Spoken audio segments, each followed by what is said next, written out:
Hello, everybody. Welcome to the opening call for today, Tuesday, May 21st, 2024. Nearly said 1924. Hogue, how are you doing this morning? Doing really well. Doing well, Jack. It's good to see you. Good to see everybody this morning. Yes, welcome to the opening call, Tuesday, May the 21st. As always, we are going to be focusing on seeking accurate context, always thinking about risk management and patience this morning. It's good to see you, Jack. Great to see you. Completely unexpected. Full disclosure to the people out there, I am merely on here buying time for about a minute until Mick is done recording a Loom video in the office and JD can actually get back in here. So unpredictable, just like the markets, Hogue. Absolutely. Free flowing jazz, as you like to say, Jack. Yep, all freeform jazz from here, but we got other people with us today. Rips is coming in the not too distant future before the bell. We got him and Dakota in here for fast markets with the Island Man himself. MP is back from his long hiatus. We'll see how that goes. As far as news this morning, I haven't had a chance to look at too much of it yet because I've been getting set up here, Hogue. What do you see in the juice? Well, I'm not really seeing all that much. I mean, we see the equities markets are relatively muted here, really just kind of hanging up around here. They're near these all-time highs. Yeah, in just a moment. The Canadian CPI numbers came out as expected this morning. We do have some talking feds that are already speaking this morning. We have Waller and Barkin. It looks like we also have Bostic speaking already this morning. There is a long list of them today. The known ones, of course, at 8 o'clock are Waller and Barkin, 8:05 Williams, 8:10 Bostic. We've got them coming fast and furious at you today with all these talking feds. And then Barr is due to speak at 10:45. Just kind of looking at some of the comments here. CPI, Waller says April CPI shows progress towards 2%, has likely resumed. Fed funds, let's see here. Bostic says he's not in a hurry to cut rates. He wants to make sure that policy is easing is unambiguous. He wants to see real action before he starts to cut rates. I'd rather wait longer for a rate cut to be sure that inflation does not start to bounce around. Policy is having an effect on rate sensitive sectors and delaying investment. Doesn't look like anything's delaying investment too much here with everything at all-time highs. Waller need to see several more months of good inflation data before being comfortable to support an easing policy. So they keep just kind of pushing things off. We'll see how things continue throughout the day. And of course, we'll keep everybody abreast of what the rest of the talking feds are talking about all day. Waller saying right now that the data is suggesting that inflation isn't accelerating. Well, I guess that's a good thing. And we'll keep everybody abreast on what's going on with those talking feds here this morning. That's about really all I'm seeing as far as new headlines coming out. Yep, And pretty muted that's where so we're at. far. Yeah, so we'll get to the charts pretty soon. But first, JD, once again, at any time, just pop in with your lovely voice. If Hey, I am here. Mick is still on a call right behind me, though. that's very, Bizarre. very considerate of him. Very bizarre behavior. Scheduling a little off this morning. But yeah, I could throw in a couple news items real quick. Markets are a little flat this morning after the NASDAQ closed at all-time highs yesterday. That tech rally was led by NVIDIA. NVIDIA. How do you pronounce it, Jack? NVIDIA? Nvidia. NVIDIA. Gained right around 2.5% yesterday. As for the rest of the Magnificent Seven, we had Apple up 0.62%, Amazon down 0.63%, Google up 0.5%, Meta down 0.65%, Microsoft up 1.2%, and Tesla down 1.4%. 1.4%, I should say. The latest meme stock craze has finally tapered off a bit.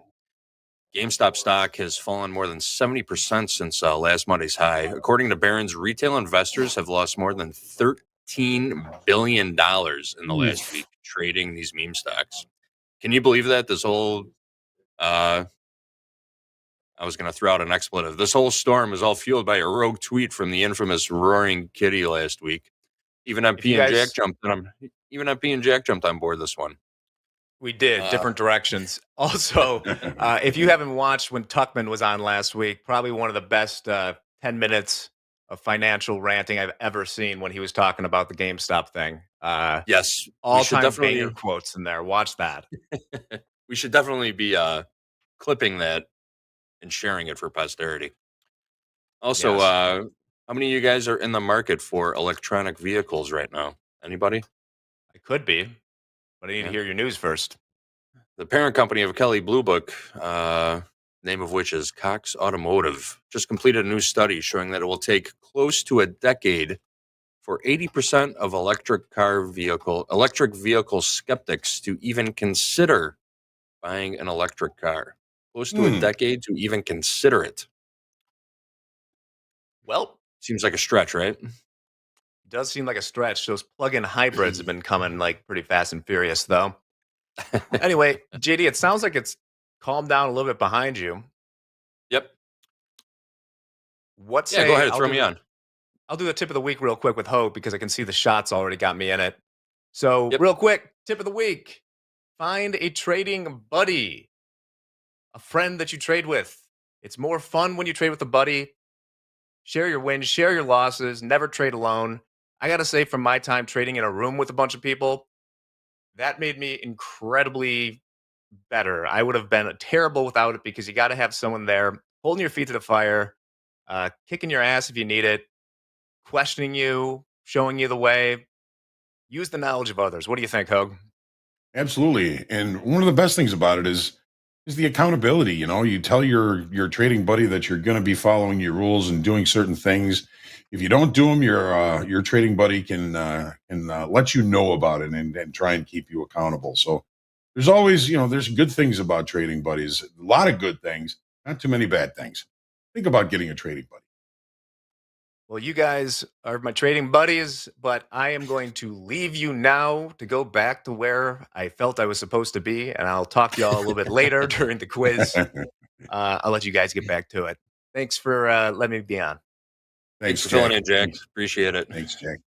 So, So, Hogue, another piece of yes, go news. ahead. I know we have an important announcement, but uh, another piece of news just came across my feed, and it's a story that we talked about months ago. We mentioned the story probably right around the time we first started the stream, and we all agreed that it was one of the dumbest pieces of news that we'd ever heard of. But I just got a follow up story coming across my stream, so I'm going to bring it up again. Uh, it was a sad day for anyone named Kyle who made their way to Kyle, Texas, in an effort to break the Guinness World Record for the largest same name meetup. I think MP specifically said that this was the worst idea he'd ever heard of in all of his life. But in all, organizers counted 706 people named Kyle in attendance, which fell well short of the 2,325 needed to break the Guinness Book of World Records. And organizers are now considering canceling next year's event. I don't think I know anyone named Kyle personally, but if your name is Kyle, you probably don't care about this event either. Anyway, I think we got a couple of Kyles here at Topstep. I think. Oh, do we? I believe so. Yeah, one or two. Okay. Well, I apologize to them for what I just said then. All right, Hogue, we got some big news for everybody today. You want to hit it? You asked for it. You got it. We're having a fire drill at sometime this morning. We're going to give away 500 invites to lock in a Topstep X for as low as $19 each month until you earn funding or for the life of the evaluation.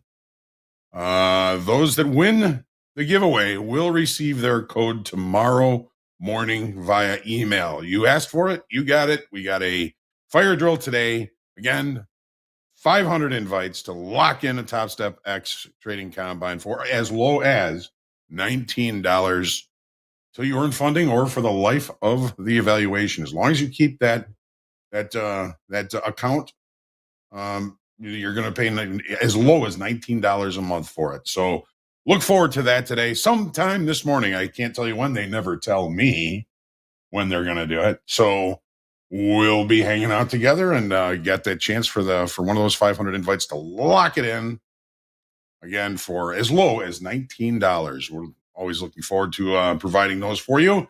And today is one of those days. We got a fire drill, so we'll look forward to that. It sure is. Make sure you stick around. As soon as Yep. we know, you'll know, just like Coke said. They don't give us the times. So when we know, you'll know. So just stick around. All right. All right. Well, what's happening in the markets? Let's see some charts. off to the charts. All right. Okay. This is the daily in the S&Ps. We always start with the dailies, and this happens to be the S&Ps. Rally has seemed to stall here at the previous all-time high. We've put in a new all-time high, but we're really not seeing any momentum or participation or even any really good volume up here, which leaves me a little bit of pause to say, well, maybe the market's a little overextended, needs to consolidate or pull back a little bit again. Seems like a logical place. The all-time high here seems like a good spot for it. The weekly kickoff high, very close to the previous all-time high, has really become relatively magnetic. I don't like it when that happens, but I don't get to choose that. Sometimes there is a fast decision made at those levels, sometimes not so much. There's little known impetus that is going to drive this market either direction today. We do have a bunch of talking feds, and that can be impetus enough. However, we do know that the FOMC minutes are due out tomorrow. Also, the NVIDIA earnings are due out tomorrow after the close. Probably a lot of positioning and hedging before those FOMC minutes come out. Sometimes it's a nothing burger. We're just going to get a much closer view as to what was discussed, how it was discussed, and what they're thinking about moving forward with the rates, in the coming days, weeks, months, and years. So a lot of pending information out there has the market kind of indecisive up here. We added 5,300 in open interest yesterday in the S&Ps. Seems though that was coming off those highs. It seems that would be probably some new shorts coming into the market, which isn't a bad thing because those new shorts, if we continue this move to the upside, will eventually have to turn buyers. Take a look at the 30-minute chart here. Yeah, let's get things to scale. So yesterday, we had a big move. Thursday's high put in the all-time high trade here in the June contract, but it couldn't hold up there. The market could just kind of held up there and couldn't hold, and then we had this deep pullback in the S&Ps. Looks very familiar to what happened yesterday. This was Thursday, this was Friday, this was yesterday. The market got back up to that same level, but could not maintain price at those levels. It's almost like they're two of the same days with a little bit smaller range.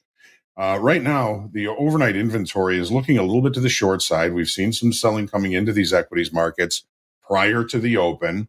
Was kind of looking at a possible repair day. If we're going to be range bound, 1, 2, 3, we've got an extreme high. We've got an extreme low down here. We've got naked point of control from Friday and yesterday enveloping the market. There's a chance. So you're saying there's a chance. There is a chance that the market could go into a repair mode, which would lead us to go down and check this naked point of control down here at 38.1875, and to check the point of control from yesterday. These are the TPO points of control, by the way, at 53.43 even. Overnight inventory really flat until now. We're starting to see some selling coming in, possibly getting some of these shorts too short. Possibly we've got yesterday's low here at 53.2375. We just looked below yesterday's low in the overnight session. We just put in a low here at 53.23 even. This might be an interesting opportunity for us to look for an execution today. If we can't hold below the overnight low, which was just put in the regular trading hour session, maybe we'll see the market return back to settlement. We don't really have any session gaps, but we may be opening with a settlement gap, which could bring price back up to settlement, which, by the way, is 53.3175. The profile yesterday, the market opened, leaving the opening range at the low of the session, driving price higher and starting to create a P-shaped profile, which indicates short covering. That would be a loss in open interest. Instead, when we started pushing to the downside, it sort of kind of created a double distribution trend day because the market opened, rallied, balanced and then left that balance and started to balance lower. You can see it in the volume profile here, low volume area here up at 53.38. Let's call it 53.39 to 37. Low volume area there. That's going to be an interesting spot if we get an opportunity to participate there. And really a deeper pullback.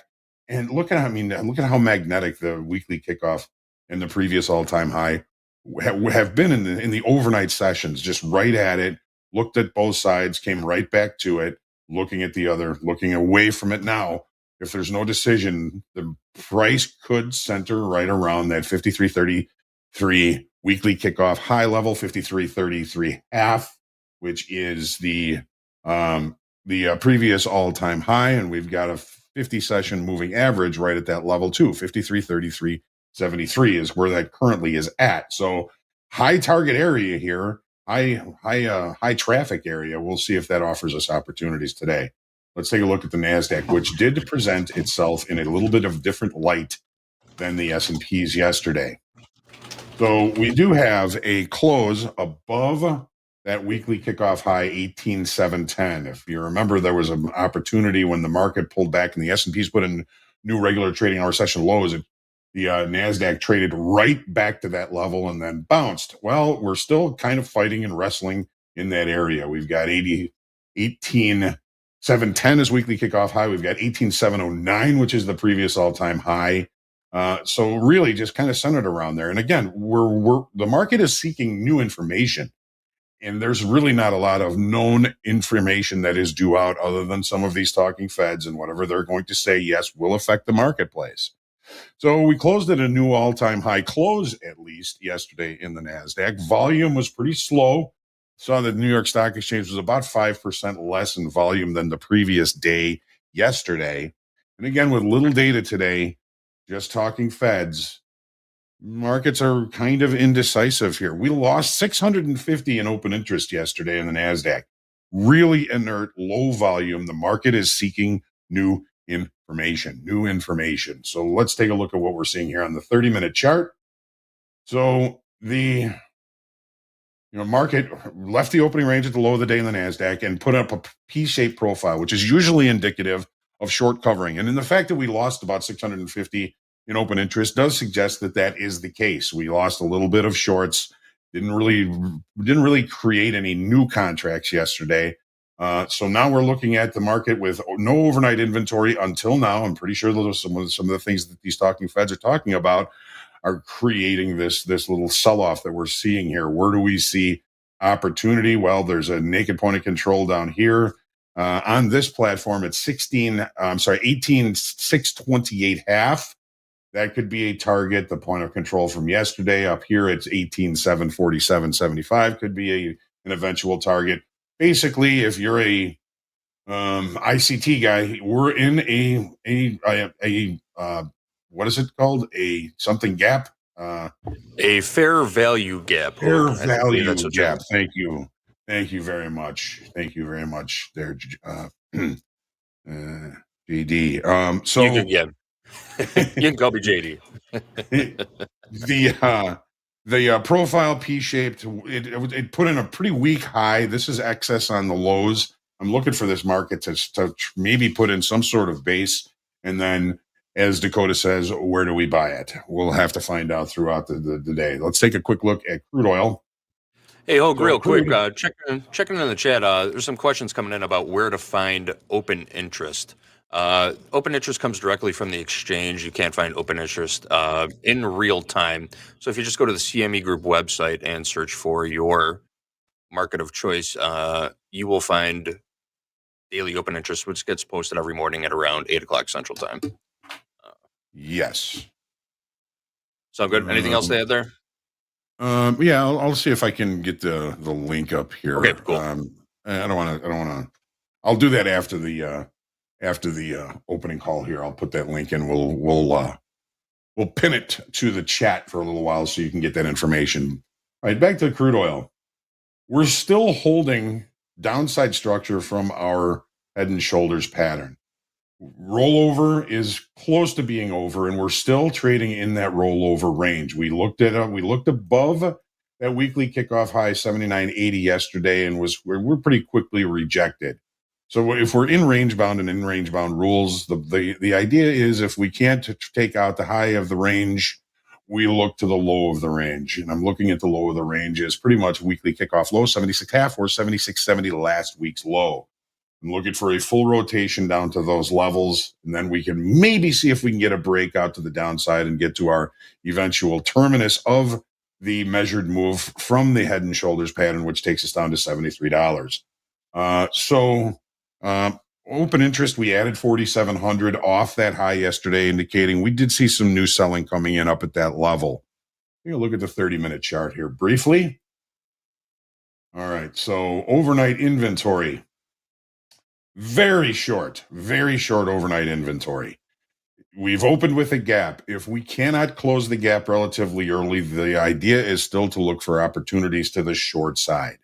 If we can close the gap and we can't find acceptance inside the range from yesterday, that still gives us an opportunity to limit risk if we're looking for opportunities to the short side. Nobody knows what's going to happen. These are just simply context levels and levels that we can limit risk at. We're seeing this looks like the VWAP here. That is the VWAP. Yes, it is. And the price has traded right back to VWAP. All roads seem to lead to it.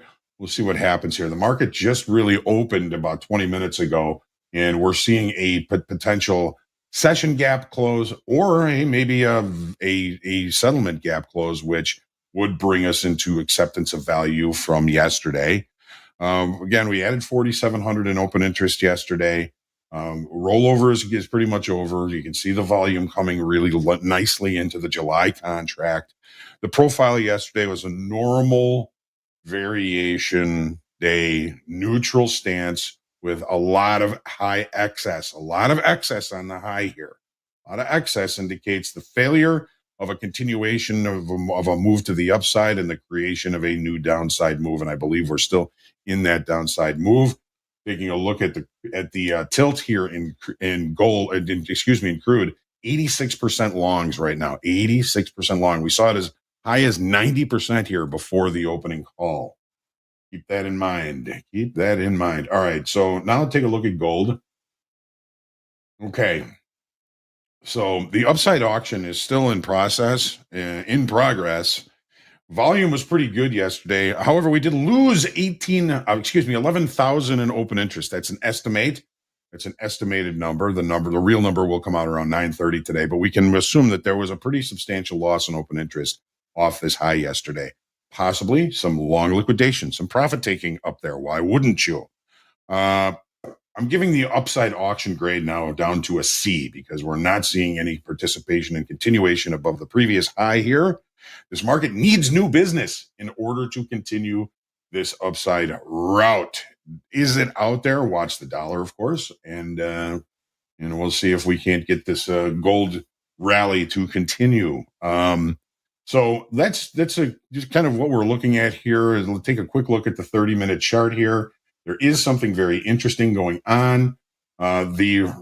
Yesterday's move to the upside. Okay, we lost 11,000 in open interest on an up day. That's short covering. That's not new longs coming in. That's short covering, and those shorts covering, they're taking buying power away from the marketplace. One of the things that we were looking at this morning is the fact that we put in a late spike. The base of the late spike is 24.3470. Where did the 730 bar trade to?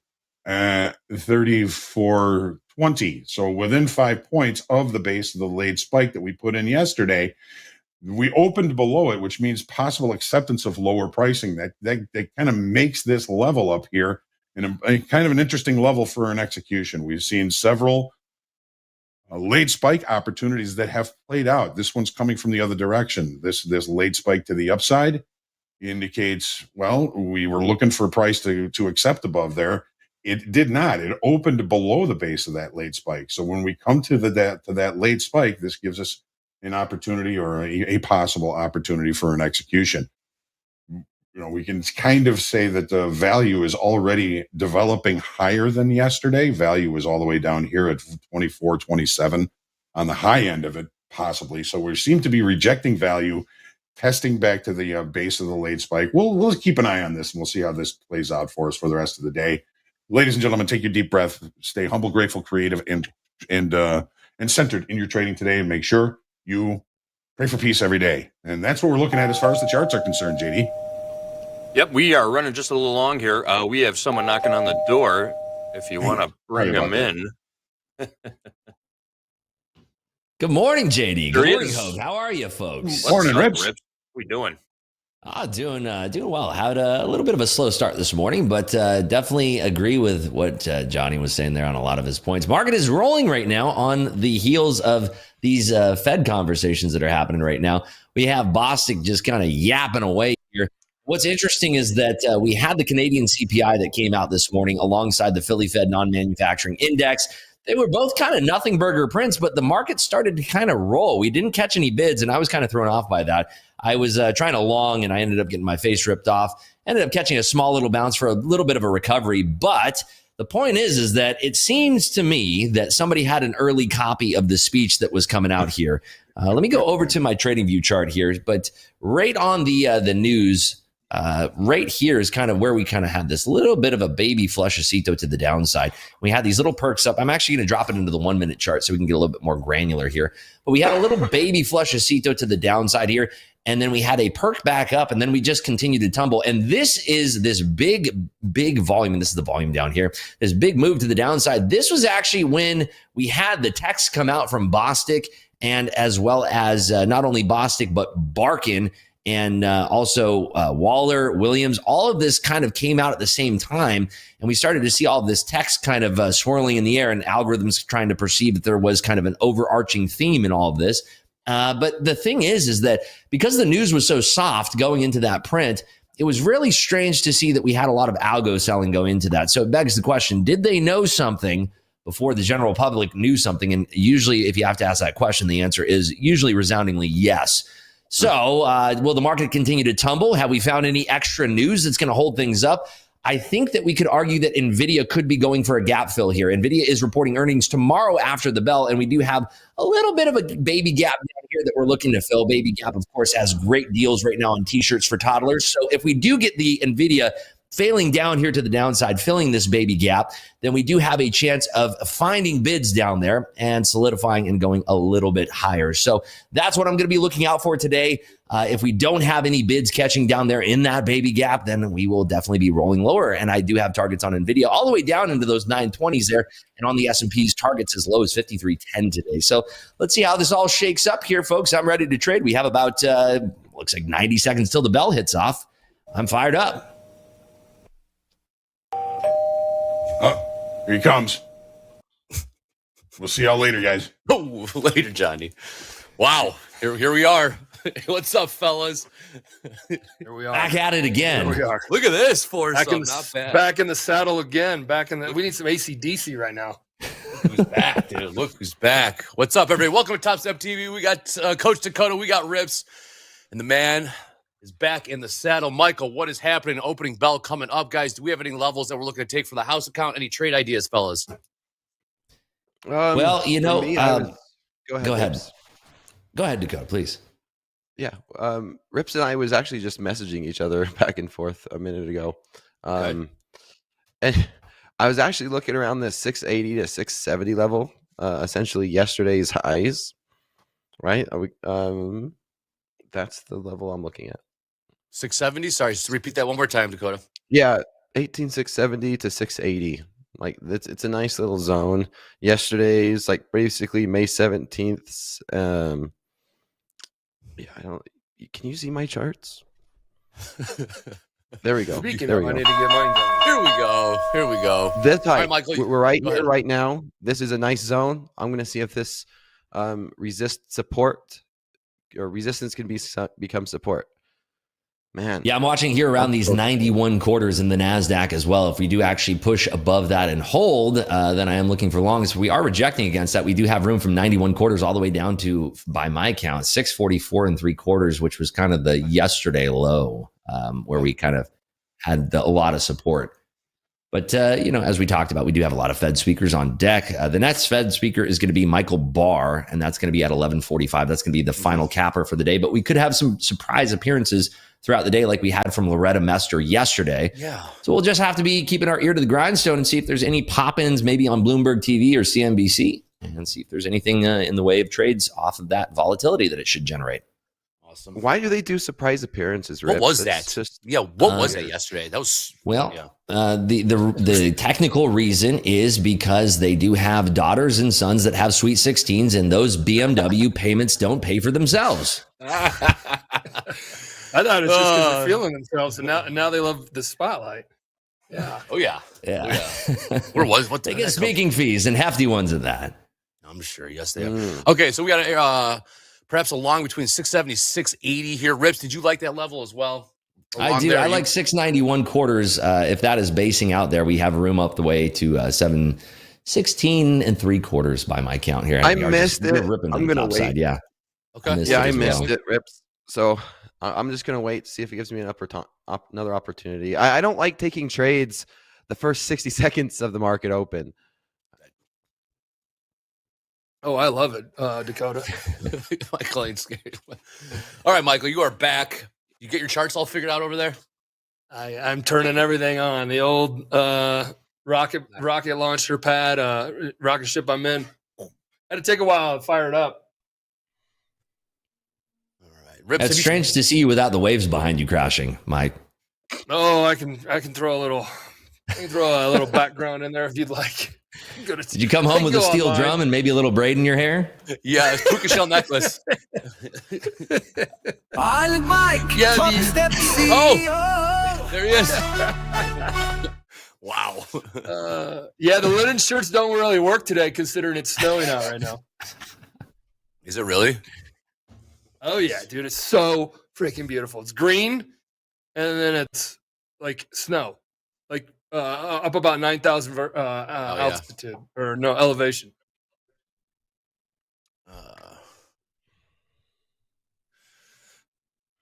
All right. Yeah, the longer we're holding above 691 here, the more I like it. I'm just trying to eye whether or not NVIDIA is going to hold this bounce. Microsoft, Google are all kind of holding. Amazon's kind of tilting to the downside here. Tesla straight up. Apple's doing its own thing, and Meta is finding some rebound from yesterday's sell-off. Alpha, where's my accent? Jamaica man, my Maldives man. Nah, that one I had to leave Island Mike. Island Mike's gone. He's left him in the Maldives. I'm rejuvenated, Mike. Now, Mountain Mike, recharge the battery, Mike. Yeah. I'm trying a little bit of the long here. If we're going to be holding above these 91s and see if we can have this clear out above into those 700s and start to get that squeeze up to 716. So that's what I'm eyeing here on this trade right here, right now. I like it. I'm adding into it, seeing if we can get this nice little push up, holding above this push of 700s here. Start to get this squeeze to the north side. 77% long right now in the NASDAQ. A little has 80% long now in the NASDAQ. 80%. Yeah, 81%. 1,000 people. If there was 1,000 people with open positions, 810 of them right now would be all one-sided to long. Now there's a lot more. That gives you an idea of the lean, the tilt. It's getting tilty. I had my personal. Yeah, peeled out a little bit there into these 7 to 7s, trimming again. Move my stop to break even for the rest. Yeah, 716 is a nice topping target for this. So we'll see if we can get there. Yeah. Peeling off one more there, leaving one final lot as the runner. So that's actually put me back green on the day, which is nice. Boy. Nice. There you go. Great trade. I liked how those 91s were holding up, and we talked about that, before the price action got there. And as long as those 91s were holding, I liked it long and strong there. I'm gonna move my stop halfway up. I like to call out trades. I don't like to take the good ones. That's get out of here. Trades. That GC trade that you took was phenomenal last night. Oh, last night, yeah. Slow market's got to tune into that. Rips, you're trading XFA, correct? No, I'm in a combine here. So we started our day. I just got stopped out. So we started our day down $1,300. I'm just gonna do a little refresh on the P&L here. We're up $215 now, so we dug ourselves out of the hole, $1,500 there. So yeah, up $215 across 2 Top Step combines. There are no trades of the XFAs as of yet. Gotcha. Nice. Well done. Thank you, Dakota. Thank you. Closer to the end of this for session, the before you dream trade go, there, just looking for a nice little scoot up to the top side and a little scalpacito. That's That all was you a could good ask. out. Yeah, that's all you could ask for. Not being too gritty, little small base hit to start the morning off. Now, did you Yeah, like right. it before? Did you like it when Dakota's saying it? Did you like it after it started showing you something new? Or It was the started showing confluence you between something Dakota's levels, the fact that we kind of dipped into those 80s and we rejected so hard, and then we were just kind of floating above those 91s ever so slightly. And the fact of the matter was that we didn't have any sellers on the tape. We had a nice little kerfuffle there off the open, basically between 90s and 80s. And that kind of exchange there was basically these orders getting matched. When you have order matching like that doesn't resolve to one side, you just want to be patient, which is what Dakota and I were kind of doing here. Just waiting for that price action to develop. And then once we got above my level, you have 2 options here. You can either go for confirmation or continuation. In this case, I waited for confirmation, which was a blow through the level, a retest of the level, finding strength, and then we go. Will that trade work every time? Of course not, but it's a lower risk opportunity when we're waiting for continuation versus, waiting for confirmation versus just taking the continuation trade. It is beautiful. I mean, literally 5 minutes before we came on air, we was messaging back and forth on Discord and like, hey, what's your thoughts? And I was like, buy around 1868, 1870. And you're like, yeah, my level's right there, 690. And sure enough, market opened. We hovered and you executed. I was waiting for a little bit deeper of a stop run, and we never did break. We just kept going up. Yeah, it's one of those things too where trading the market open is a tremendously difficult endeavor, and it moves very, very quickly. And I'm a momentum trader at my core, of course, talk about this all the time. It's one of those things where that if you're not practicing this skill regularly, it's something that you can learn by doing it over and over. And this is why, TopStep gives you a practice account. It's a great thing that if you're watching the market open, you like that type of excitement, that type of movement, trade it on your practice account, see if you can get a good feel for it. And especially now that TopStep X is going to be having those hotkeys coming out sometime soon here, that's going to be a great way that you can handle the position and trade through these positions off the open here. It's not for the faint of heart. It's not for folks who, if you like a slower trade, if you like a slower markets type of thing, stick with what works for you. But if it's a style that's attractive to you, trade it on your practice account and get accustomed to the way that it moves off the open here, because there's certainly some alpha to be had off of trading situations like this. I agree, Rips. In that instance, how would you have used a hotkey? What would you want your hotkey to be in terms of a trade like that? Well, I was using my hotkeys there, Andre. That's the beauty of it. So I have a Stream Deck right here that I can actually programmatically change to all of the hotkeys that I'm using. So for that one right there, I was actually taking 2 contracts at the market right here, right now, adding another 2 or 3 contracts to that. And then I'm starting to feather out. And I have a button here that allows me to do this all on the fly, where I can close 25% of my position, 50% of my position, 75% of my position, whatever I want to do. So beforehand, before using the hotkeys, I'd have to kind of fumble around and say, okay, if I'm holding 5 contracts here, I want to peel out, half that position. That's going to be 2 contracts. I got to go and change the quantity to 2 and then click this button and this and that. This is just a free-flowing thought pattern where I'm saying I want to peel out 50% when it perks up 10 ticks higher. I have a button that can place an order for closing 75% of my position 10 ticks higher, 20 ticks higher, 40 ticks higher. It just works with the way that I'm thinking, and with a momentum style of trading, you kind of need this stuff. So it's really great to have this, and I'm so excited to see this coming to TopStep X. Very cool. Yeah, I'm working on it. I think a lot of people are going to be really excited about that. Yeah, we have hotkeys. That's very, very. I mean, it's just literally like they just got to program them. They said that one's easy. They have the mobile that will be hopefully by June 1st. We thought it was going to be this week, but I said it was going to be this week. Yeah, you did. But then they're like, it's not this week. It's going to be in our hands this week to be tested. And I'm like, oh. Can't just copy and paste, can you? No. So that one is going to be. I mean, it's very, very soon.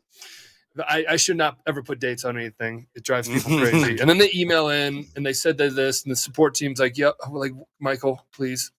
And So needless to say, hotkeys is right there. Mobile's right there. And there's one other thing, but I don't recall. Oh, I think it's where you can show your trades on your charts. I think it's nice. they had it. Oh, yeah. They had it months ago. Then it was all buggy, so they took it out. Yeah, I think So that's that'll going to be be good. extremely helpful for folks out there that like to screenshot their charts when they're journaling, because it'll show them exactly where their executions took place. So I think that's going to be tremendously helpful for a lot of people. Are there any other features that are on the horizon here that are coming up? Well, there's a program. I don't know. I don't know if I'd call it an improvement, because you know how I feel about it. But there's a program. To some people, there's a program improvement. And that's going to be announced here very, very soon. Very, very soon. So that's going to be here soon. Program announcement. You guys could probably guess what that is, but it's going to be exciting. It's definitely exciting. I get it. I'm not knocking it, but I like one count. Everybody knows rules. That's me. That's just me. Michael Portnoy over here. So yeah. But I think that's a big hint that you're dropping here. This is interesting. You're tickling my fancy over here. I mean, I've been dropping that hit for a while. It's just kind of a matter of when they can release it. So I'm not a secret guy. That's why, guys, you got to tune into Topstep X. I spill the beans and so much stuff.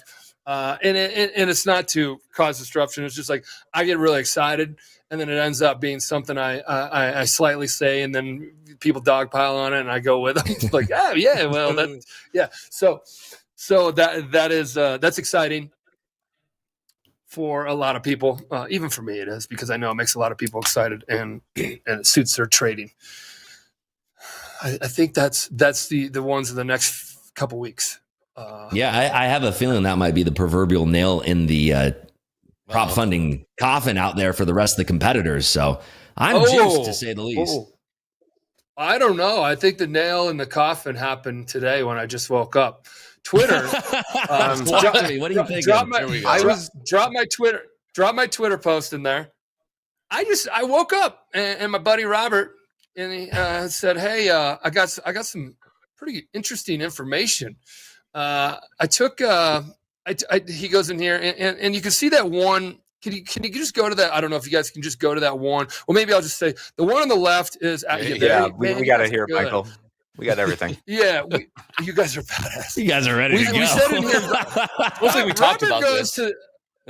Robert goes to the all-knowing. We all trust AI more than we should, but it's not a person's opinion. It's pretty much everything that's out there collectively put together, and then here it is. So we asked it to do this, compare two of these things, and I do have to say these two links. I did choose these two, and then I'm going to put other firms on there, and we're gonna see that one too. But we started off with this one because it's very relevant to what's happening right now.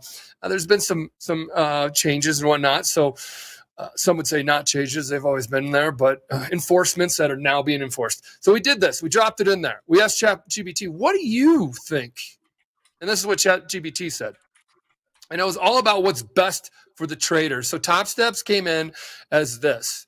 And this is just I had zero influence. Actually, Robert dropped that exactly what I put in there. So this came back, spit that back out. And you can check the Twitter. We'll drop the link to Twitter in there. Robert just did that. And this is a 2 out of 10 as far as payout. And this is based upon what is the complexity, best policy payout complexity. Thank you. Complexity and what's best for the trader. The trader, not the firm, the trader.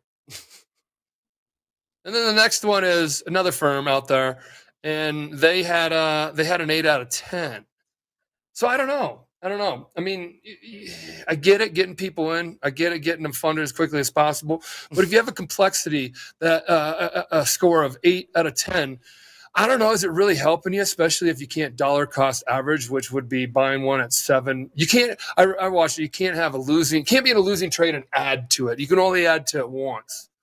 I don't know. How do you do it with the micro world? I mean, micro traders go buy, long. And then I got an average price of 80s, and I've been buying it since the evens, the 90s, the 80s, the 70s, and the 60s. Oh, okay. So that's or whatever the average is. So that being said, I don't know. That's what ChatGPT said, and I'm going to leave it as ChatGPT's opinion. You can weigh in on that too if you'd like. There's quite a bit of I have an chatter opinion about it, Twitter. MP. I was gonna wait I know till you the do. market slow down a little bit and we make a house of traders too. Well, we're right down by your But- level against. Why don't we I'm talk- watching. why don't we I'm talk- watching. Okay. Go ahead. Okay. Well, Go hold on really ahead. quick, Watch- Andre. We have one checkbox. Do we still have the Two. checkbox, Dakota? Do we still have the checkbox for the 90s, or do you like it a No. little bit lower? 80s, No, 80s and 70s. nope. Okay, it's Nope. off. I'm Okay, gonna it's wait off. to Okay. see if we break and push lower. Off. All right, trade off. Okay. Yep. Long from I 660. liked your I liked Pretty your much- tweet, MP, on yesterday.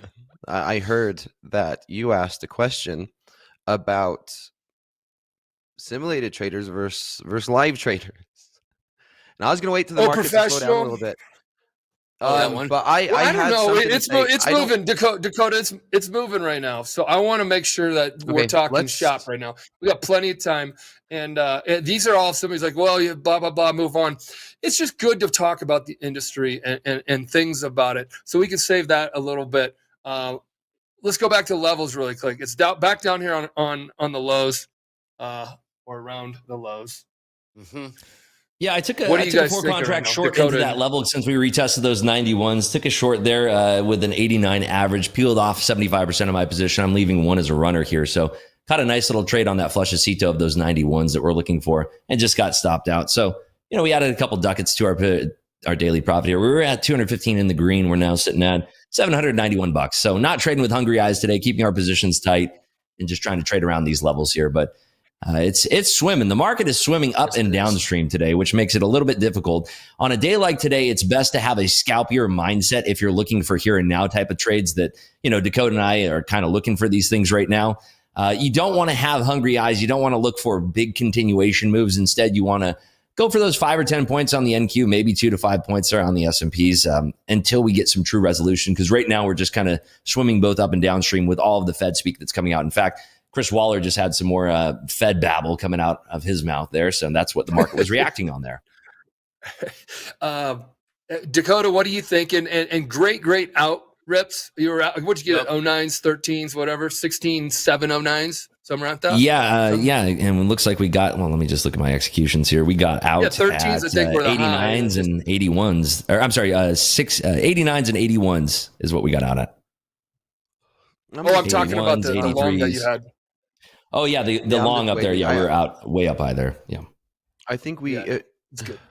I'm just gonna wait to see if we break down into maybe the 30s or 20s. I'm not The long- opposed to a short here, but I suck at shorting the market. I do. If I was good at it, I would short the market here and play for a breakdown. Yeah, the thing is that we're kind of holding below these 91s. The confirmation on a short.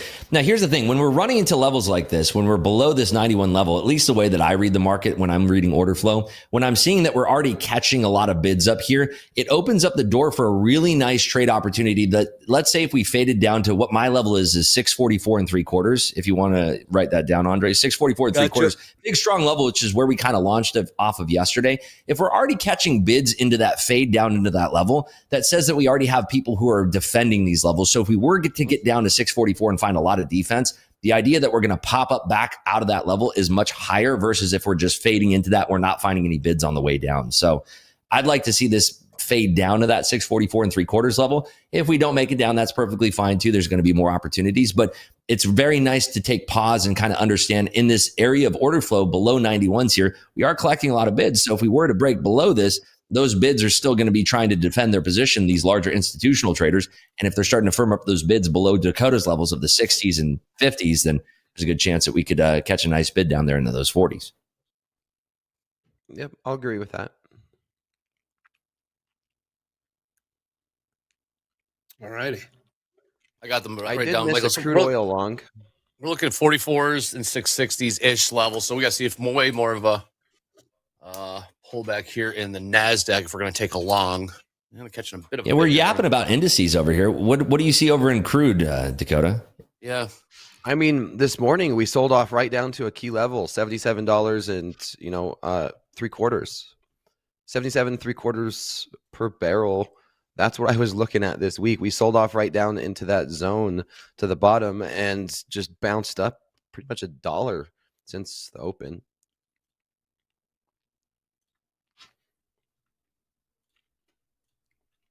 All right, so on the top step levels, we 18. Let's see. Oh, yeah. It's 18. Pull those up. The 10s. It pivoted right off the 10s. That was the big pivot. I wish I would have been looking at that because these are really great levels. These are the levels I think we're putting in very soon into the charts, so that you can always have these daily levels that are not on the top of your screen. Somebody drop the daily levels in here that TopStep has. We put these in there. We don't say buy, sell. We don't say any of that. We say, hey, it's yesterday's high. Hey, it's settlement. Hey, it's last week's high. And then you can feel the order or how the market's moving around these levels to then kind of gauge how you want to play. And you could also have a concrete, hey, when it comes up to here, I'm going to get short, I'm going to get long. We don't tell you that because we don't know that. Nobody does. So we do tell you levels that are important. I think that's the best way to do it, right? Like, hey, these are key levels, and this is where maybe some opportunities could be long or short. And I think we just seen it play out, right? Where some traders like, hey, this is a key level. Some people were looking at long, some people looking at short, and that's the way we do it. Yep. Hey, did someone just say Waller? Yeah, we got Waller. Yeah, I just don't see any rate hikes happening. I think we can rule out that inflation is reaccelerating. A little dovish there. Progress very dovish and almost like he's not paying attention to the real world.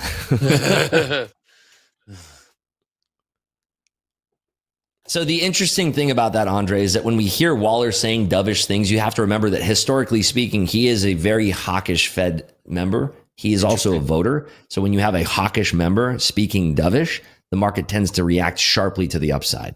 Interesting. Thank you for that. Which is what we're seeing right now in the NQ, really pushing up here. Yes, we are. Dakota, you in anything? Good stuff. Rich. No, but I'm going to if we break.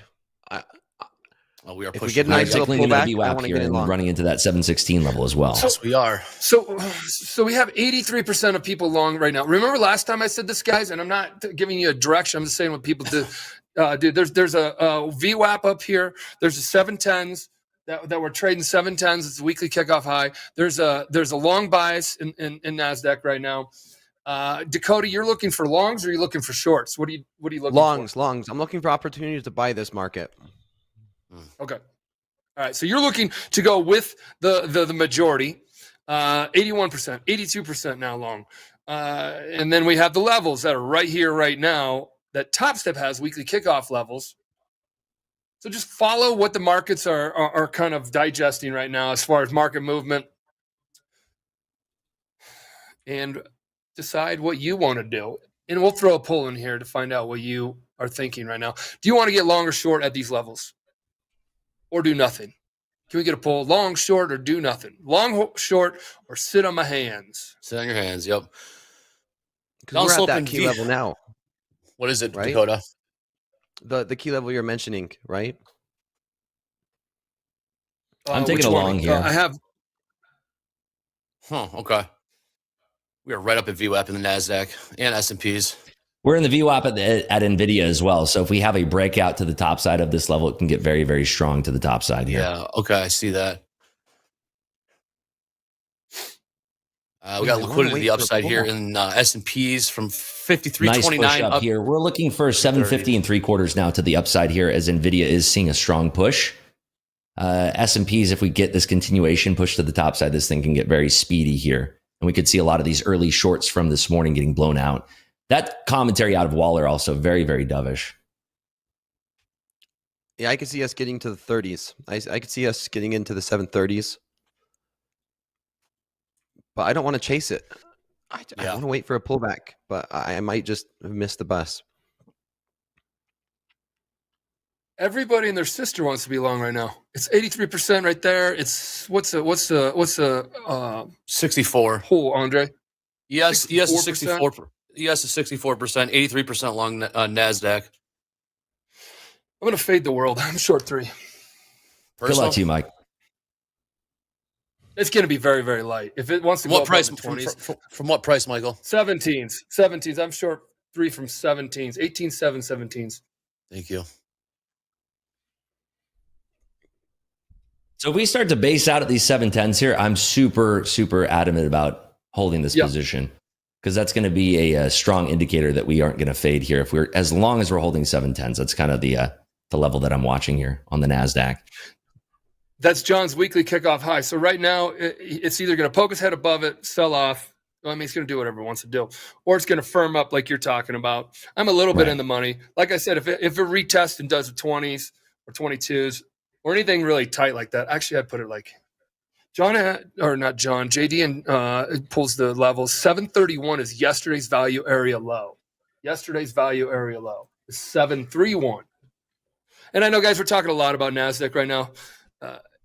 Yes, we are. So it's the most popular product. If you have questions, it is. If you have questions about other products, please let us know. It's holding 710s, RIPS.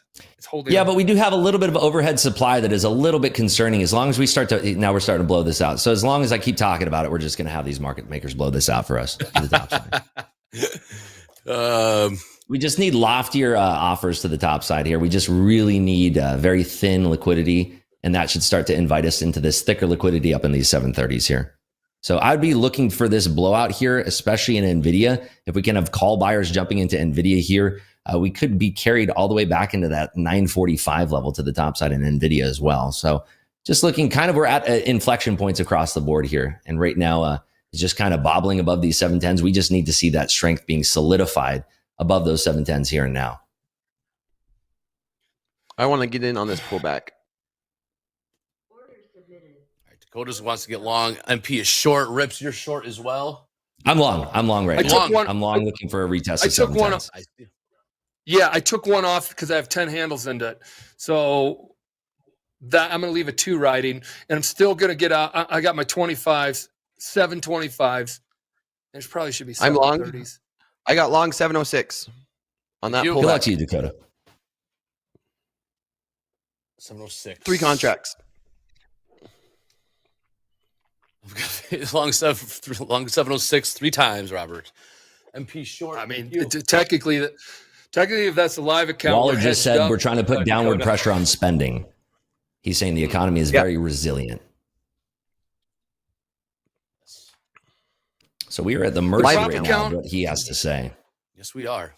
The prop account, since you have a prop account, I have a prop account, we are hedge or prop firm risk neutral. You like that. Remember they do that to you, Andre? Oh, yeah. Remember they do that to you guys? Andre traded at a really sweet boutique, I would say, prop firm. They had a back risk office when all the guys would get certain ways, one-sided, and they didn't really want all that exposure. They would like hedge.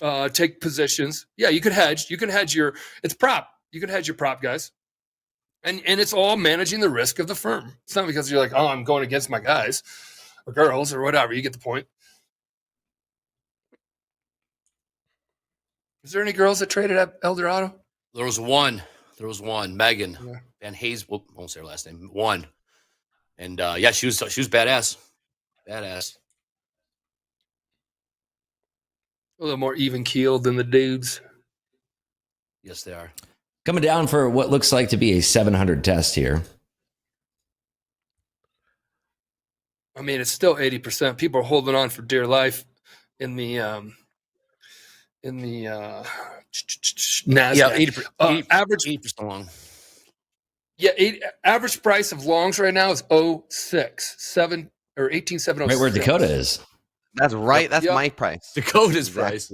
That's a good price to be in right there. You and 1,000 other people, Dakota. That's okay. We got this.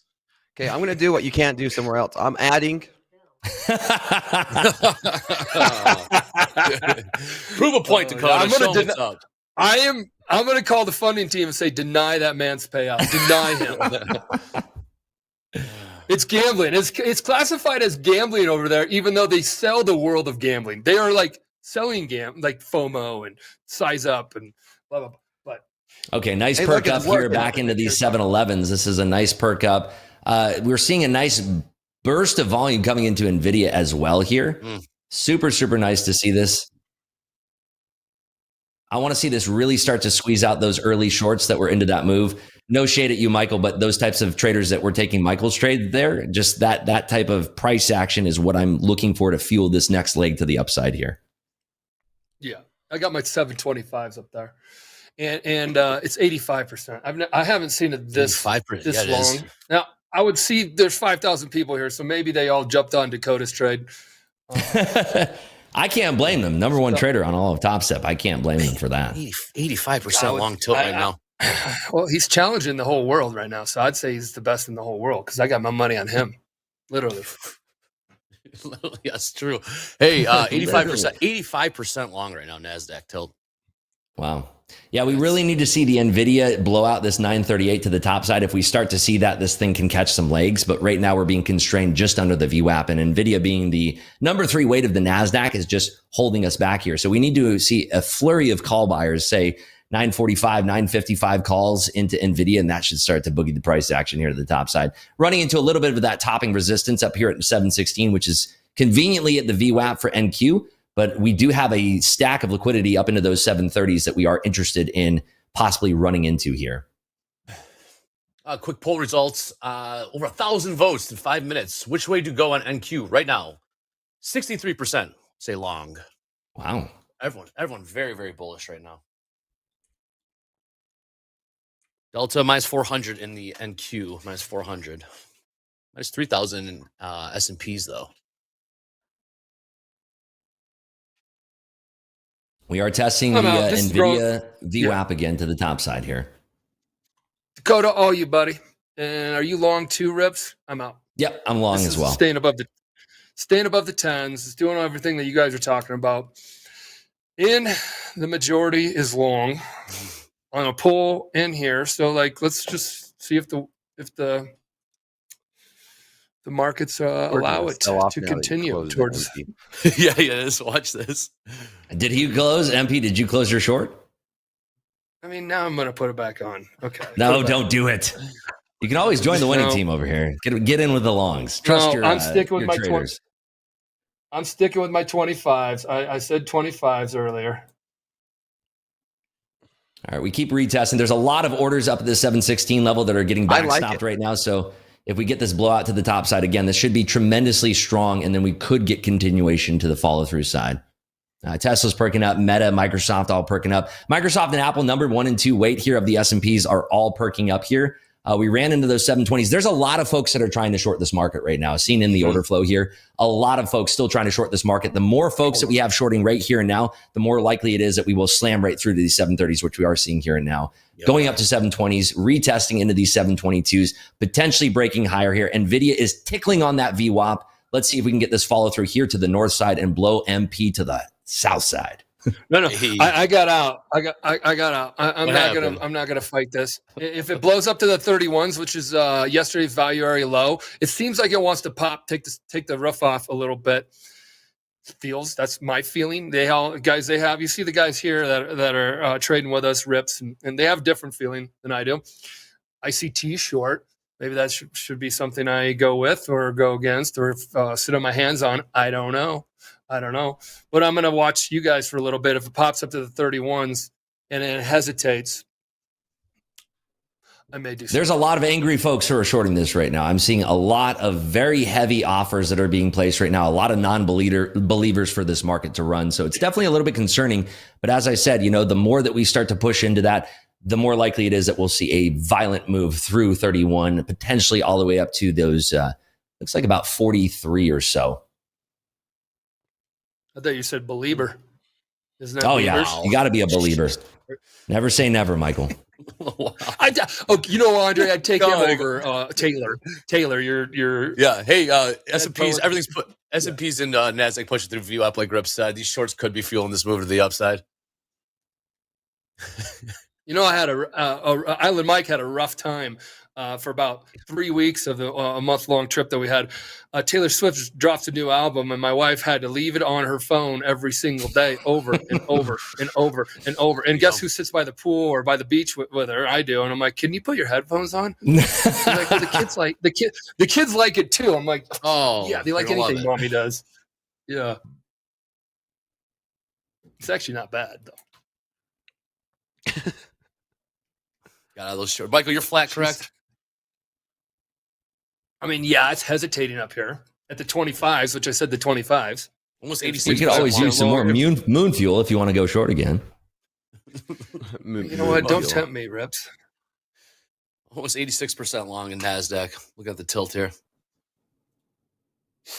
Yeah, we have a lot of aggressive shorters in this market right now. And the longer that we're holding the line and these offers are getting taken, the more likely it is that if we get above a certain inflection point that they would potentially get stopped out. So that's the trade idea that we're looking for here, is a stop run to the top side.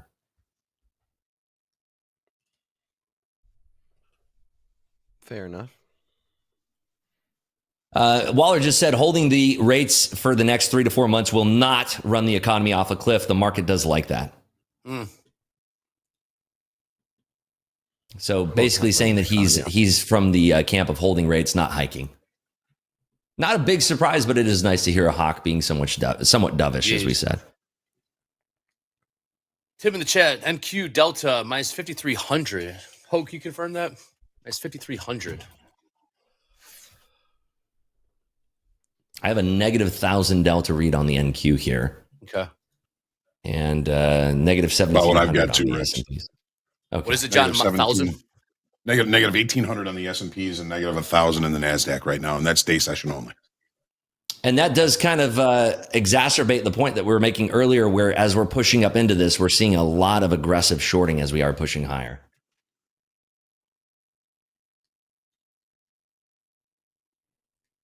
Yep, a bit of divergence. Mark cannot make up I his mean, mind right now. Yeah, it can. I'm not. I'm short a 6 lot from 16. Just so you guys know. Dow pushing the upside. What did you say, Michael? What's going on over there? What was that? I don't know, guys. While you guys were blabbing, I was getting short. If you share, I'm sharing my screen. I don't know if it's posted or put up here.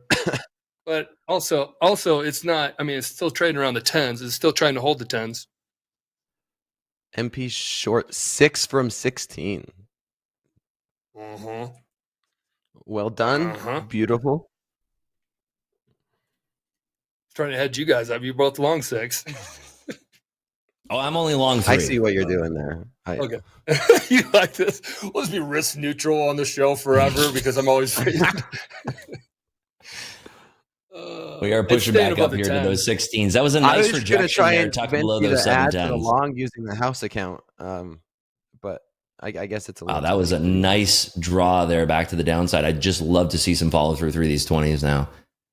Still, NVIDIA is just not giving us what we want. NVIDIA is still tight and constrained underneath the VWAP, which is not ideal for our trade here. So we really need to see an explosion of volume, hopefully in the calls in NVIDIA there. Remember, NVIDIA is reporting after the bell tomorrow, and that's what can cause a nice little run up in the stock. Trading at 930s, I mean, we had a really nice pullback. It does make it attractive for people who are interested in buying calls into earnings. Obviously, it's not the best strategy because you're going to get crushed by implied the IV, and that's not going to be a good thing. So, if there are some people that are getting into that, you have to be careful with that as well. Theta gang. You used to sell a lot of options, right? You used to sell calls, right? Yeah, I still do that. It's one of my in the nude favorite things to do. What's that? Would you sell calls naked? Is that unlimited risk? Not covered. Yes. Yes. Yeah. Hey, no, Love it's it. called vertical spreads. Okay, so you're a multi-legger. Jack. Look at Jack jumping in here. Man, high Market is volatility makes it just so easy. No, that's not the right way. It's so attractive. There you go. So I'm any very push now from tempted NVIDIA, to, I think, would send us here, since we are well. seeing activity from Apple and Microsoft here to the north side. So any kind of push from NVIDIA, any kind of strong push back up, I think could send us here into that resting liquidity that we have above us right now. We have a big contract seller that's basically 20s layered up to the 30s. And if we can start entertaining that liquidity, I think the tape can potentially shift here, especially if we get some more dovish commentary out of Waller here. We're kind of at the there's a lot of different areas of inflection here that the market's kind of waiting for here. Does NVIDIA push up? Does Waller start saying more yapping to the dovish side of things? Yeah, I want to add long. I want to find opportunities to buy we're making higher lows, and we're going to see if we can make a higher high right here soon. Yeah, we did swipe that liquidity up at those 20s, about 200-300 contracts there at those 20s. We did take that liquidity and we didn't back off of it super quick. So also a very good sign for the bulls here in the NQ, the fact that we didn't come off that liquidity very speedily. Still 81% hanging out long in the NQ. What do we shake off? 5% there? 4%? Yeah, ish. Yeah. And we sure Just did hanging out right bounce here. really hard at the 704s. Dow tested 40,000s with a bit of a rejection, a bit of a pullback, about 14 points off of that trade, 39,988. See if we can now push through the 40,000 level in the Dow. Gold creeping up towards the highs of the day, trading 24.34. I think the all-time highs are around 24.50, 24.55 in gold. So see if we can make a push for all-time highs in the precious metal. Crude not doing a whole heck of a lot right now. Trading around VWAP, $78.38 is VWAP. Trading about 6 cents above that at 78.44. Equities, NASDAQ, these gentlemen are in. NASDAQ trying to make up its mind right now. Just hovering around VWAP. I got VWAP at 18,717. We're trading about 4 points beneath that. So market's I feel like the only thing that's really holding us back right now, Andre, is NVIDIA itself. That's it. Everything else really is trying to run here. S&Ps are perking up, and NVIDIA has just not made up its mind whether or not it wants to snap and clear this the VWAP at 938 here. Good old NVIDIA.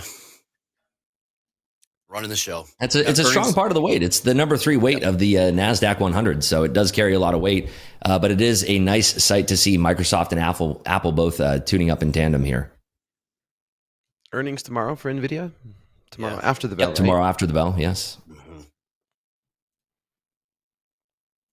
I mean, it's hard to make money right now in a trade. There's nothing happening right now.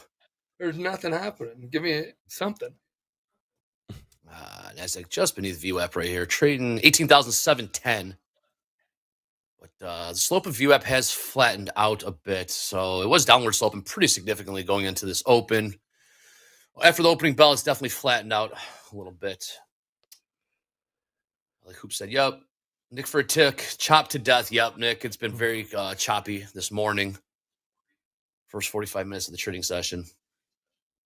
Let's freak. Man, I'm loving the chill Andre this morning. Okay, I'm chill. Well, the market's not doing a whole lot, so there's nothing to really get gassed up about. The market starts rocking and rolling. You'll see my energy level move accordingly. Right now, we're in a holding pattern. RIPS, what's NVIDIA doing? Is NVIDIA pulling pushing back? the downside? Yeah, I was just about to say we had a sharp pullback there from NVIDIA. But we're trying to see if we have any firm bids. It's just kind of advertising for price right now since nobody was buying it. Since we were trading around 935s. We didn't have any interested buyers there. So the price comes sharply lower and we're looking for new buyers down here. So if there are no buyers, we're going to continue a little bit lower here. We probably have room down to 932 or so. S&Ps are holding the line here above the VWAP just as we're speaking here and now. While the NQ is trending just slightly under the VWAP, about 5 points, 10 points underneath the VWAP here.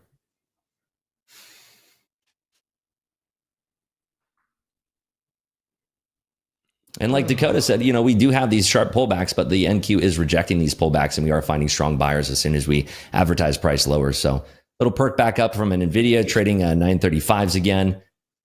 So just kind of in this push and pull consolidation here. Yeah. Nothing doing right now. All good. With that being said, click like, click subscribe. I think with one more push, I think we'll get the 90,000 mark any minute now. We're 89,900 plus. Give it the old like and subscribe. Let's see if we can push to 90,000 right now, right here. Big stuff happening when we hit a hundo subscribers. Yeah, just heard it. All right. How close are we? We're like 10,000 away, right? Mm-hmm. Yeah. Yeah, the growth has been phenomenal. See profit, take profit right now. Is that what it is? I think so. 10 handles. You're only seeing in the NASDAQ 10 points, 10 handles. Same. S&P's same thing. Dow's the only thing kind of moving. We're pushing up against 40,000s here in the Dow. We got a new candle opening up here at 9:15 Central Time. 45 minutes into the session. What's up, Michael? I took 3 off at 03s. And people are like, why are you telling me after the fact? You're doing this. You're faking this. No. But I mean, I'm now slightly unrealized up on the day. Hey, there you go. But It's back at like I had a 12s and I had a 17s, and it was the average price of 15s, and then it traded down to 03s, and I took 3 off, and then now I'm sitting with this short, still at the 25s or 20s. Actually, it's 20s. I'm gonna go back up to 25. I've been talking about 25. Are we ready for this push up? Are we ready to be? Yeah, we are driving higher right back here? into these 20s now. We have to see this here and now. We have to be swiping up these 23 offers.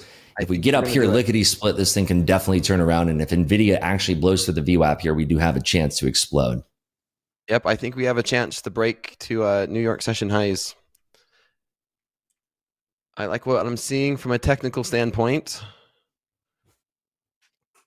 I'm just watching the order book here. If these offers are getting any thinner, if anybody's giving up on the offer side, I'd like to see at the market trades piling in from shorters that are covering here at the market, but not seeing it just yet. TBD here. Average price of longs in the NASDAQ, average price of open positions with a long in NASDAQ, because it's 80%, is 711. 711. I got out of my trade. Yeah, I got out of mine. It's just been hanging out, staying above the 10s way too often. You guys talked about anything about the 10s or too often? Yeah.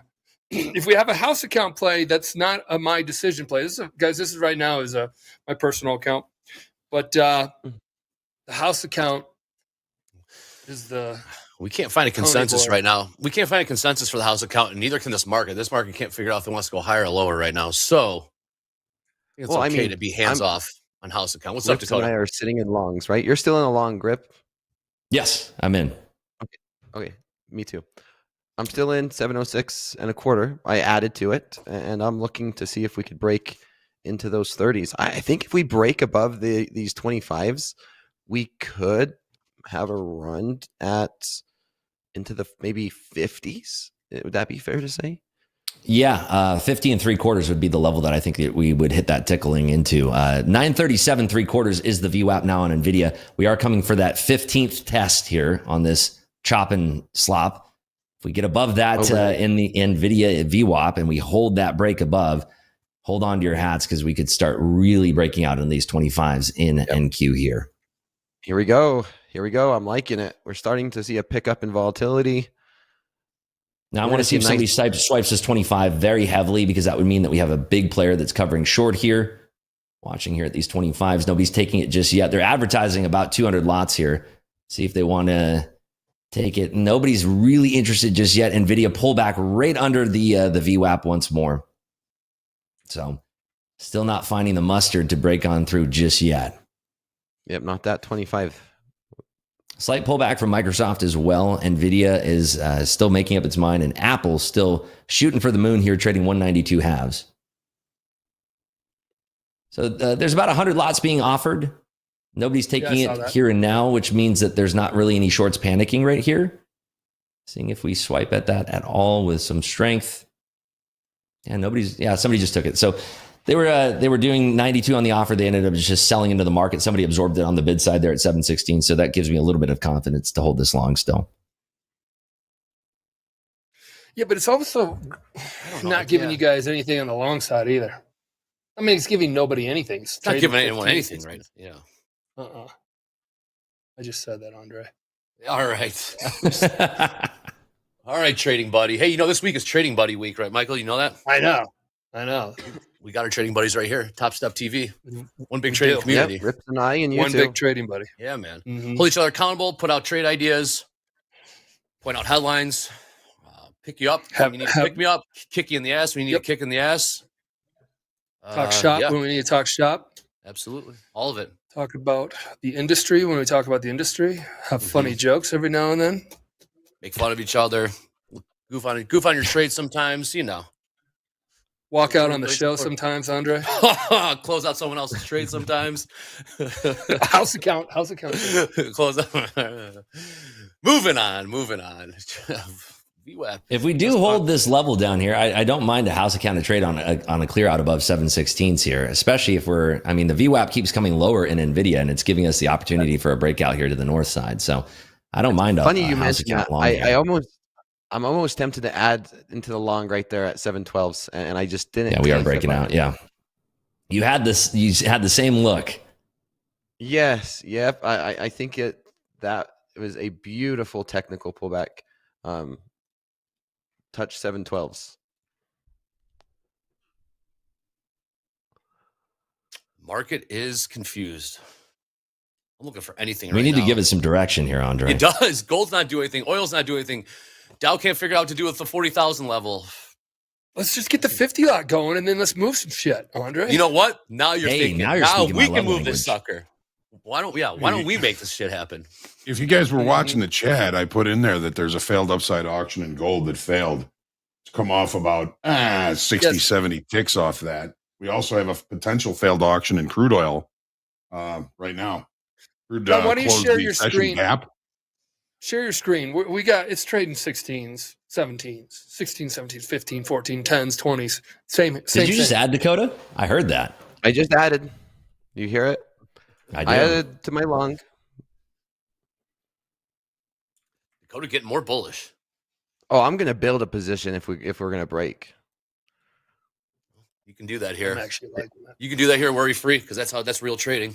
Yeah, this is one of the things. I'm being patient, and if the market gives me what I want to get paid for it. So, Oh, so if you do something like work-wise, you want to get paid for it, huh? Here we go. Only at Topstep. Only at Topstep. If you do something, if you trade well, if you profit at Topstep, it's kind of work a whole week, and then your boss saying, "Nah, we're going to deny that one." You got your payroll run coming up right now. Denied. Boss, I got blisters on my hands. My back hurts. Mental taxation. It's like if you do contract work, not specifically following that contract. Oh, but we got a new sale. Oh, jeez. Oh man. So NVIDIA is breaking above the VWAP, but it's not a violent break. It's not what we're liking to see here. I now want to see potential breakout of the 9 EMA to the top side here, and that would give me a lot more confidence, of course, that we are going to break higher. There's a lot of resting liquidity up there at 31, so if we don't entertain that pretty soon here, I think that those folks might start to get a little bit antsy and start pushing down into this price here. So we're about 11 handles away from the price I think that we should be reaching towards in the next 5 minutes here. Just added 6 contracts now. Woo, hot dog. Loading up long. Let's say we are a bit of a lull in the market right now, but we'll stick with this trade. We'll see if we get another push here. Dakota is loading up on the longs.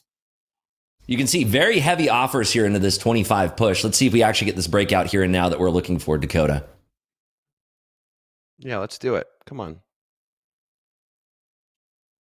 This is where you can lean in with 50 contracts and help us out here, by the way, in the house account. I'll help us a little bit. I'll help us. When Andre tells me what to do, all I do. I got nothing. Yeah. I got nothing right now. We got nothing. I just added 7 contracts. 7. They're loading up. Do you have a check box at least? Do you have one check mark?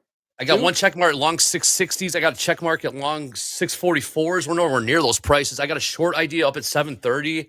That's a one check mark. We got there's one, yeah. I mean, we're in the middle. We're in the middle of all these trade ideas right now. Thank you, Jack. Above 716 3/4, that's my check box.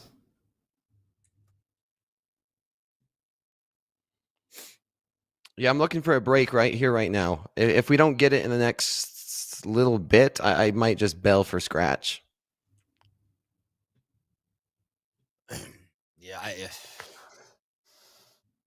Yeah, right now those 25s are being very heavily defended here, and the offers are very aggressive into that. But keep in mind, the longer that we do consolidate in this area and the longer that people are building a short position here and now, the more likely it is that we will have a huge push to the top side, potentially entertaining those 50s in a snap. So we have a glossary that's going that we have here at Topstep with lingo. And I know there's folks, and I think Rips, you said it, or not Rips, but I added. Said it. Sorry, yep, I added again. What are we? What are we into now? I'm in 8. Baby. Looking for these 25s to blow out here. Tickle, tickle. Knock, knock. Who's there? It's Dakota. 25s just did get knocked down there. Yep, I'm in 9. Got slapped very hard there. About 300 contracts. Let's see if we can lift the offer even higher here. There's some thick liquidity going in these 28s now, looking for 29s to trade here, all the way up to these 30 lots, these 30s, 31s. There is a lot of liquidity that is resting up there. So if the NVIDIA does continue this push higher, we could potentially entertain into that liquidity up there. This is interesting. 82% Yep, long. I'm in and 9. few I'm in 9 until now. 9 now. Dakota's long 9. Okay. Looking for this Looking breakout. for this to hold above this breakout area of 25 now.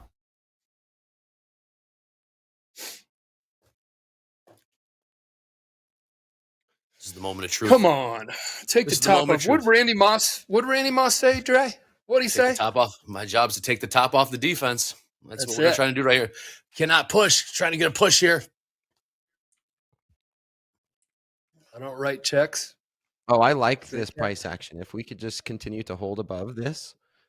So that's the key.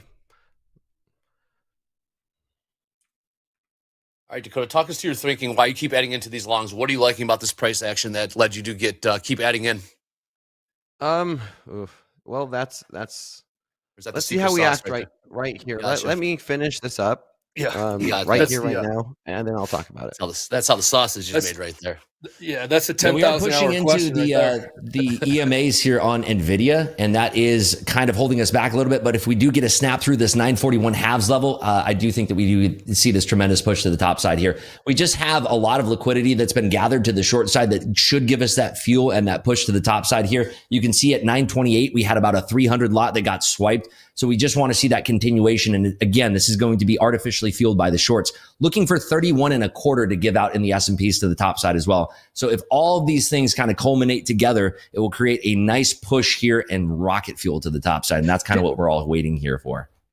Can we get chat, everybody who's long and everybody who's flat, to kind of go on their screen? You ever see that where the guy goes like this and he starts like blowing on it on the Yeah, chart to make it go works. higher? It works. It works. Did you see Disclaimer, that? it doesn't You know what work. worked? Disclaimer, it doesn't work. No, But it does work. I know what works even better than that, Michael, is adding a 50 lot into the into the offer and just sending it in at the market here. So I'm we're, trying everybody in to, chat's Rip. I'm pounding their trying to. pitchforks, going long, long, long, long, long, long. So we're all cheering you on. We're like at a pep rally, but actually we're in the game. No, actually not in a pep rally. We're at the game, and Dakota is up to bat. Send All right, it. here comes this push potentially now into these 30s up There you here. go. Very, very nice push. This Dakota, is a where's key your area. We could. Yeah, it is. What's Very Where's that? your key area rollout? here. where are you rolling My out? rollout of is this break even. at? Good. This is Okay. either gonna Okay. Which is what? 16s? He's got a bunch of prices. 15s right now. Okay. So back to where the market was hanging out for quite some time, building into a position nicely. So you must have a couple of really good entries. I think you did. Which Yes, gives yeah, you started the- at guessing long. Long. Started at 706, and as we started making higher highs and being more bullish, I added. So the more bullish I was, the bigger my position was. Mhm. So I'm looking to peel out one of my contracts here at 29.75, anticipating that blow through 30s. I'm going to do a market if touched on that order to pull out here. Let's see if we get this here and now. Out one, On we beautiful go. move. Out two, got one as a runner. Beautiful move. This is the push that we're looking for. NVIDIA is pushing into that 941 level. These 930s, we did talk about this target as we were down there here. And this is where I want to start feathering a little bit out of my position and just leave the final lot as a runner here. MP, you short? Or, I mean, are you flat? I really quickly Gotta- got short 30s at the 31 level. I said if we went up to the 31s, I'd do this. This is going to be so damn light and tight because I have more There's fun a watching, Monkeys song that I think you should listen to, Michael. I think it's called I'm a Believer. And perhaps maybe throw that on the iPod Shuffle today. I can't find them out. Jeez. I love it. I'm spectator mode right now. I have moved my stop to 25 evens here, just in case we do get that quick little flush of Cito to the downside. But we are building some strength. Back up to that prior point of liquidity, about 45 quarters here is where the market wants to send this to, because that was a nice agreement and price that we had. We are constrained again by NVIDIA. If it doesn't push here and now, we will potentially see a pullback. But now we're starting to see those shorts blowing out. And as long as those offers get thinner to the top side here, we will potentially see this nice strong push here. I'm going to move my stop, actually 27 halves. and put my Stream Deck here back on the desk. I just got stopped out on that move there. So that's going to put us up on the day here, a total of $3,100. And that's about $2,400 there in our $2,400 there in our XFAs there.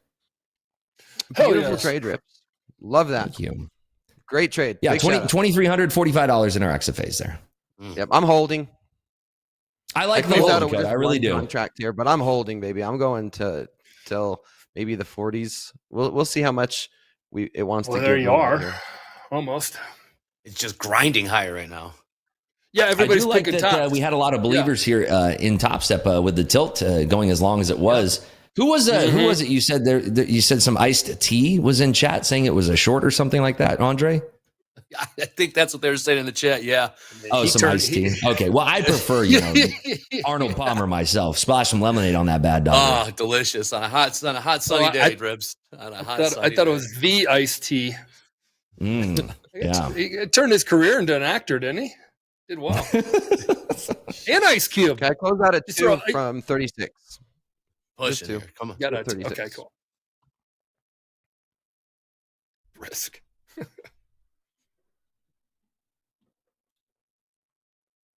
Hey, while we watch this push here to the upside, Twitter or X's newest hot user here.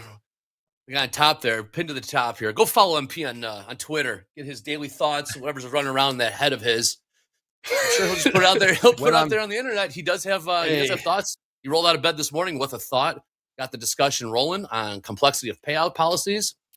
And he'll keep giving you fire content. Just keep giving you that fire content. As you do, roll out of It's bed, incredible. first thought that comes to mind, This is this is gonna be one hell of a human experiment right here. That we're gonna see how this plays out. As long as the squirrel keeps running, the hamster upstairs keeps running. You're gonna have some thoughts coming out of that. You're gonna have some thoughts coming out of that Twitter. You'll get the discussion going, giving you his daily thoughts on the markets, the industry, and just life in general. I believe, Michael, will it just strictly be to the industry, or just give them thoughts? It's on just life industry. Gotcha. I the fact that I'm stretching myself to add more social into my life. We'll follow him. It's going to only be about the industry, something I care deeply about. When I talk about it, guys, it's just my perspective. It's my point of view. Of course, you all will have different points of view. And I think talking about them is great. I'll tell you when I lean one direction or not, but it's just getting the conversation going. Here's your 40s. Coming up. Yeah, beautiful perk into those 40s there. Absolutely gorgeous. We are still seeing a lot of stubborn shorts. So if we do start to see Apple, Microsoft, and NVIDIA start to about face here, the downside pressure that we'd see in a move like that could be 20, 30 handles in a jiffy. So having stops, trading with stops is going to be paramount to your success. Yeah, we are pushing now 40s, topside target, 45s and 50s here. Dakota, what do you got What a on trade, still? Dakota. Beautiful, or beautiful trade there. I still have 5. Once I'm finished with this trade, I have a good comment on your Twitter post from yesterday. Oh, yes. We just have But I'm up discussion. about guys. If you want to 9,000 quit talking about it. in my All life. right. Wow, what a 9,000 comeback. bucks. Let's go. Hold on, 9? I thought you said 5. Nice trade, Dakota. I made about 5 last night on a gold short. Okay. 5 on this trade, almost. I want to see if you actually put real orders in, Dakota. I want to see you put an order in. I want to see if you put an order in sometime and see the order book. Or Come join me on Slow Markets. I did it. I put a real order in. Oh, you did? So Nikkei. So that people like can that, see it. Michael? Yeah, I know he's trading live, but the joke is like you can put an order in. A live You can see order the will orders, show up. Yeah, you can see them. Yeah, I did it on Slow Markets a couple times. I was showing traders. I was like, I'm not spoofing because I want this order to get filled, and I put 30 lots below the market, and it showed up on everyone's DOM. I went on a rant a couple times on Slow Markets. Dakota's ranting. Dakota's got a good rant. Yeah, he does. I would. As far as rant score, I would give him a solid 8.5. Yeah. Yeah, ideally what Andre, you want to do in a live you're- account is take about 500 lots and about 3-4 handles above is just flash that order in and out as fast as you can. And if it comes up to fill that, make sure you're pulled out. That is my best advice to traders out there. No, that's how no, you no, do it. Rips. I'm kidding. Rips. That is called Yeah, yeah. spoofing. Do not do that. That's why called- Navinder no. got in trouble. You can do this. You could say, I want to get short up at 85, so it's way off the market, and then you can put it in. Now I think I don't like it. I'm going to cancel. That's okay. You can. That's what I wanted to do as far as a position, and then I changed my mind, and it's all on air. That's to me is it's no different than. But now if you're doing it to move the markets, that's really what spoofing was about, right? It's being. Yeah, that's what I mean, Navinder I know did. And guys. that's why he got caught. He caused the flash Yeah, crash by finding out an algorithm that was very heavy could be manipulated by a flashing price like that. Oh my God, did not know, and it just kept flashing, Oh, flashing, really? flashing. Oh yeah, no. No, I didn't know. He literally caused the flash crash, and he figured out there was a large algorithm, an institutional algorithm. Okay, By the way, I'm we out. just tagged 750. 50s. Give it up for Dakota. Yo. Oh, Wow, we're pushing. There we go. damn, Dakota. So there's Nice your trading, squeeze, buddy. by the way, that we've been talking about. There's your squeeze fueled by all of those early shorts straight to the north side there. Oh, we're still pushing here. S&P's pushing higher. Hell yeah. Well, Nice trade, Nice. Dakota. nice trade. Wow, that's how you build into a position. Right there. Nice There we trade. go. Right. New equity highs after yesterday's loss. Yep. Wait. He's on fire. Hell of a comeback. Yes. Uh-oh. To do a comeback like that after a day where you hit your DLL, I mean, kudos. A lot of people will melt down again and again and again, and then they'll blow up their account. Yep. Oh, Oh, shit. shoot. Speaking of Speaking smoky. of- speaking of See that? meltdown. Yo. Oh, man. Speaking of meltdown.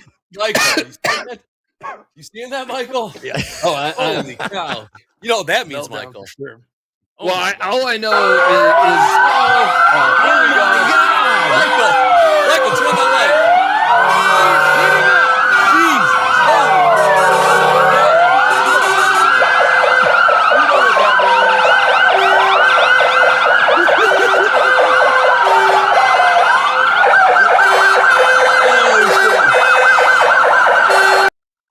Here we go, everybody. I'm the only- It's a fire drill, everybody. We're giving away 500 invites to lock in Topstep X for as low as just $19 each month. So you earn funding for the lifetime of that combine. Those that win the giveaway will receive their code tomorrow morning via email. Here comes the form pinned to the, where's that form? Pinned to the top of the chat. Boy, we are in sync today, everybody. 3 of Again, them. fire drill happening alarm. right now. 500 invites to lock in Topstep X for as low as $19 a month for the life of that combine. This is crazy. Yep, check your code in the morning if you do win, and we'll drop the form at the top. Good luck, everybody. We got more coming today, so if you don't get this time, trust me, we got you. But yeah, fire drill during fast And- markets. This is the exciting part about Topstep TV. So we have like almost 6,000 people here. Guys, we come on here, you just talk trading. We just had fun. Hopefully you laughed. Maybe you were Right. this and that. Felt an emotion. And when you came on here, that was enjoyable enough to tune back in.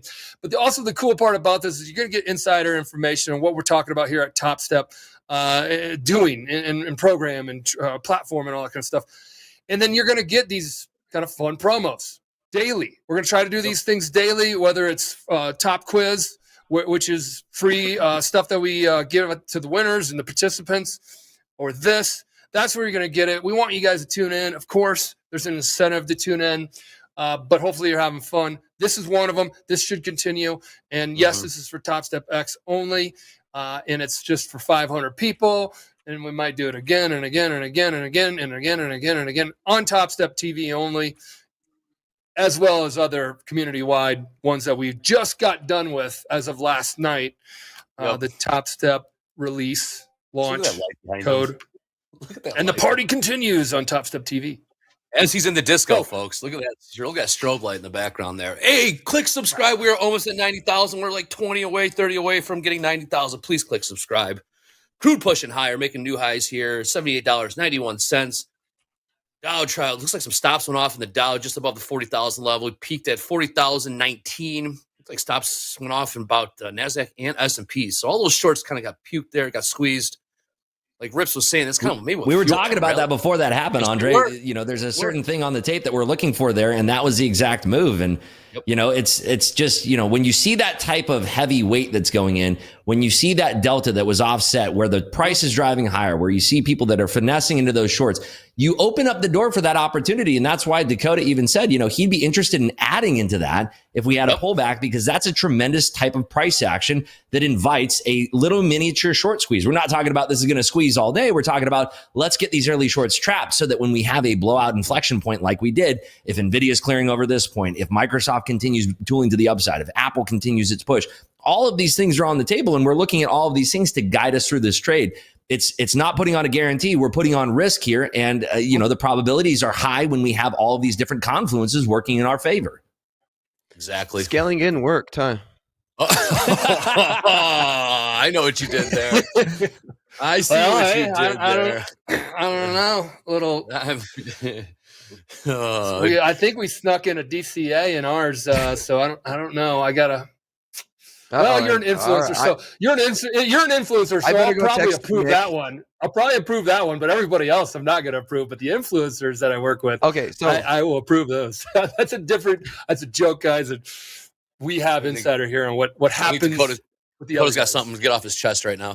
yeah, okay. Yeah, So I even have this on a sticky note because I read it. I don't have social media, and someone messaged it to me, and you had a question out there, MP. And it was, what was it? It was, are simulated traders real traders? What was that question?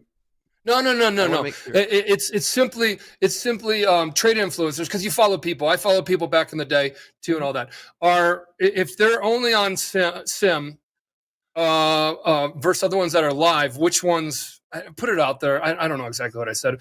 It was if somebody's on sim only. Are they a professional? Professional. Yeah. Something. Real quick. That's what it was. Before Yes, the rant, Dakota, what is your P&L right now? You're flat, Thank you, right? Jack. 9,500. Excellent. No, it wasn't. If sim traders are professional, it's like, what do you consider professional?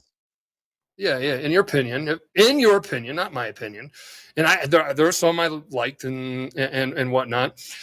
Is a trade influencer who only trades a sim account a professional trader? So I did say that. What is your definition of a professional trader? Yeah. What is I your don't have definition of a social media, professional so- trader? Yeah, I don't have social media, so I don't reply on social. I'll just reply right now. And my opinion is no. It really is not, and not even a no. It's more of a hell no, right? It really is not, because here's the facts about life. Even before prop firms came, is you go to the military, you want to become a pilot. Guess what? They put you in a simulated environment to learn how to fly a plane, right? But that doesn't make you a pilot. You have to go out and actually drive a damn plane to get a license, right? And then you could become a pilot. And then they always, and I seen that someone's comments, well, you get paid for it. Well, when you get to the military, you get paid to train and become a pilot, but they're not going to keep paying you to just sit there in a simulated environment. And then you make the comparison, because we just watched an amazing golf this weekend. Same thing. I could go out to, a simulated golfer, and I could be the best simulated golfer in the world. And then I go try and do that on the course, and it doesn't really translate to the live environment. And then you say, well, I get paid for being in a simulated account. I'm like, yeah, you know what? That's true. But why would a company keep you in a simulated account, right? It's one, you're not good enough and you're not making them consistent enough money, or else it's just bad business to keep paying simulated account. Or two, maybe they get value out of you, some other way if you're a good simulated trader. Or three, maybe they just change the rules and make it harder for you to make money in a simulated environment. But that's the reality that we live in. Prop firms has only been around since 2010, right, MP? And in the next 50 years... E-prop firms, correct. Okay, e-prop firms. Did they pay out before then? To like, hey, come and practice in a simulated account, and we'll give you money based off of trading.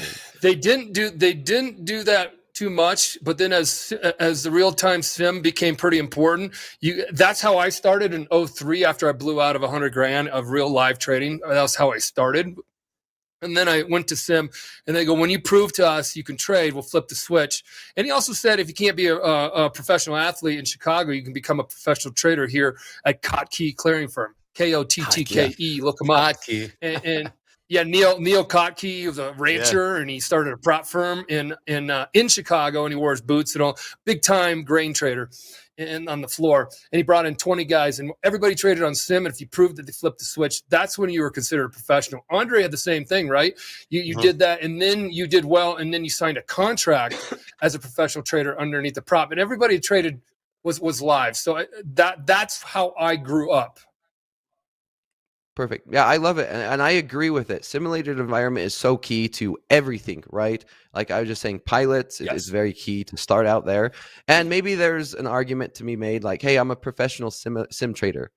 And you could say that, right? But there's a dramatic difference between I'm a professional sim trader and I'm actually a professional trader or a professional live trader. There's a big difference, and relying on a prop firm to say that I'm going to consistently make a career out of sim trading is just not realistic in my opinion. And I would never depend on that to have a career, right? You want to become consistent. You want to have a family, raise a family, and say, this is my main source of income, hoping that they don't change the rules on me and hoping that they continue to pay me this fake money, right? So that's my opinion, and I think it's very well thought out because I spent some time thinking on that because it's very important. And everyone says it rant. It's very important in this industry, and to help new traders guide them and understand that there is a difference, because we want to help traders make that switch. Yep. I will also add color to this that I look at this in a very black and white form. Let me ask you a question, Dakota. When you got moved over to live, what was that agreement called that you signed? What was it? It was a blank trader agreement. What was that? Do you remember? I think the word was professional trader agreement. And also the fees that you and I pay in these live accounts, it is a professional trader fee. So I think I just look at the black and white. I don't need to listen to any of the riffraff in the ethos out there in the social media. You just look at the black and white. The contracts that we sign when we're in live accounts designates both of us as professional traders. So there it is in black and white in legal terms. And it's fine if it's who cares. If some people are like, well, who cares? I get paid. Who cares? I get paid. Fine, that's all right. But when you talk about do you if you're serious enough about this business, I want to be considered a professional. I didn't put when I blew out of the three, and people are like, I've heard the story a bunch of times. $30,000 trading accounts I blew out of. I did not consider myself a trader, a professional. I swear to God, until I wrote it on my W9 occupation. Trader, because I had to pay taxes on it and I was live. And at that time, you're like, well, you considered that when you got paid. Well, at that time, the only thing was live. And I'm not going either way. So you can, to each its own on what you consider it. But the end of the rainbow in the whole spirit of the funding world has always been, since the dawn of time, when we started in 2010, when Topstep started, and every other real brick and mortar prop shop, is to get them in the live markets. The live markets are harder, though, too. Your fills are harder. If you trade with size, a 15 lot that you can do in sim, 15 lot in the live markets is seen.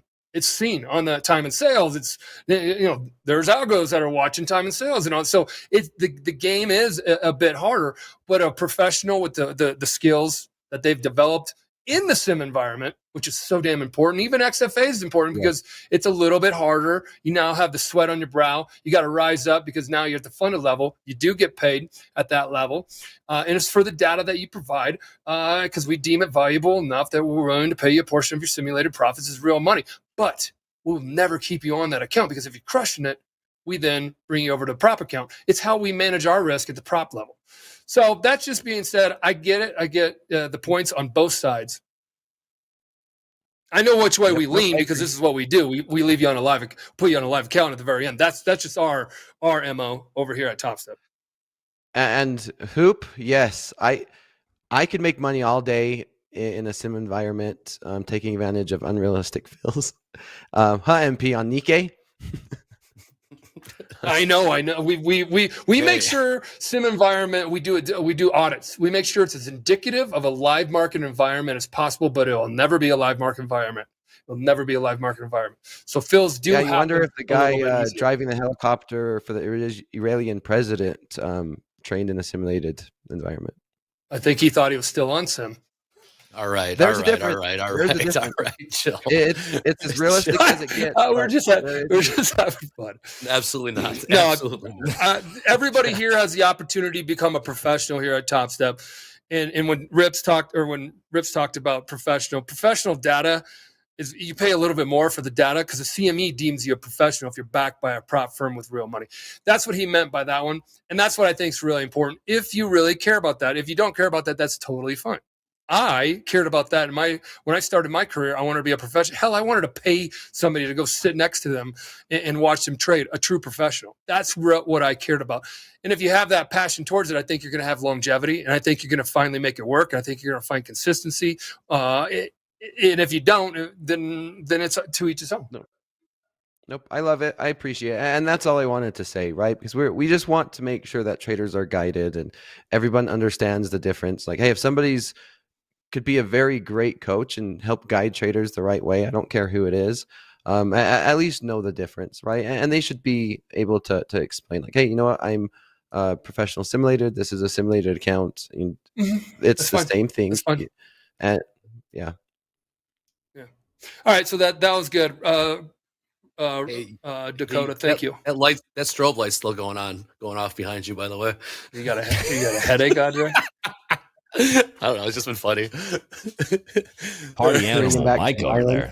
All right. I think we got a couple more minutes left for that fire drill that's form that's pinned to the top of the chat there. Again, 500 TopStep X invites.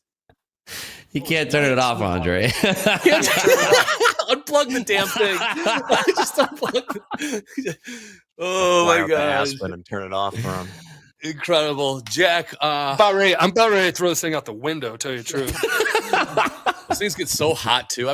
There it is. There, look at the wrestling stuff.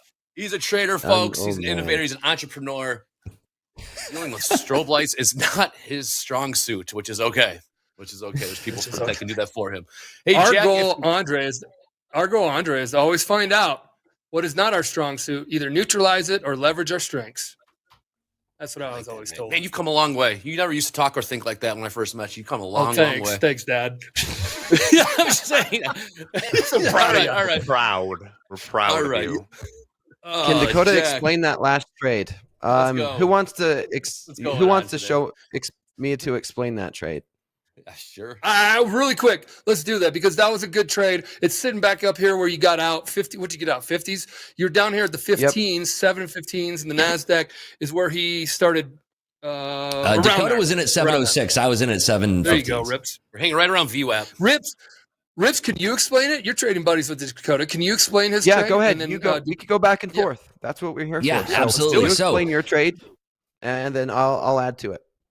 Yeah, so we were at that inflection point earlier in the market where we flushed down to 691s. I was originally shorting down there, but then we had enough push down where we tested those lows and we found out. Hold on, Rips. Hold on. Go to my screen. I'm going to John Madden it, mark it up while he's talking about it. Yeah. Okay, go ahead. Start over. So we had that push down below 691 quarters. And that was, right around that area there. So we were talking about this where, Dakota and I were kind of voicing our own opinions and we're letting the market develop, right? The thing about being a really good trader, and I'm not saying that I am at all. I'm just saying the thing about trying to aspire to be a really good trader is to be malleable in your opinion of the market. That means that you should be willing to shift your opinion of the market based on the information that the market is telling you. Now, when we saw the market push down there and we saw a lot of bid absorption there, and we were both talking about that bid absorption it really stuck out to us. It stood out to us that if we were going to have a push down all the way to 644, that would have been like the trigger point for the ultimate long on the day. And I'm sure Dakota, I probably could have seen him levering into maybe 20, 25 contracts and a push down to 644. Correct me if I'm wrong, Dakota, but if we had that push down with how strong those bids were, you would have been pretty heavy into that, yes? I would probably have bigger size if the market gave me exactly what I wanted. It's hard to say because it's hindsight, but most likely I could have had a bigger size if the market gave me the prices I wanted.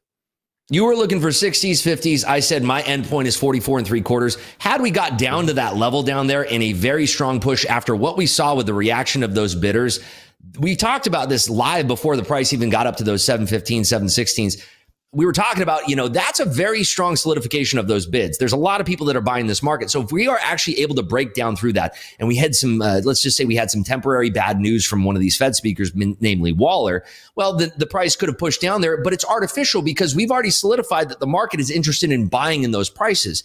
So if we came down to that level, both Dakota and I were looking for heavy longs in that area. We didn't get that price. Does that mean that we give up on the day? No. We adapt our opinions, we adapt our reads on the market, and we look for the next setup. In this case, we were looking around that 716 level. We had a nice push out of what Waller had said. It was somewhat bullish for the market because him being a hawkish speaker saying dovish things is very good for the market. So we saw that push, and we started to see those transactions taking place between 700 and 720. That's where we had that back and forth movement. Every single time that we were pushing down, we started to see bids firming up. And every single time we were pushing up, we saw shorts getting very heavy into it, which is what created that delta divergence. So that delta divergence was what triggered the thing in my brain that said, boy, by golly, if we blow out this level, we're going to have 20, 30 points of upside potential that we could ride here, and we can take this at a cheaper trade where we're risking just below 700. So the lopsided risk being 15 points to the downside. However, to the top side, we're looking at 30 handles, if not more. So, I mean, it ran 50 handles from 700. So the lopsided risk was there, where your downside risk is much smaller than your upside take profit target. So on a trade like that, when you have all these pieces of confluence, you add in and you look for more. In this case, what I looked to next was over at the Magnificent Seven. NVIDIA was constrained underneath the VWAP there. That's a big trigger point. VWAPs like to get bought up VWAPs like to get bought up when they're shot through. So if we have a push through that where we have people that are shorting into that, you're going to have a lot of adamant call buyers. We also have the run up to earnings. Because NVIDIA faded off the open, we have a lot of folks that are looking now at bargain prices for calls, because the price of calls, although it's not dramatic as if it's not having earnings tomorrow after the bell, we still have a lot of potential of call buyers getting a cheaper price on those calls if that's what they're looking for. So that blow through VWAP gets people interested in calls. We're going to have that push up to the upside. And then finally, Apple and Microsoft showing us a lot of strength over the Mag 7 gives us that weight in the NASDAQ. Because remember, number one weight, Microsoft. Number two, Apple. Number three, NVIDIA. It's a cocktail of all of these things working in concert with one another that gives us the confluence to build up this trade idea. Is it going to work every time? No. But the more confluences you have for a trade, the better probability you have for a success on a trade like that. Man, fill the gaps. Boom. Right, the story. Boom. How about that? And then there's MP's Rips, little drawings. Yeah, Rips, if you were to put this in a third grade or drawing, would this be kind of what you're going with? 100%. I was watching you draw it the whole time. It was excellent. I mean, I might even say you might be Michael Ross. I mean, we have some of those petroglyphs here in Utah. Hey, so that 85% long, hey, the 85% long in the NASDAQ, they all got paid. So that was really good to see, Michaels. I guess, get with the majority there, if that was the play, as we saw. In the chat, real quick, who went with the RIPS trade? Who went with it? Or sorry, the Dakota trade. Well, RIPS. It was a RIPS Coda. I believe it's RIPS Coda is the technical term for that setup. Dakota. Yeah. There we go. I mean, we were both sitting there and waiting patiently in the long, right? That's what it was all morning. Yeah, let's see all these guys. Yeah, it was getting a little warm, but not warm enough that we were getting scared in the trade. And I think that Dakota never really lost confidence, and that was building the confidence on my side. When you have your trading buddy that's looking at the same trade as you, we were on opposing sides of the trade last week, and one of us won, one of us lost, and we were on opposing sides. It doesn't feel great when you're on opposing sides of opinion with your trading buddy, but you still continue to trade. Today, when we're both on the same side of the fence, it feels good, and it gives you that confidence. And alongside all of the confluence we just talked about, it builds that really great confidence to hold into that trade. Yeah. Mm-hmm. Now let's switch to my screen and I'll show you why I took it. There you go. I'm a little simplistic in terms of not as in depth, but yeah, I think RIPS did help me play a key role in this trade. As soon as we switch to my screen, I'll show it. Yeah, switch to Dakota's. Get off my chicken scratch. I like it. How do you James, are you back there? Hang that one on your fridge. What is James is ripping cigarettes back there. Yeah. I can jump in and do it real quick. If you want, Jack, go ahead. We do have some housekeeping. We got to get back Yeah, I We can do got some that stats. too. We got some news. Second. I hope we didn't We'll lose talk- connection with the office or something. That Oh would no, be. is everybody in the All office right. today, Jack? There's several people in the office, not myself. All right, Dakota, here's your There, charts. oh, Here we there we go. go. There we go. Okay, over here on the left, I have an hourly chart. Okay, and we said this right before the open. This was resistance, and I was looking for resistance to become support. You know, sure enough, resistance became support. I didn't take that trade. You did immediately, Rips, because this happened right at the open. And so I liked it. If we zoom into a 5-minute chart, it was the same thing, right? Very clean, very simple, and very clear cut, right? And so I have this 5-minute chart that I keep up and then I watch and then I keep tabs on. And alongside of that, I have something called a 100 tick chart, which you see here over on the right-hand side. So with these lined up next to each other, guess what? There's a technical thing called a double bottom. We formed a double bottom, and I heard Rips like, hey, Waller is typically a hawk and he's a little more dovish. And we started the rally, we started the break, we had a little bit of downside resistance. We broke out, and I'm like, dang it, I might have missed it. I'm gonna wait for a pullback. And you guys heard me live, waiting for a pullback. We got that pullback. I got in long right here in this zone, right around 706. Like, great, this is a great opportunity for me to get in long. And I got in long 3 contracts. That was my starting size. Immediately, we rallied up. We made a new high. And so now we have a lot more technicals coming into play. We had that double bottom. We had the confirmation that the double bottom did break. We also had a higher, this is a higher high, a higher high, equal lows, higher lows, right? And then this entire time, I was looking for little technical signs that I'm a little more bullish. This is a little more bullish.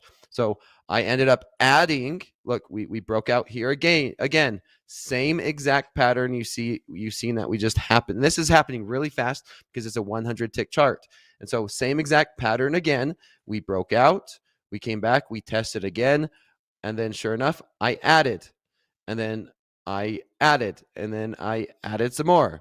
And I kept adding the more that this market kept confirming that we're breaking out. And then over here on the left-hand side, on the 5-minute chart, this is what I was also watching as well. It's a little bit more zoomed out, right? Like Google Maps, it's zoomed out. And so you don't have as much clarity, but same thing. Look, we have some resistance here.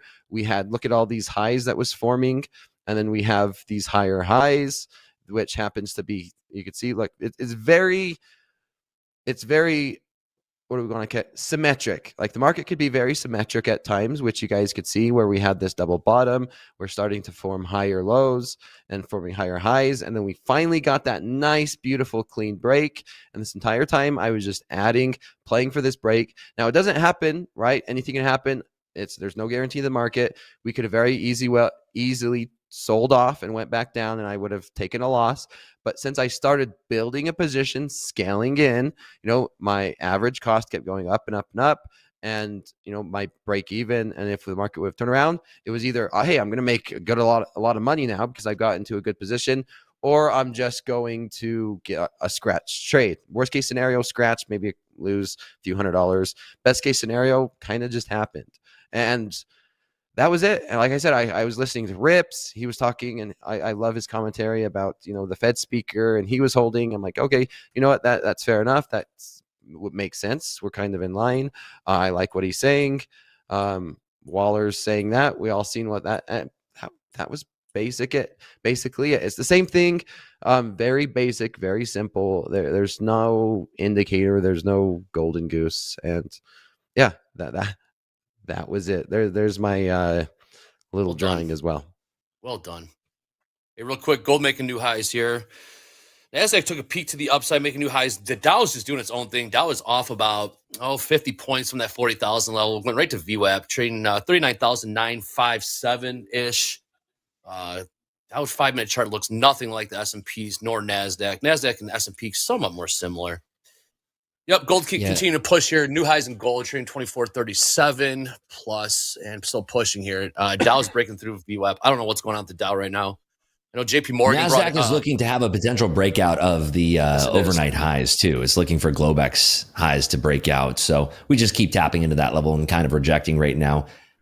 We have a very low volume and low liquidity environment still as well, Andre. And I think that is worth noting for a lot of traders out there that don't know about a low liquidity environment. It makes it very difficult to trade because if a player comes in with higher liquidity and they start smacking around the market, they can move things.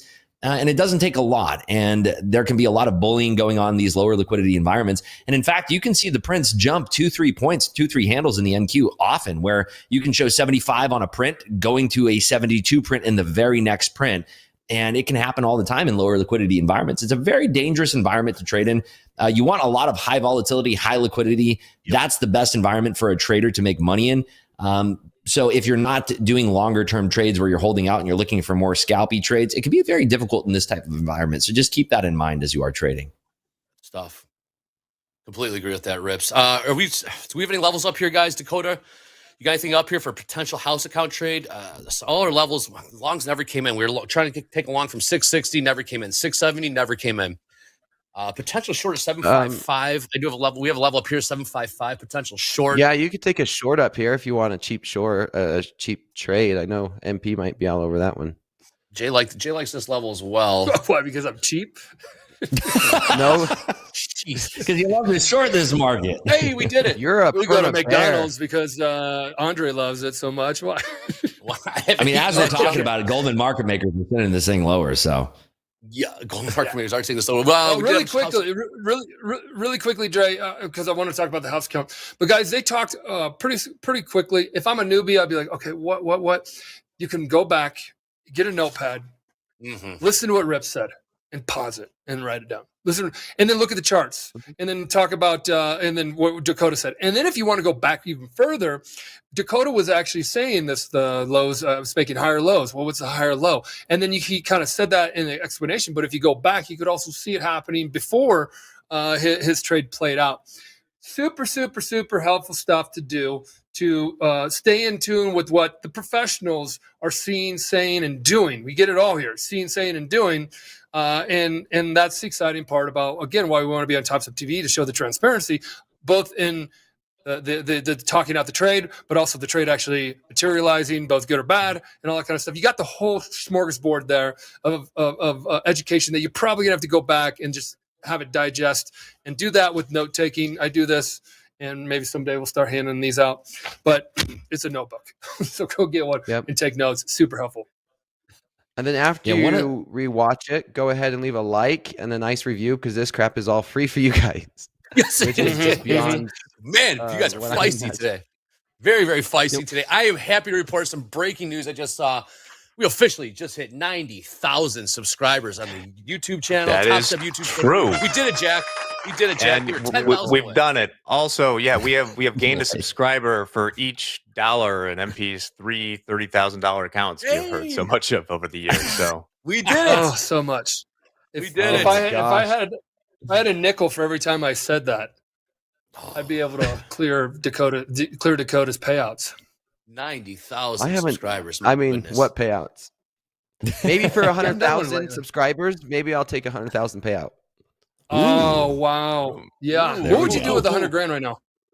What would you do with 100 grand right now? What would you do with it? Well, I still have my 2020 Honda Civic. My biggest purchase this year was I bought 2 new tires for it. Oh, wow. Why 2? Were you burning off the front ones? Well, I get two new tires. When I don't replace all 4, it's front wheel drive, so I replace the front 2, and then I rotate them. Yes, I would put it in a Roth IRA and trade it. Oh, I've done that before. You can trade Roth IRAs and futures. It's kind of like I don't know if I'd highly advise it, but you can take a Roth, move it over to a futures account, futures broker, and do it. I've done it. Yeah. Yep, Roth IRA and trade it. Well, don't quote me. I don't know exactly if it still happens. I did it. I know that. You can. I don't know if this is the soundest financial advice for large swaths of the population. No. But, your name's not Dakota. It's probably not good advice. You'll get the 60-40 blend. You'll get the 60-40 blend of short-term, long-term, which is nice on that account. But you're also actively trading a long-term A wide side jack? Never mind. Those are only on profits, though, MP. You have to remember that's on profits. I know. Well, we're talking Dakota right now, so yeah. Yeah, well, I mean, that's a guarantee for him. I live by this saying: is it's not about having possessions, but about having very less wants. I like that. And thank you for J Van. You're right. You don't pay tax. I don't know, but Ross, unless you can't take the money out because then you get penalized. Okay, yeah. So.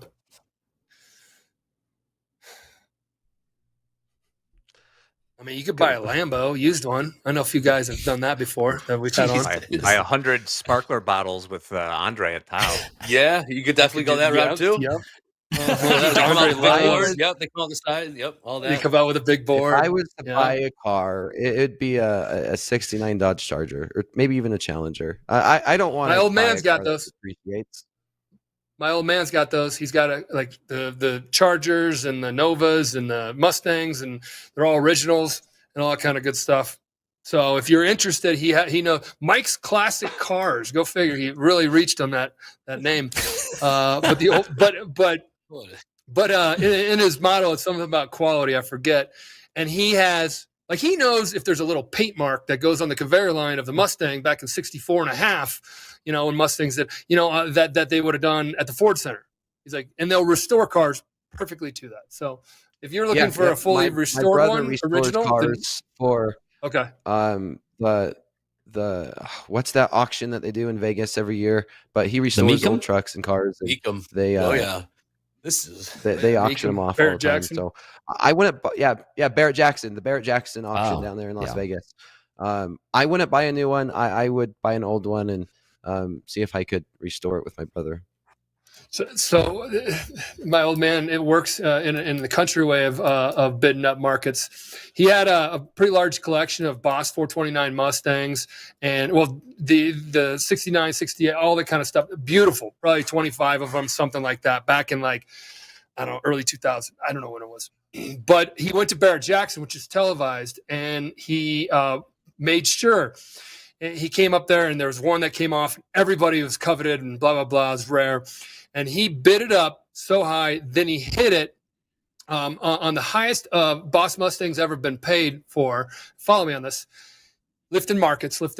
And the guy goes, when he's signing the thing, he's like, you realize you paid the most for Boss Mustang ever. He's like, yeah, I know. And I got 25 others sitting in the garage. So all their value just went up. I'm like, old man, that was hot. That was slick. Yeah. That was slick. Yep. Well, if we have a moment here, shout out if there's any trades, but we're going to squeeze in some news and stats because it's been fast and furious here. Yes, it has, Jack. Go ahead, Jack. Yep. Just a little brief story about no longer being in a zero interest rate phenomenon world. ZERP had a lot of things. Remember Peloton, the tablet bike company that's now basically worthless. Google's also sizing down their moonshot factory because unrestrained innovation, basically all those things were mostly important when the money was free, but now people want that cash. So I don't know. Makes Let's see what sense. it does to the robotics and things like that. And then real quick, in unfortunate news that Danielle wanted us to share, Ben Affleck has come to his senses about the fever dream of Jennifer Lopez marriage. It's not going to work.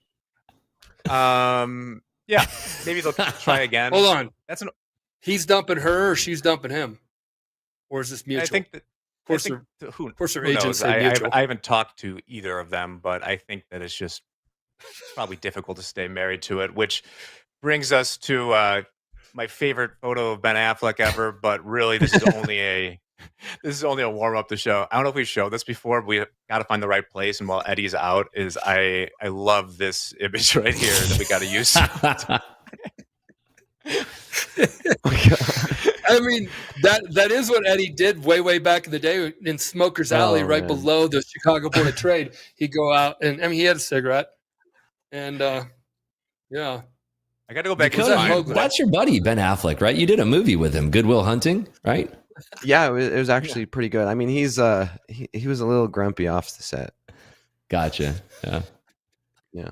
I have some news if you want to switch to my screen. I have a fun piece of news for Flow Markets. So Did you guys know slow markets was spotted on the New York Stock Exchange? What? Go on. Oh, Here we go. oh boy. Oh boy. Man. I tried to get it with the Peter Tuckman hair, but I couldn't get it. Dakota's loving it. Is that an AI? man. Do you go show me a trader that's a turtle that says slow? I mean, is that how Michael, you do no, that? that's a real picture. That's an actual picture, obviously. Yeah, you didn't do that. Here. Oh, I closed it I mean, out. I knew Yeah, that's a floor real traders thing. are weird, but I didn't, There's no rule My- that says a turtle can't trade. Yep. Gotta let There's it go. no rule. What a session. Yeah, that was AI. My buddy Rips over here showed me a cool AI website, and I stayed up pretty late last night playing around with it.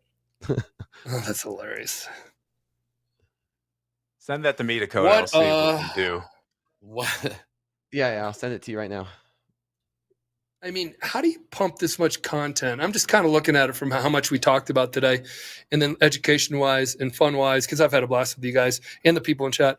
And it's only, an hour and a half into the market open? Is that right? Yeah, we've made money. We've We need to pass around the hat walked, right now. If walked the on line my of, screen, I use what the we're old talking- Topstep logo, by the way, and we had a Coach Dakota logo that I really, really liked. If you wanted to switch over Oh, to show that one. Show that my one. screen over Hey, guess here. what, That'd be guys? the Rips is going to join me tomorrow for slow market. Sweet. Show the one of us. We're going to have Rips is going to join me tomorrow night for slow market. That's Rip, sweet. you already made. You had one. He's of riding us. himself Rips? there. It's God, riding a goat. Rich, you're I love stunner. Your AI makes you just the more of a stunner than you already are. I was Wow. gonna say. it. And then there was another one that was basically Dakota and I after we win the Topstep Trader League. That was this one right here. Oh yeah. Oh, there we go. Cool. There we go. Keep in mind, we are in a That's- goat farm. What? Oh, Yes. wow. There's some jokes that I could throw in there, but hey, Easy now. That's dope. Good times. Oh, jeez. Oh, man. Real wholesome friendship you guys have going on there. I love it. JD, where you been, JD? JD, where have you been today? We got some stats. We got some leaderboards. What do you got for us, JD? Let's check out hot streaks from yesterday real Oh, quick. yeah. let's do it. Is it the same person who's making like $5 a day? Yeah, Brian. Yeah, he's back on there. Brian's much back in yesterday? the markets yesterday. $8. That's $8. eight Cicero clams Hey. for Brian. Just gonna say, what can you get in Cicero for $8? 8 clams. 8 Cicero clams. Eight All right. Cicero clams. Okay. 4 trips on the pink line. 4 trips on the pink line. 4 trips on the peak line. Guys, that's the L Might need to L explain. train in Chicago. You might need to Yes. explain that one, Jack. Get your minds out of the gutter, everybody, is the No. name of the elevated train line.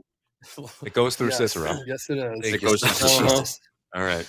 Uh, Jacob Neeson. I always took the brown line or the red line. Again, these are the lines. They're colors They're in train Chicago. lines. They're train lines. mhm.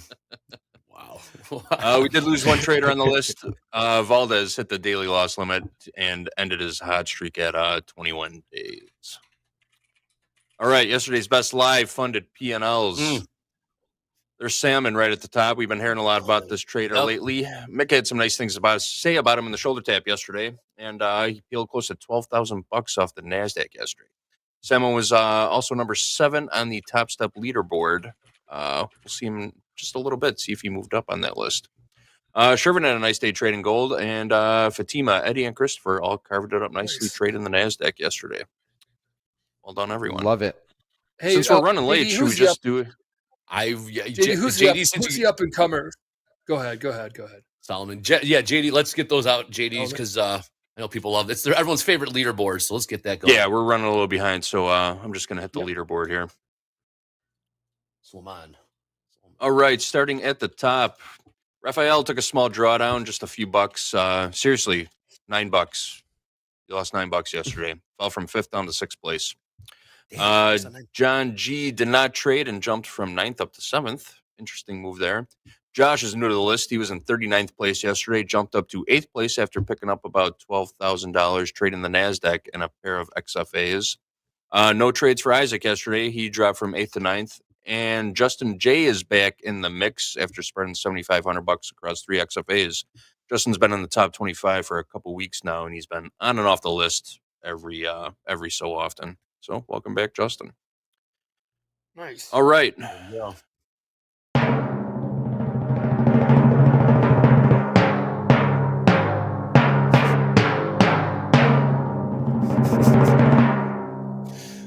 Trying to time it just right.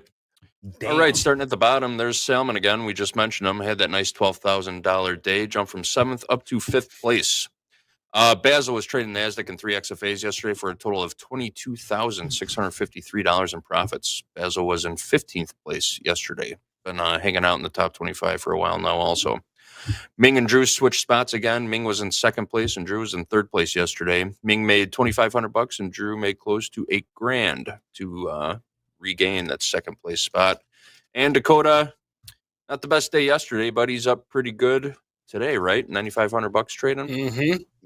Yeah, yesterday I lost 9. Today I made 9,500 so far. Yep, the swings, baby. Still double the next closest Swinger. contender. So, yep. Nice But it's job, all about everyone. perspective, right? Yeah, nice trade. That's what I got for you. Thank you, JD. Thanks, Thank JD. you. Good Hey, stuff. Jack, New we're highs, going to share that. We're going to share that other. Go ahead, Andre. We're going to share that other news that's in there. I would like to know, without having to read it, what Antonio Brown did to file for bankruptcy. Well, if I had to guess, that's the first I heard of it. You I'd like imagine AB, that huh? he spent more money than could be covered by his Okay. assets. I bet he was buying a lot of Lambos, Andre. a lot of Lamborghinis. Yeah. Uh-huh. He's all right. Hey, new highs in the S&Ps here. NASDAQ, we'll see if we can get a push here to the upside. Wow, Dow bounced right off VWAP. Congratulations to those that got long right off VWAP. We are up about 50 points off of that, making new highs above 40,000 now. So 40,000 level, it's not resistance, not support anymore. It's just kind of a number since we've gone through it up and down so many times. But yeah, good. Congrats to those that got long off that VWAP in the Dow. Looking at the 5-minute here. See if we get another push higher in the S&Ps. I'm liking But a Jet- short gold. I like gold. a short gold right now. Short gold. What? Oh, okay. MP house account. I want you guys to tell me what to do. Well, we got one I am- check mark. I am- What price? What price, Y'all, Dakota? we need at least 3, right? Yeah, we got no gold traders out there I can pull levels from. That's the issue here. We got Dakota, and that's about it. we need All right. we need some pony boys out there. Stay gold, right? Yeah, We the start calling gold traders pony boy. Todd Hoffman stuff, man. The gold miners. Dude. John Hogue says, Oh, John likes it. You're all millionaires and you don't even know it. You don't even Come know on, it. man. Hey. All right, hold on. We Dig got into 2 this. check marks here. We got John likes the short here. And Dakota likes the short here. Thank you. 2 check marks. Let's take a look at the gold chart. Currently trading 24.33. 24.33 short. Dakota, what price do you like? Right here? Just the market? "Yeah, I'm trying to get in right now. Right MP, here, if right you now." want to, we got 2 check marks for house account. And if we want to do a poll, let's get we can get a 3rd check mark from doing a poll. Long Yeah, or get a short 3rd gold. check mark. Do a poll. Long or short gold at market. Just say long or short gold at market gold. Yeah, long or short from market. Where are we at right now with the consensus? 2 check 2 marks. check boxes. We got 2 check marks. We got thank you. I like that. Got the Coach Dakota and Hogue here. It's like the short in gold. Currently trading From 24.30. From right here, right now. Let's get that poll. It's markets are moving. We're breaking here. We're breaking. Well, now we're chasing. Now we're chasing. Trade off. Come on.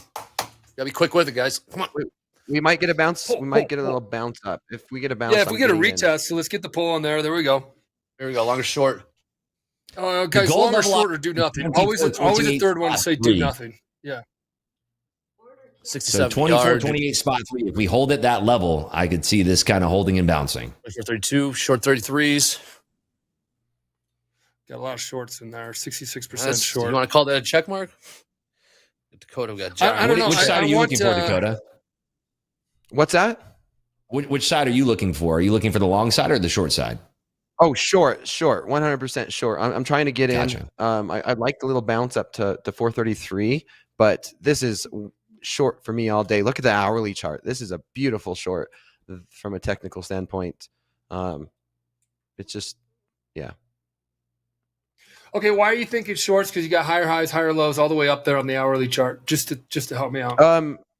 On the hourly chart, we actually have a lower low, lower high, lower low, and this is looking that there's a possibility for this to be a lower high. This is respecting resistance right here from last night. I actually shorted last night right here and made a good, that $4,500. So I'm looking for resistance to be resistance again on here. This is a relatively cheap trade, and we could get a push back into these 20s. We got 3 check marks, Michael. We got 3 check marks. We got Dakota. There it is, and we got the chat. And take a look at tilt here. Tilt's 50-50, so nothing coming off tilt there. I don't know what the delta is. But we got a 3 check mark banger here if you want to trade the gold. Oh, yeah, I got to get my house account. Oh, shoot. Yeah, if this thing rolls through 28.3, then it's going to boogie down to the downside there. Yeah. Okay, I got in at 24.33.66. Nice entry. Average. I'm short 20 from 432.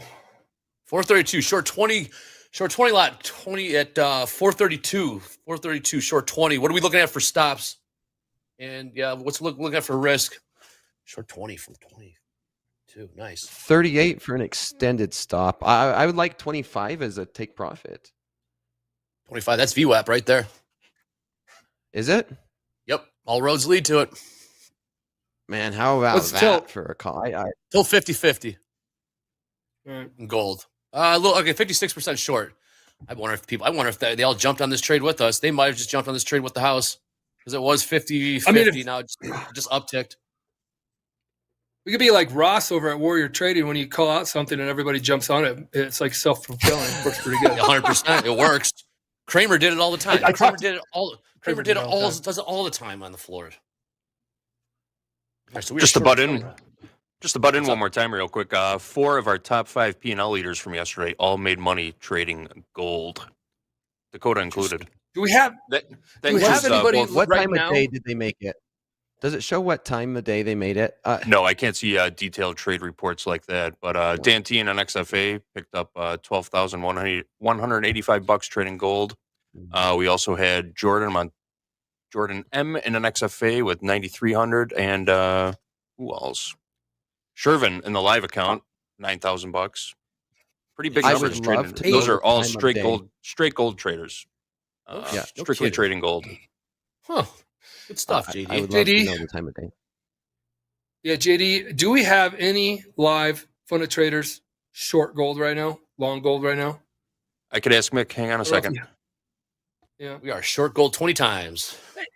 Andre, that would be another checkbox because we could see the even if they aren't sharing or not sharing their name or anything if they don't want to be shared, but we can say, hey, yeah, 6 traders are short gold right now. Yeah, we So don't the have answer, to. Mick has confirmed we do have live funded traders short gold presently. Well, How other many than me, Well, right? exclude Dakota. Robert sees my live short trade. 60% short in gold now until interesting. That went up by 10 percentage points since we got short.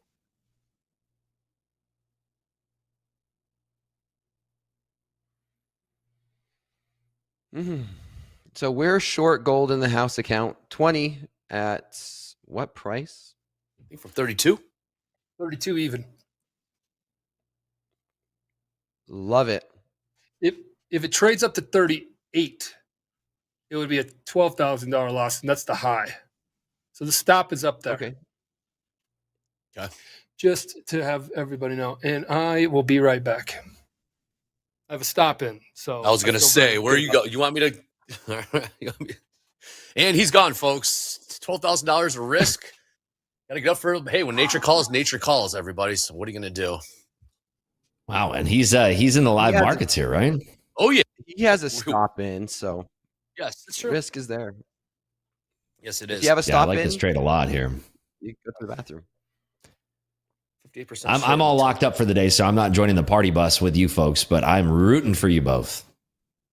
Mm. I think that's important. All the top step traders trying to cheer each other on and say good things about one another. I think that's always a very important message to send out there with your fellow TopStep traders.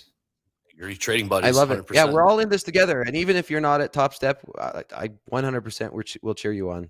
We're all traders trying to learn and become profitable.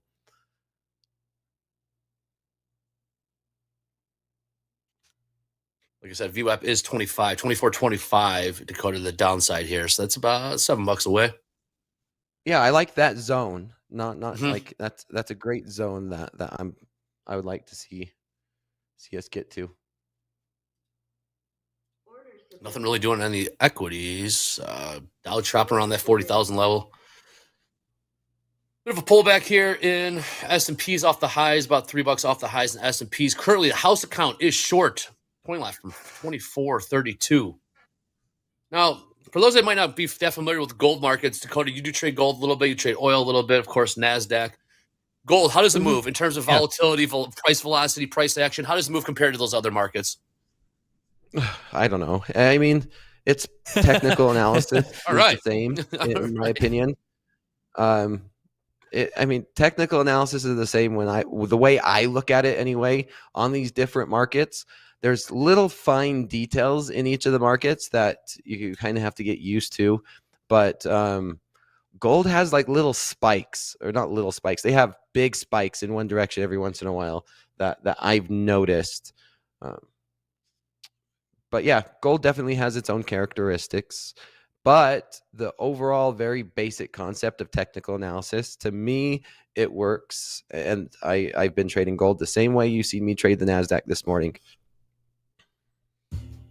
Now, keep in mind, since Eddie is out today, I do want to keep people apprised that we do have Fed Chair Michael Barr speaking in just about 13 and a half minutes here. So let's keep that on watch here. He is going to be participating in a virtual bank supervision regulation conference. So that will open the door for him to potentially start speaking about monetary policy. It's not a guarantee, but usually we'll find out either right before it begins, we'll get a copy of what his text is, or right when it begins, he'll either say, I'm not going to comment on monetary policy, or we'll just start to see a lot of fluctuations in the market. So keep that in mind if you are in a position right now that we will have the opportunity to potentially introduce some more volatility into these markets here in about, just call it about 10 minutes or more.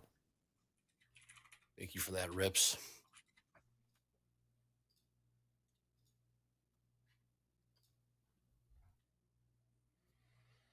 All right, Michael, what's snowing what's outside? unreal?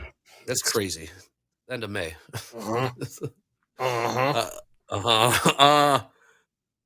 What's unrealized looking like, Michael? Just so we know what the tick fluctuation is and unrealized. I know Russell's looking at the. Okay. Yeah, 2,400. Nice. Out of the money. It's fine. Yep. So you know what I was thinking? I went to my nephew's graduation, and I'm sitting there. It's the most. Anybody's gone to graduation, everybody has to come out. That takes 15 minutes. Some guy has to do a speech that takes 20 minutes. And then they got to read a name, which takes a bazillion effing years. Each person, and take a picture. So while this is happening, I saw a bunch of these, people. I'm going into welding. I'm going into nursing. I'm undecided. I'm going to start working full time. They put it up on the screen. I got to thinking, I'm like, there's 500 people in this class. 500 people now are entering the workforce. We're going to college, but then there's also college graduations. There's 500 people entering the workforce, going to college, but there's also college people that are graduating that are entering the workforce. That keeps like a lot of, economy moving with so many people entering the workforce. It just got me thinking about my economics kind of like thinking brain, sort of saying, man, that's a lot of people entering the workforce. And that's just this high school in Nebraska with small town. It's just really interesting to say all those people got to now not go to school. They're going to go to either work or go to college, which they'll graduate and then go to work too. So all those people. So it's just really interesting sitting there thinking about that while they were reading names off. Beautiful. Believe it or not, I was thinking about unemployment rate at that time. I was good. Where does that come from? I was thinking about the unemployment rate, ADP, stuff like that. Oh, that's so good. Rips got a I little still fur like friend. this trade we're in. Yep. Okay. Who's that, Rips?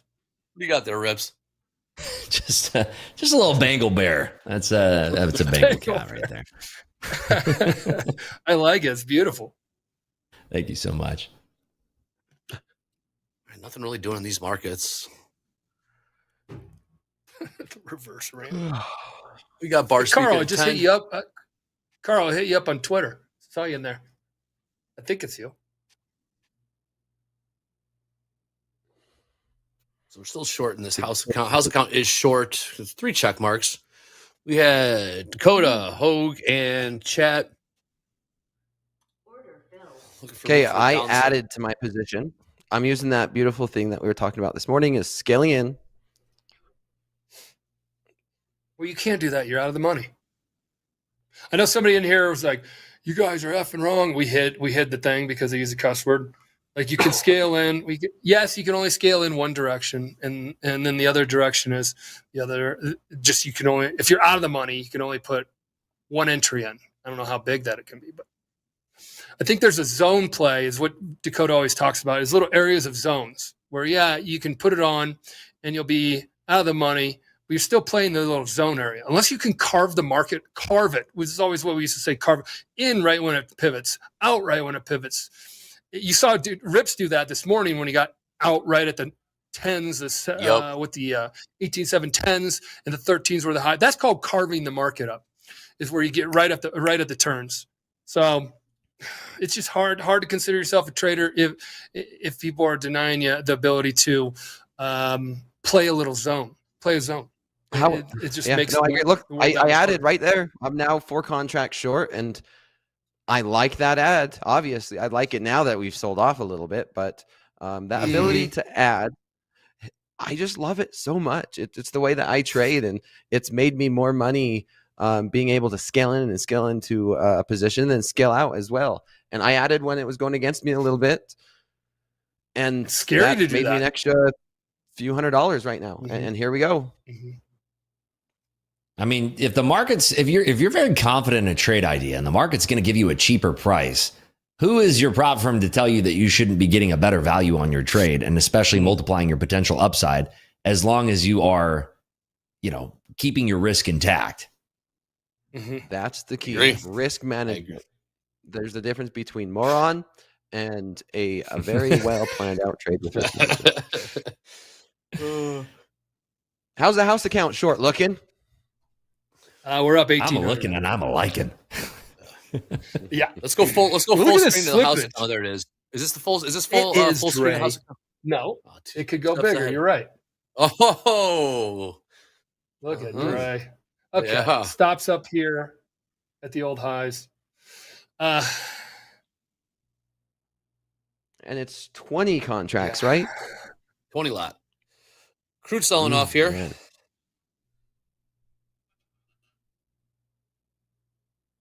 And while we're on the topic of payouts, this isn't shots fired at one. It's just the whole industry in general. We really want to be as simple as we can, because you can give people a quick and easy funding route, but then when you slam them with just the most complex thing, not only just one firm, there's other ones too. Just look at them.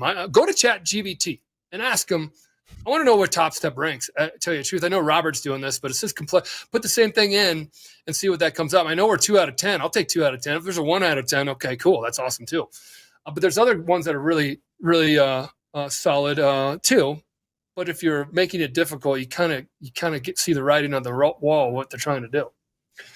That's just why we talk about it. We're going to talk about it all the time, about what people are doing in the industry, and we could talk about what Topstep's doing in the industry. Mm-hmm. Hopefully we're moving the industry, which is to your benefit, forward.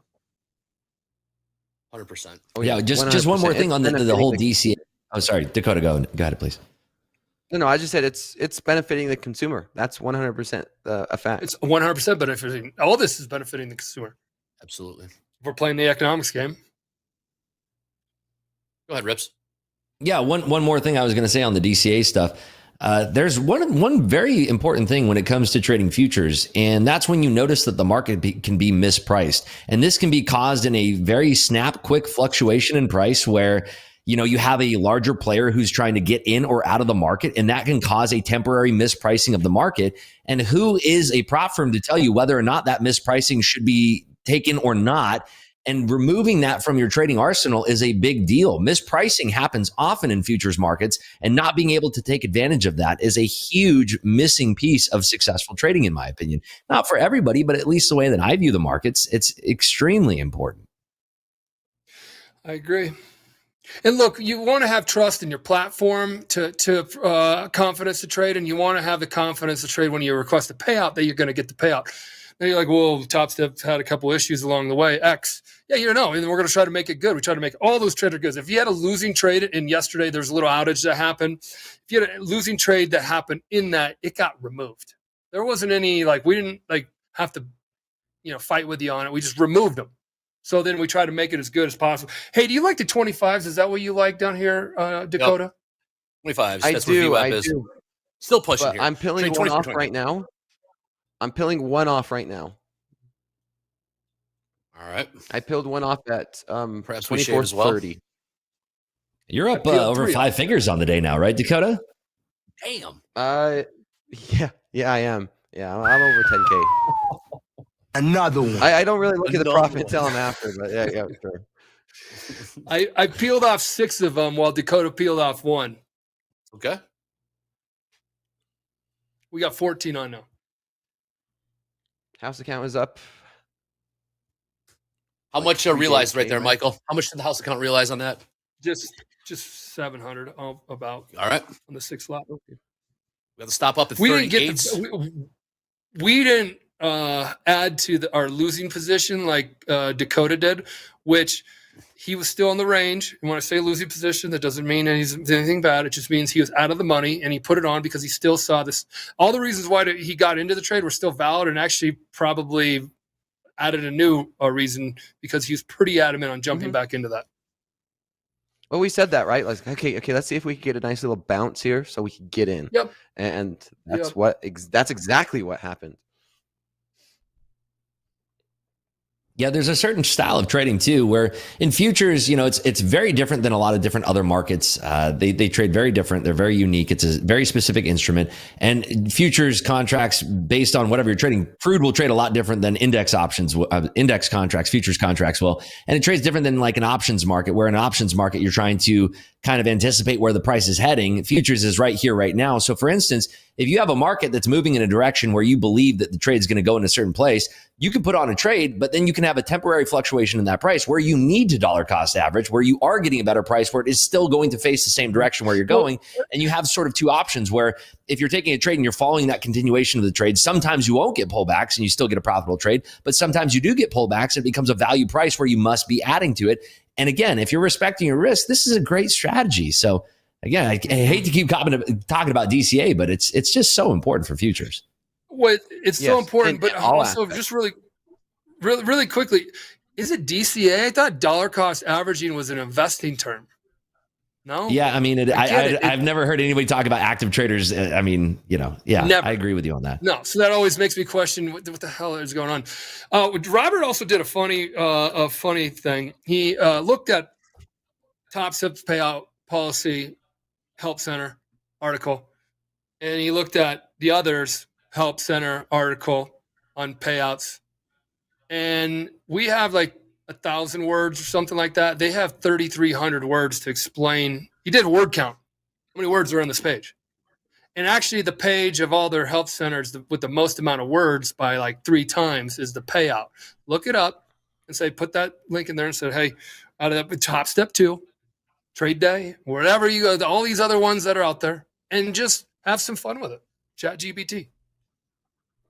Pushing lower here. Gold. Yeah, if we have a break of 28.3 in gold, I think the roll is going to be absolutely tremendous to the downside, because that's been the temporary support that we've been kind of wrestling with. So if we blow through those, we're gaining momentum. Yeah, here it comes. We're getting momentum. Yeah, this is looking real good. Great trade, both MP and Dakota. Gorgeous trade. No. This is all Dakota and the 2 others. Whose trade is this? The 3 check boxes? Oh, we got a Hogue check mark, we got a Dakota check mark, and we got the chat check mark. 3 check mark bangers. Yes. Trying to make this very clear. I'm just the execution guy. I'm just the guy over here that hands you the baseball bat. You send it. But here's the thing. Great execution. Thanks. There, see? Great, That yes. is Thank you, teamwork right Dakota. there. Yeah. Great Thank you, execution. Dakota. Absolutely. Yeah, you Wait, would have made some I'd actually say bedrolls in your the medieval execution's times. the best. Yeah. Look at Yep. the chart. We I got got out trade, of trade. one more contract right there. Hey, have you ever watched like Formula One or NASCAR? And All the right, pit I'm out. crew, every member of that pit crew plays a huge role. And 100%. We are pushing. Thank you for really the important. $6,400, guys. Thank you for the $6,400. Says the Flat? house account. House account Says the flat. house fact. And your reward, All right, Dakota, in addition to the money, is I got you a Tuckman turtle. I'll send it to you so you'll have the file. Nice. let's Man, see you it. got that back there. Everybody has to play a role to make stuff work. You're right. F1. If Oh, yeah, Johnny big time. can't, fill up the gas tank at time. Ugh. Hey, The so whole Michael, team quick goes update down. on the house account P&L. House account P&L is plus 6440. 440. Nice trade, team. Beautiful. Nice They're take. all- Sounds like Life Dakota, funny. you're Oh. scaling out. Yep, I'm scaling out now. How's that? It's working out great. Beautiful. Scale in to scale out. Because guess what? I don't know exactly where the bottom is. Hey, yeah, you know who If helped? only we had a Co- runner. did chat helped, right? Andre, was that Also, a checkbox? remember JD came in and told us that our live funded traders were also short gold as well, if you remember. That was a checkbox. That was a check. We're gonna start doing we're gonna ask them in Mick or risk team that's listening. If you're listening, we're probably gonna ask you what open positions we have of the live funded traders as a checkbox. How about that, Andre? I like that. If we can do it, Nice it's the speed though. The speed's going to be the issue. Trying to pull it like in real time, but yeah, it definitely gives you conviction to stay in the trade more. I'll definitely say that it adds we call it a half check mark, and then once you can confirm, it can be a full check mark, something to that extent. But yes, that definitely gave conviction to this trade. Ron said this is the best channel. I agree, Ron. Thanks for tuning in. We just crossed 90,000 subscribers. Everyone's up money today. House account's up money today. MP's up money today. Rips is up money today.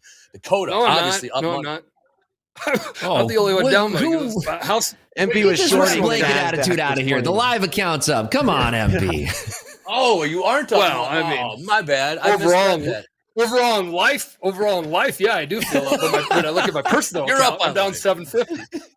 I'm up on life. Michael's All right. up on life. The office is crowded right now. There's some stuff, but here is your turtle, Dakota.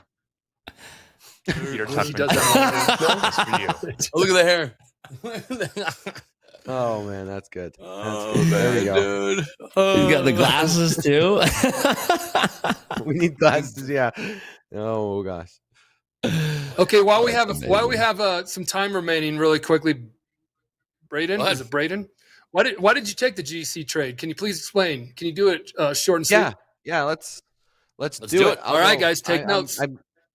I'm leaving a runner on because that's just what I love to do, and we continue to sell off. So over here, same exact thing. Copy paste. Trading's boring when you break it down. Oh, let's move Here's an over hourly to let's chart. move over to Dakota's. Yeah. Dakota Yep. screen. Or Okay, if you here's want to an do hourly mine, chart. I can John Madden it. No, you go ahead. You go ahead. It's mine. So Michael's here's an fired up hourly today, chart. everybody. Guys, guess Yeah. what? Real trading is freaking boring. It's the same thing over and over and over again. I start on the hourly chart. Very basic technical analysis. Here's the high. Here's a lower high. Here's a lower high. This was my short from last night. We have the low. We made a lower low, and then we rallied up. And look, my short from last night, there's some resistance here. And if we zoom in, you could see that resistance. And we've been starting to show resistance here again. And this is an hourly chart. And it looked like a really decent, cheap trade where I could get in here, I could risk the top, and maybe we can have a runner down into the 20s. Next thing that I like to do is exactly like the NASDAQ. I'll zoom into a 5-minute chart. Just like Google Maps, we zoom into a 5-minute chart, and we could look at the technicals, okay? We tried to rally and break out. We failed the breakout, and we ended up breaking down. So there's a nice little 3-bar reversal. We broke down. I didn't get in the trade. I waited for a nice little pullback.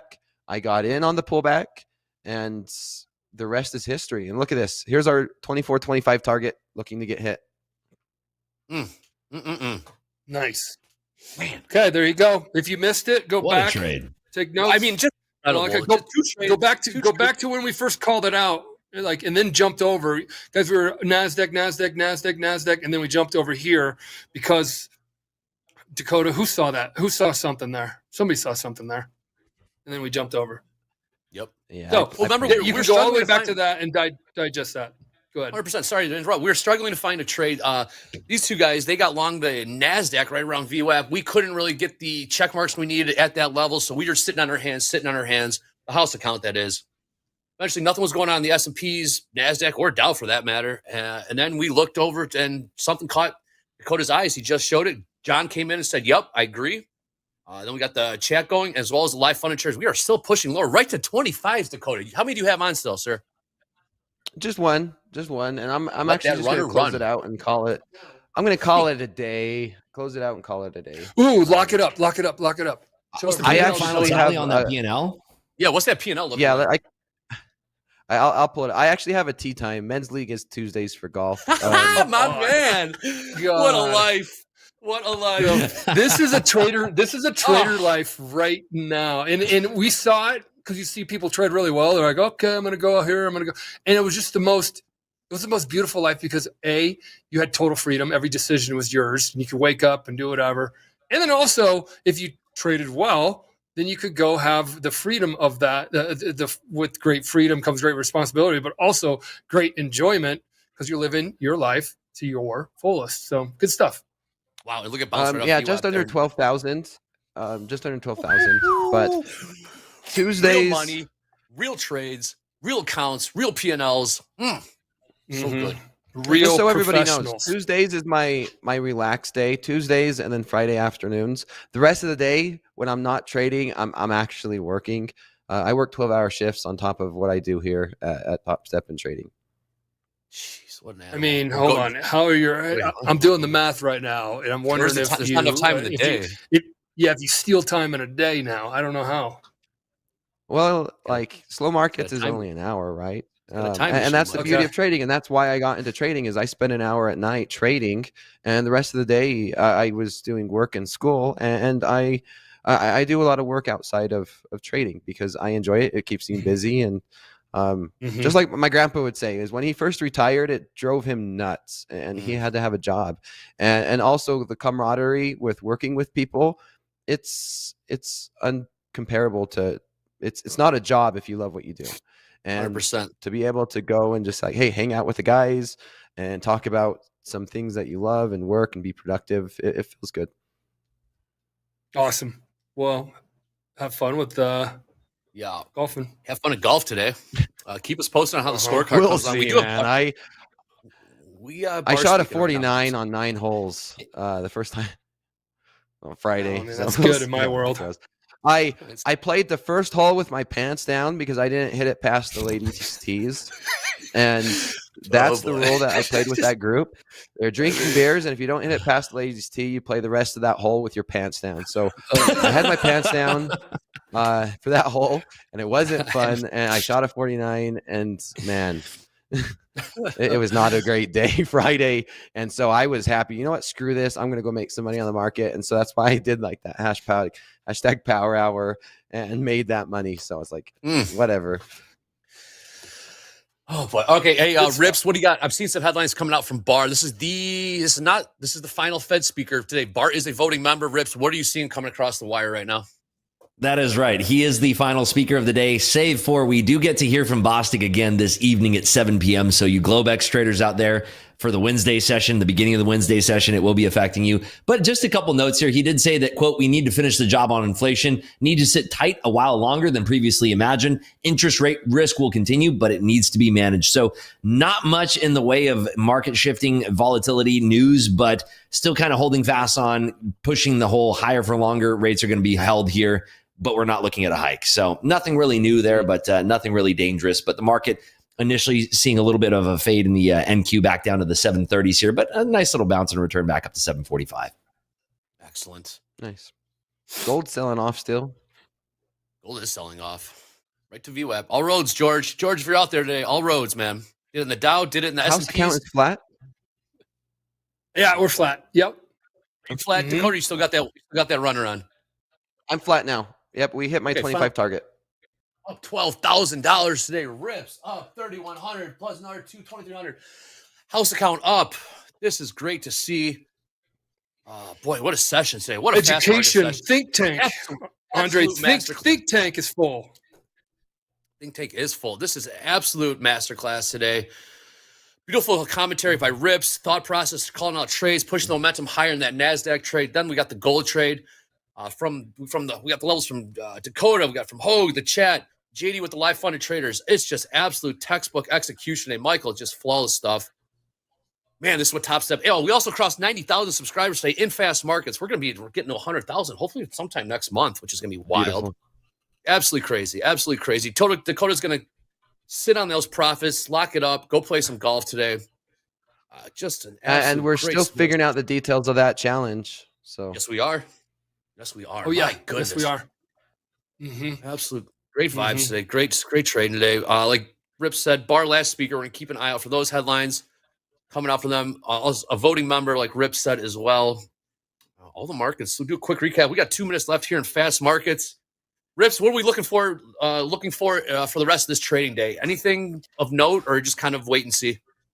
What I like to do on a day like today is to draw a wedge on your volume chart. So you take it from the opening volume peak of the session and you draw it from where it is now. If you have a descending wedge, it's usually time to take a break. If you have a descending wedge into a valley and then you have a perk of volume and that volume's holding, maybe there's trading opportunities. But in this case, it's a descending wedge of volume. Volume is drying up. We are almost in the summer doldrums, but not quite there yet. There's not a lot of news left for the market. The only thing coming up is Wednesday. We do have a couple pieces of news. And NVIDIA earnings. After that, Friday, we do have the University of Michigan out with their inflation read, the final inflation read for, I believe it's April. The final read for May.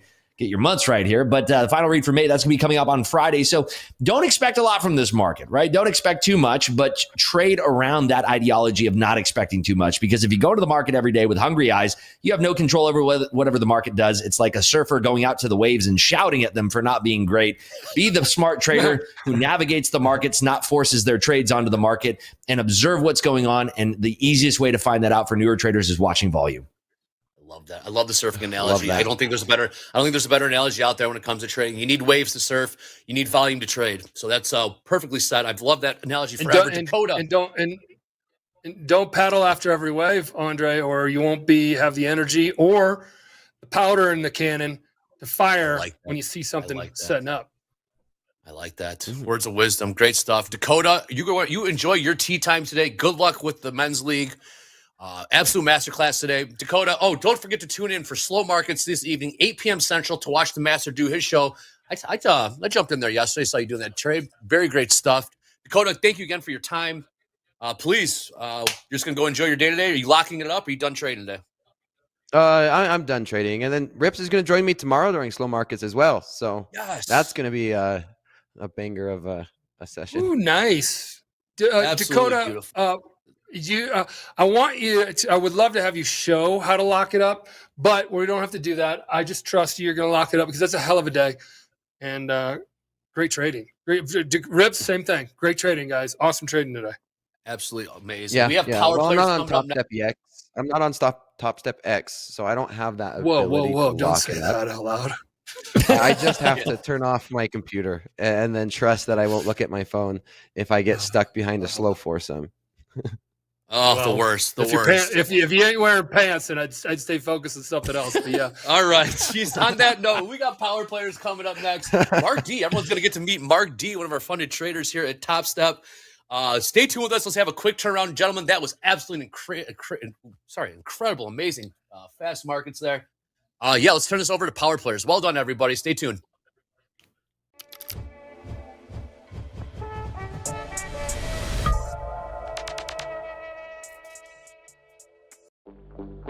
Topstep was created from an idea born out of the trading pits in Chicago. The idea that we could provide traders education, access, experience, and capital to use in the markets. A decade later, with tens of thousands of traders in over 100 different countries, we know exactly what our traders want.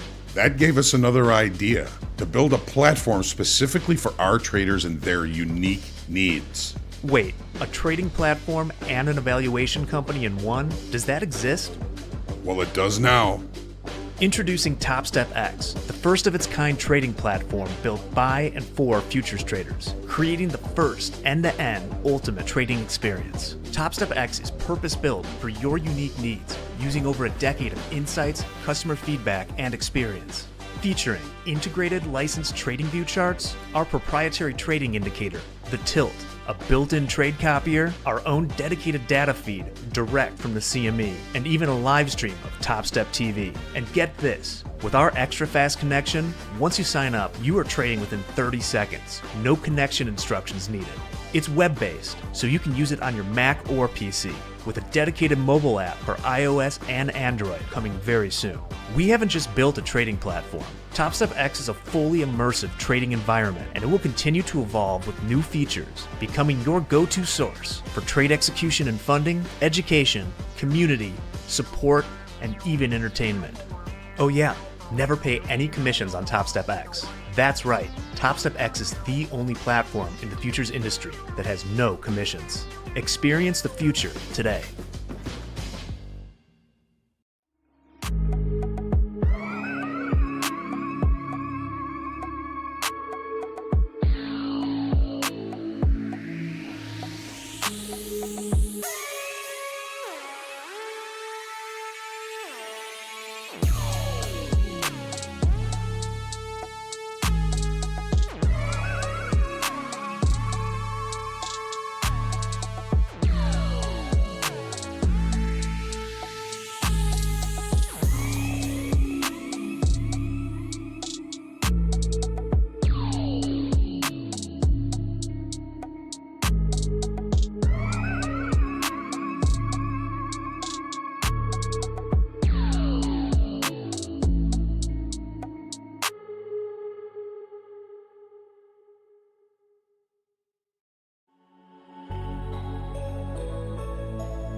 All right. Thanks for sticking around, folks. Welcome to the Power Players segment.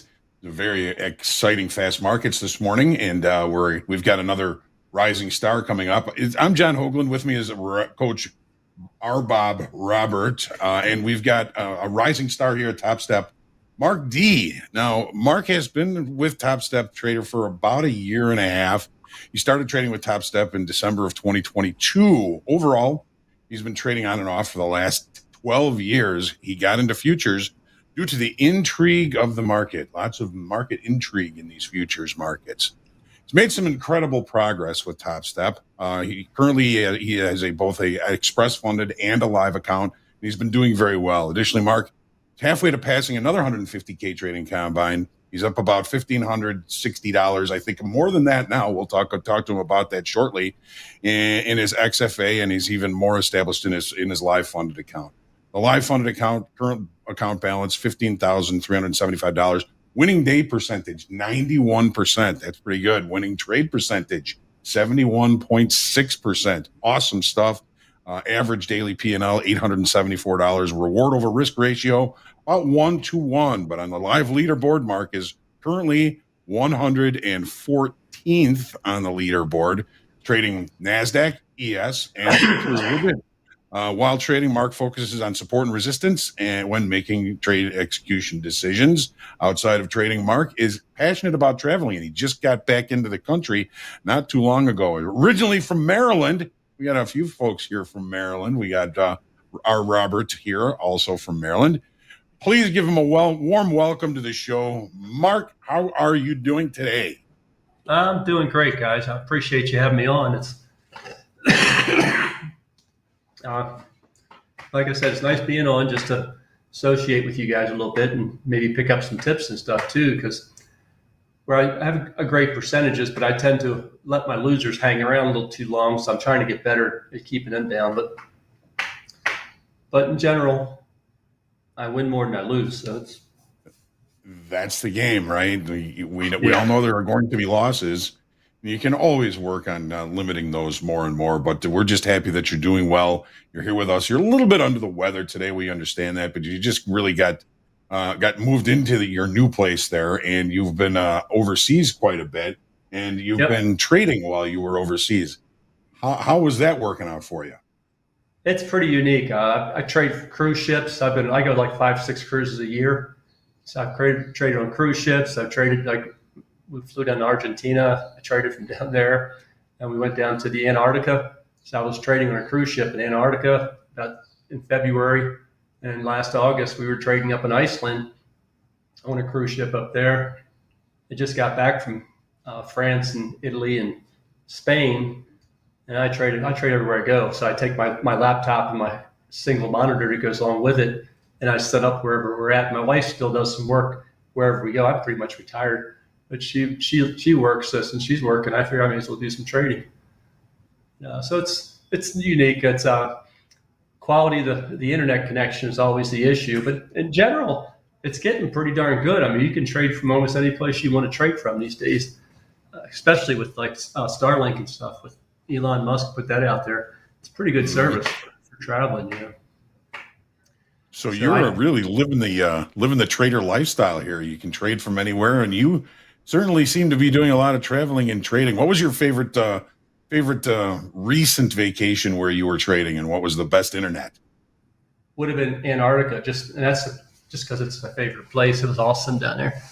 It's all the wild animals and it's icebergs all around you.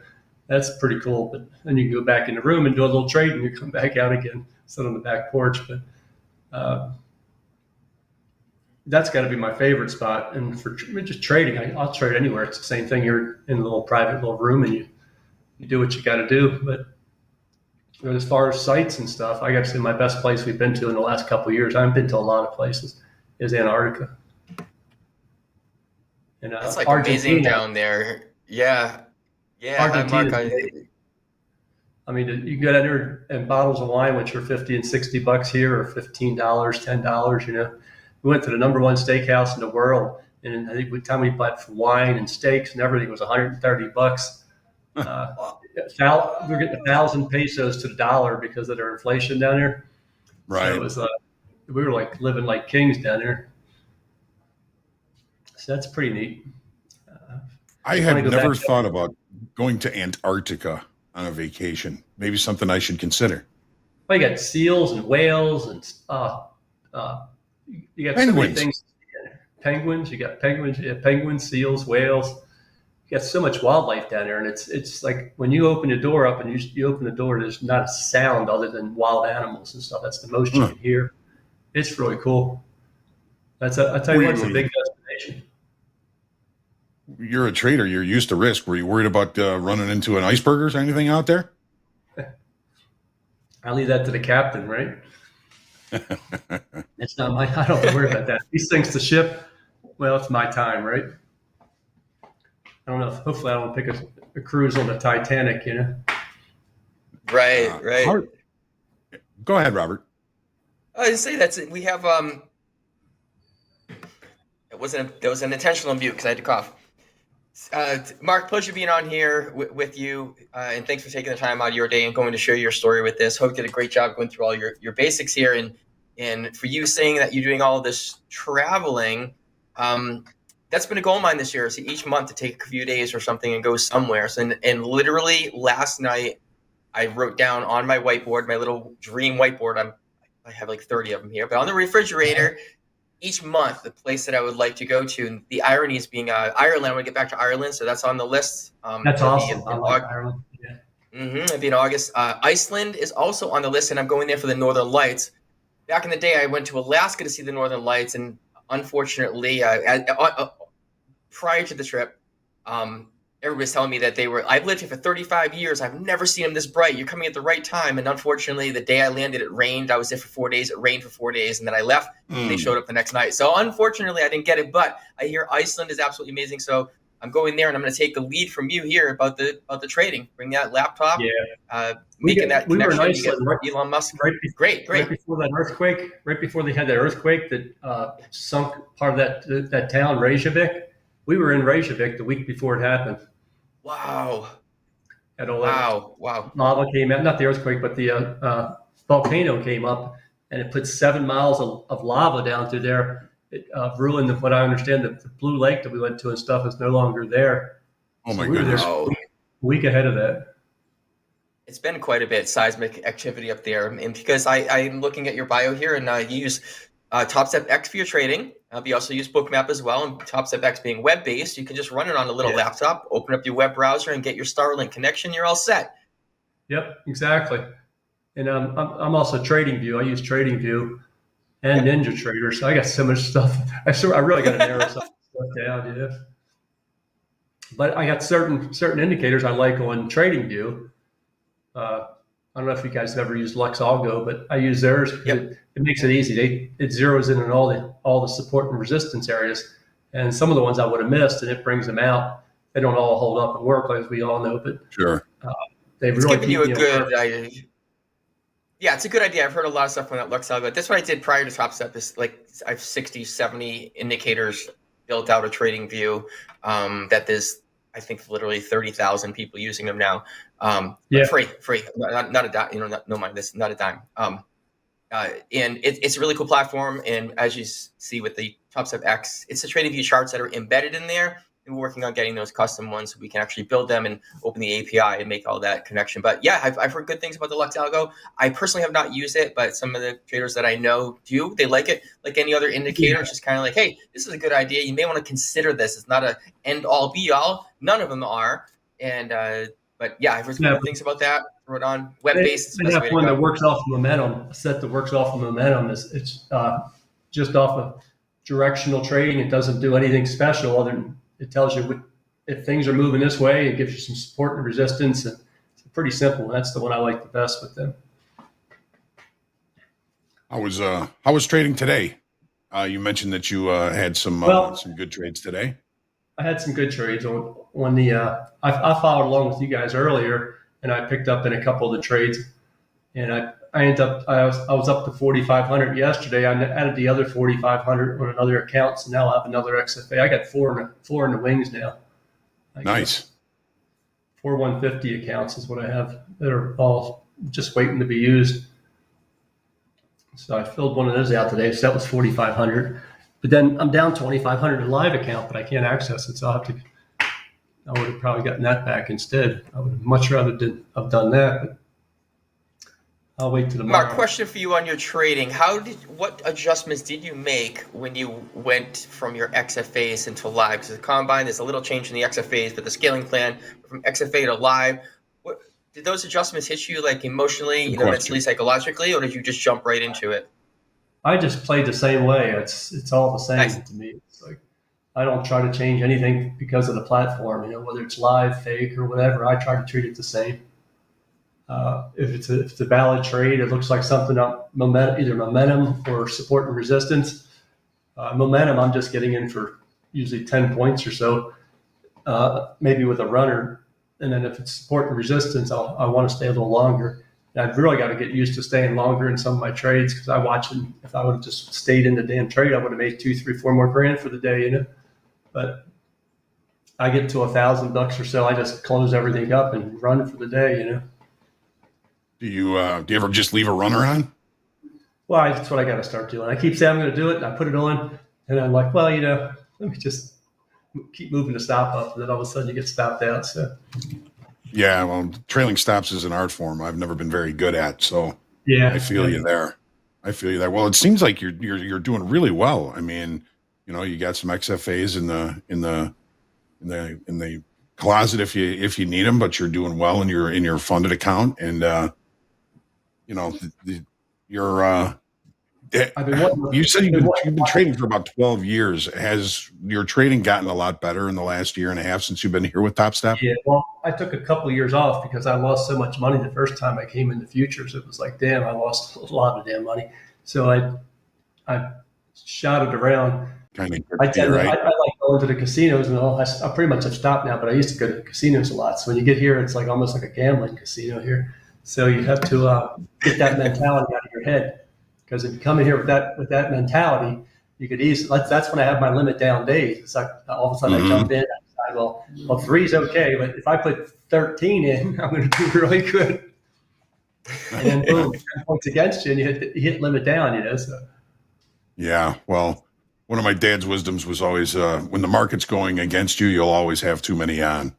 When it's going your way, you'll never have enough on. But it sounds like you've got things kind of righted and making back some of that money that you paid in your first couple of years in futures trading. And I love the fact that you're resigned to keeping to your process, whether it's in a trading combine, an XFA, or a funded account. The process remains the same. It doesn't matter what account you're in. You've just got to continue doing what works for you. Yeah, I will say that in the normal accounts, when you open one up, I'm more apt to throw the units on if I think it's going my way. Like today, I went up to like 14, 15 units, but I nailed $4,500 in like 2 minutes. So it was like I saw the momentum coming, so I loaded up the units and just finished the trade. It was like, why wait for it? It's moving that direction. Take your 15, 20 points, and you're done for the day with that account. So that's how I do those. I don't do that in the live account. I tend to do less units generally. And really, you can make enough money with 1 and 2 units. Dakota proves that to me all the time. Sure. 1, 2, or 3 units. And I really want to attend more of his classes that he does in the evening because it just makes more sense to me. I just got to slow down. It's like I guess you call me a gambler at heart, and so I got to keep that out of my head. Yeah, he does a super job on that. I had a question here for you, Mark, about your trades themselves. Your trades, your trading instruments themselves, because you are trading on your list here NQ, ES, and also CL.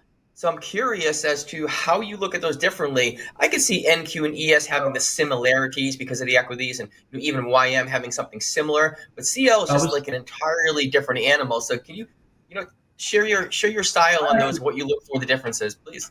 I like oil. You just got to watch for the extreme reactions when any type of news comes out, especially if it's something to do with the Middle East. But I like oil. But I haven't traded. I've been trading just the NQ for the last 4 or 5 months now. I sort of said, well, I'm just going to get focused on one product, get really good at that one product first before I keep something else in there. So I've cut the other ones out. I haven't even traded the ES now for 4 or 5 months. It's strictly been the NQ. But you are a gambler, aren't you? What's that? You are a gambler, aren't you? Yeah. And the NASDAQ, it's fast, so you have to. That is. And that's what gets me sometimes when you put more units on, then all of a sudden it takes a 20-point swing against you. It's like boom, boom, there, limit down. You're like shit. Mm-hmm. So that's why I really got to get focused on the 1, 2, or maybe 3 units and stay away from the 5 and 10s. Because you put 10 on, and sure enough, it drops 10, 15 points, and you're limited. And you're done. Yep, you're done for the day. And start leaving a runner on. Take Dakota's advice on that. If you have that runner on, I mean, you can double your profits in any trade that you take if it goes far enough. Yeah, I follow Rips around for momentum. He's really good at momentum, but yeah, you got to be careful with momentum. It's like it changes quickly. So I'm trying to use the opening range, and it worked great today. The opening range worked great because it just stayed within the boundaries of the opening range, and then when it came out, dipped its head a little bit up, came back down, and took off. That was real nice for a 30-minute range. Yeah, it dipped its head up once, and it dipped its head up a second time, but didn't come back too far the second time. Then it took off. And that's where I finished my trades up right there today.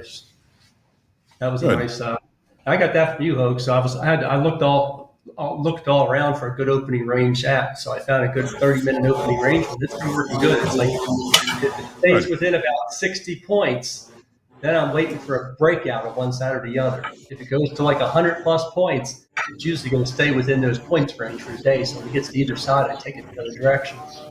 So that's another one of the trades I've been putting on. That works pretty good. Nice.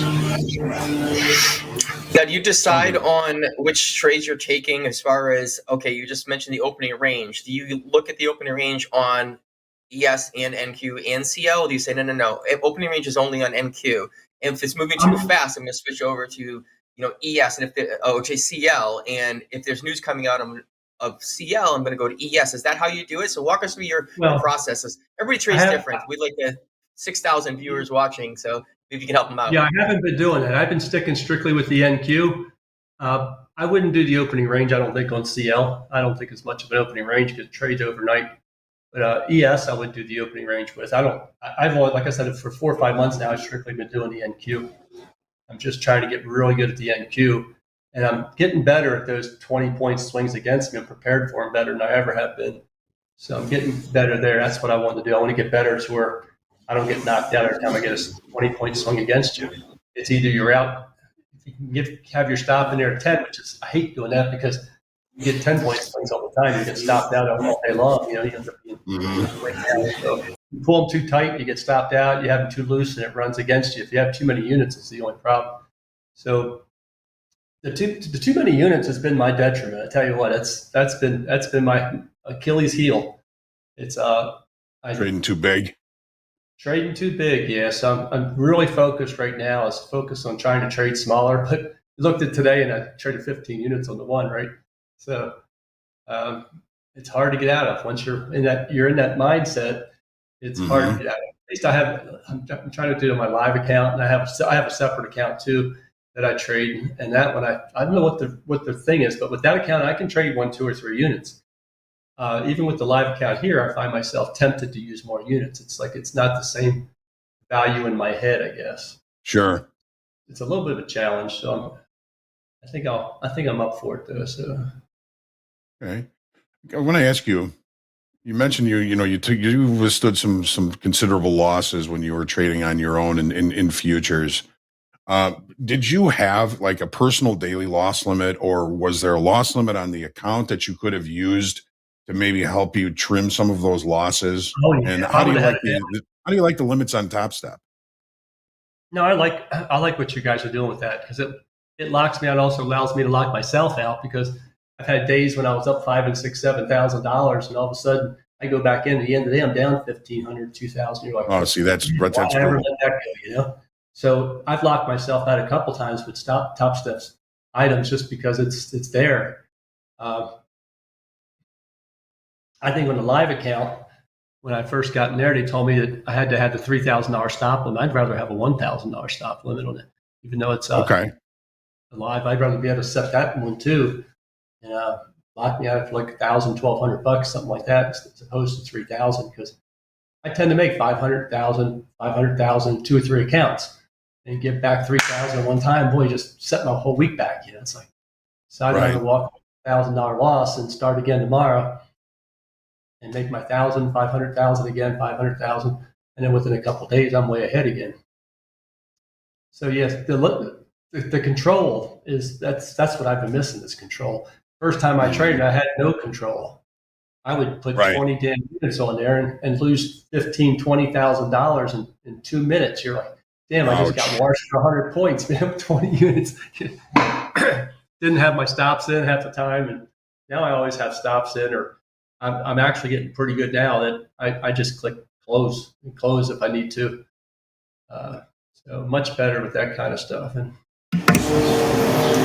those are all the tips that you handed right out there, Mark. It just sizing down a little bit, getting out of those trades a little bit sooner. You don't have to hold on to them if it's not going your way. Choosing the instrument that fits you. We talk about that all the time. It fits you as a person, as personality, as your character.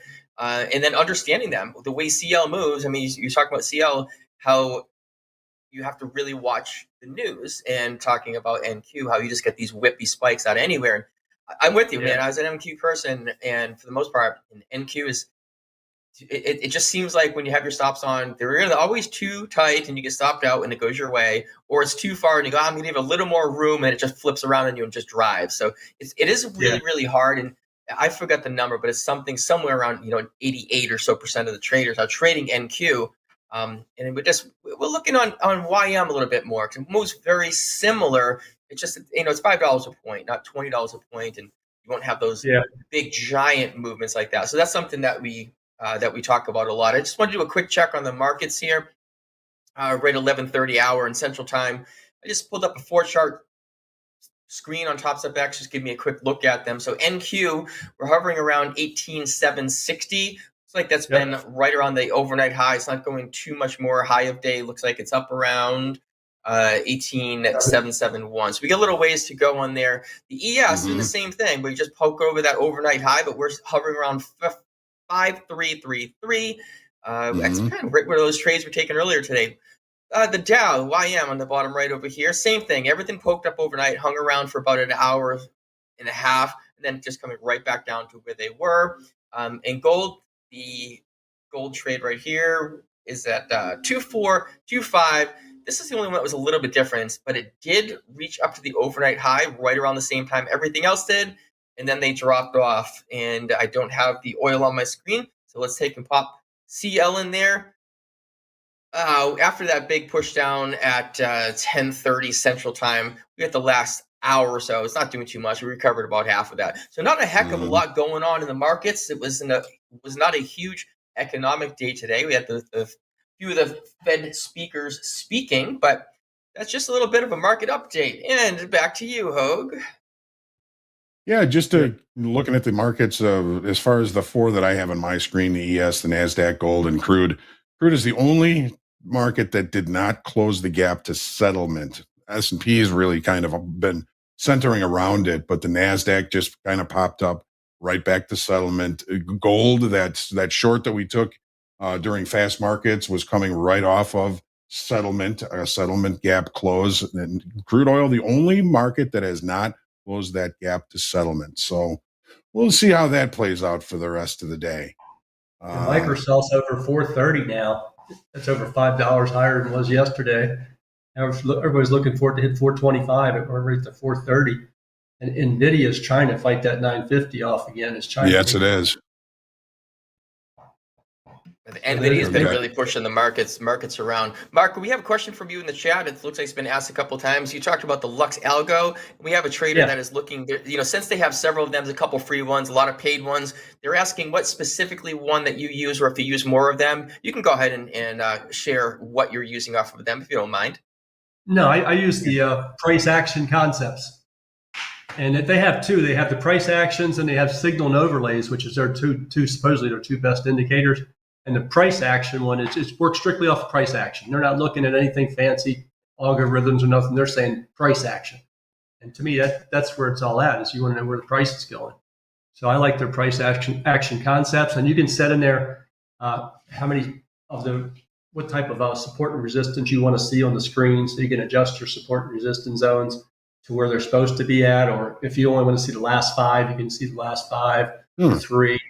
So they have some pretty interesting stuff. I like it. It's. I mean, sure, sometimes it gets run right through, but that happens no matter what you're using, right? Sometimes. So a combination using that, then I'm trying to put together some of the stuff you guys use, and I like the that rebar when it's changing direction. Reversal.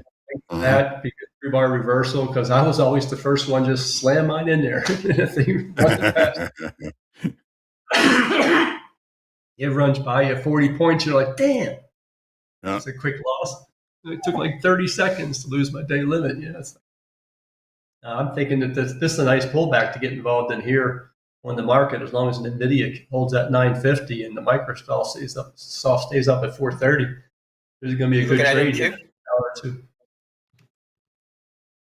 Are you thinking about taking it?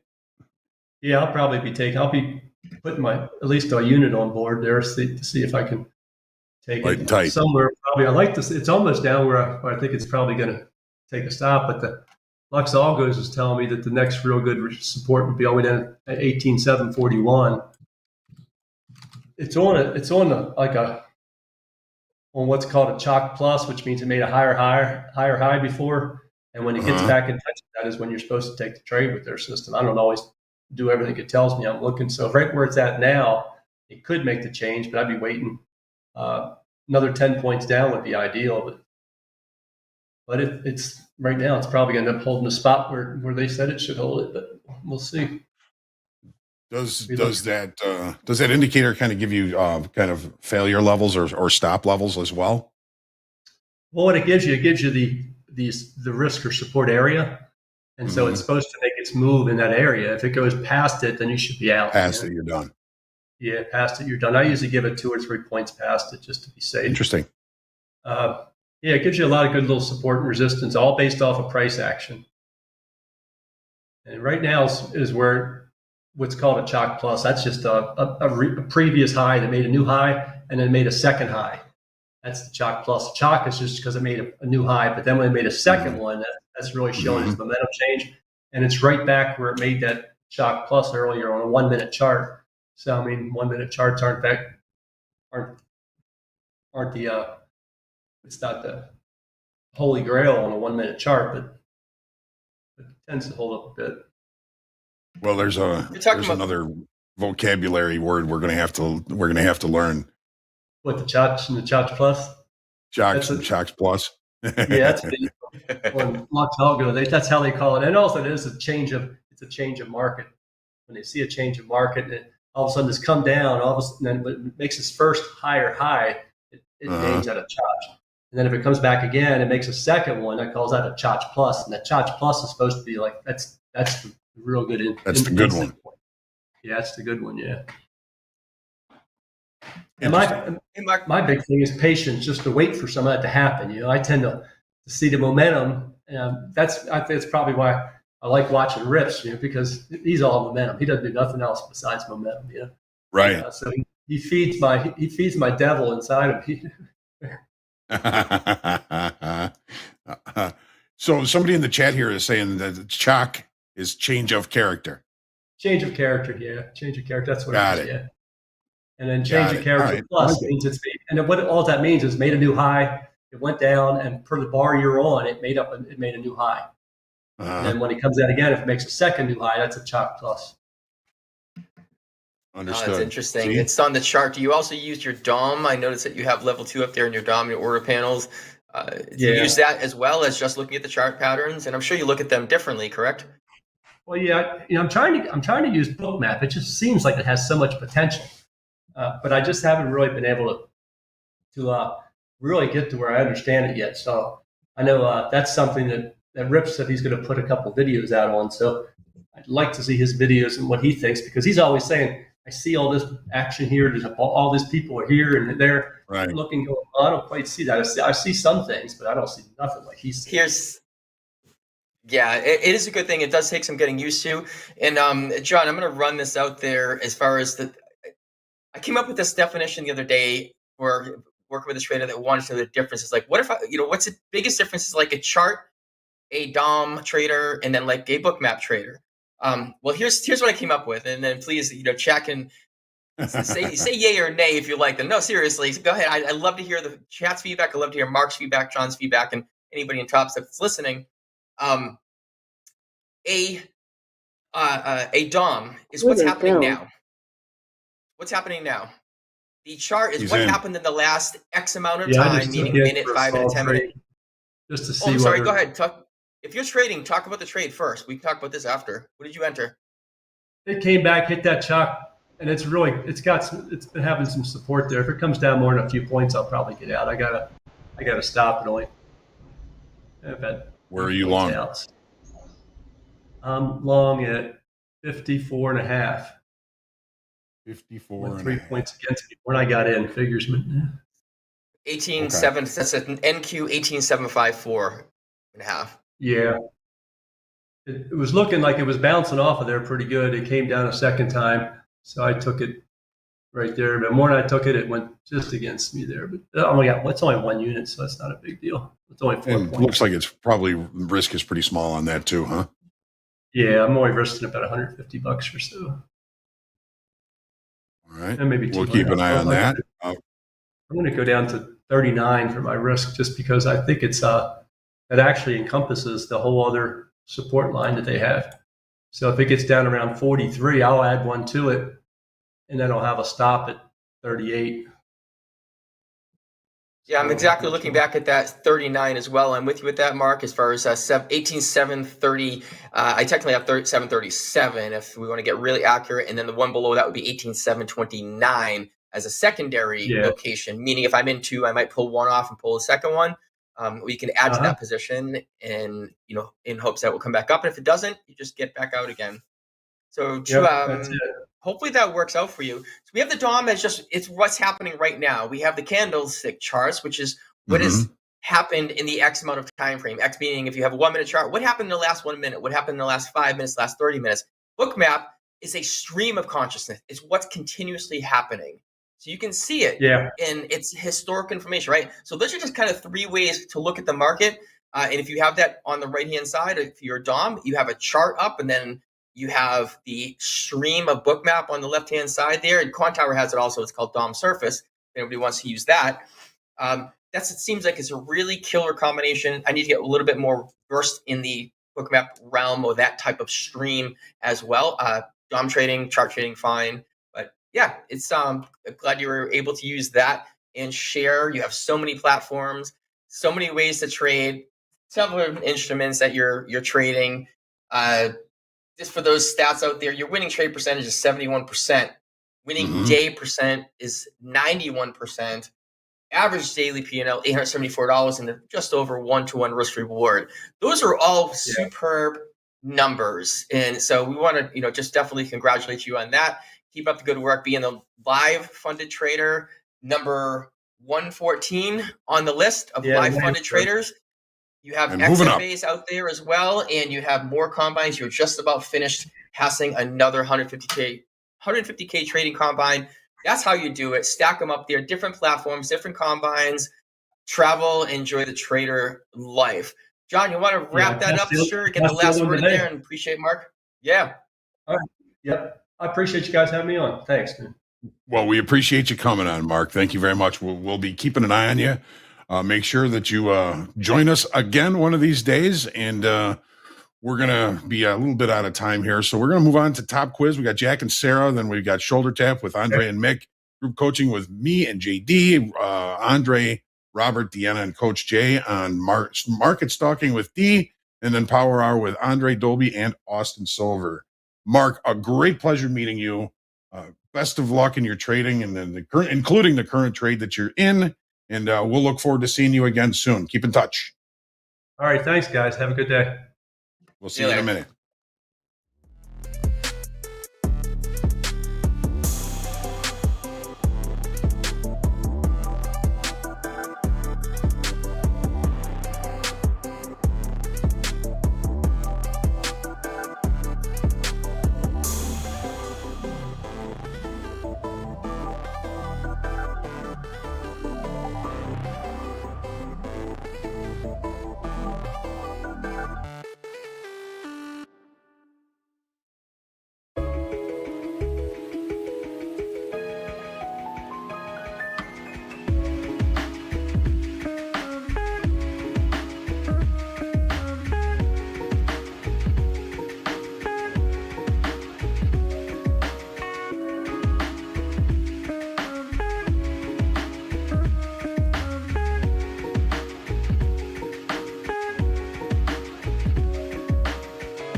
Hello, everybody. Welcome to Top Quiz for Tuesday, May 21st.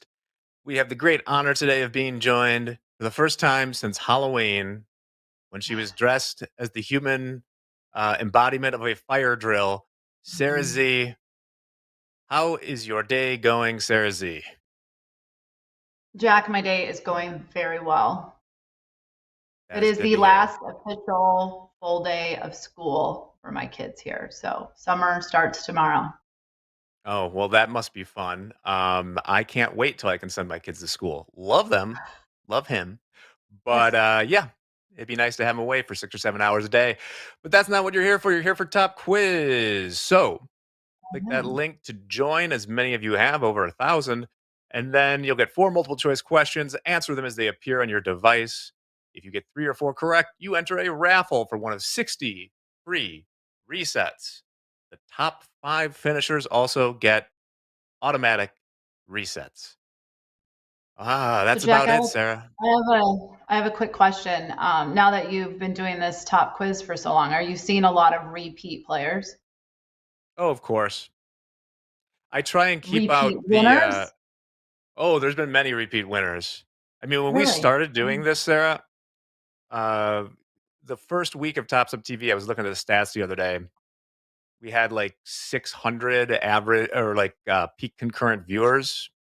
And at that time, I used to actually be in an email thread with the winners, and that has quickly become impossible. But the rule is now you can only win once per calendar week. And yeah, if people try anything egregious, there have been people who have gotten 86 before from Top Quiz for mischief. So it might not be today, but we'll get you. But let's not be negative. Sarah, are you ready to take on this quiz? I'm ready. All right, then let's get this started.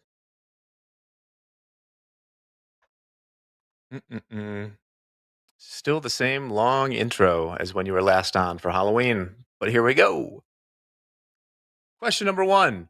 Funded trader Mark D from today's Power Hour is the first guest on Topstep TV to have traded from where?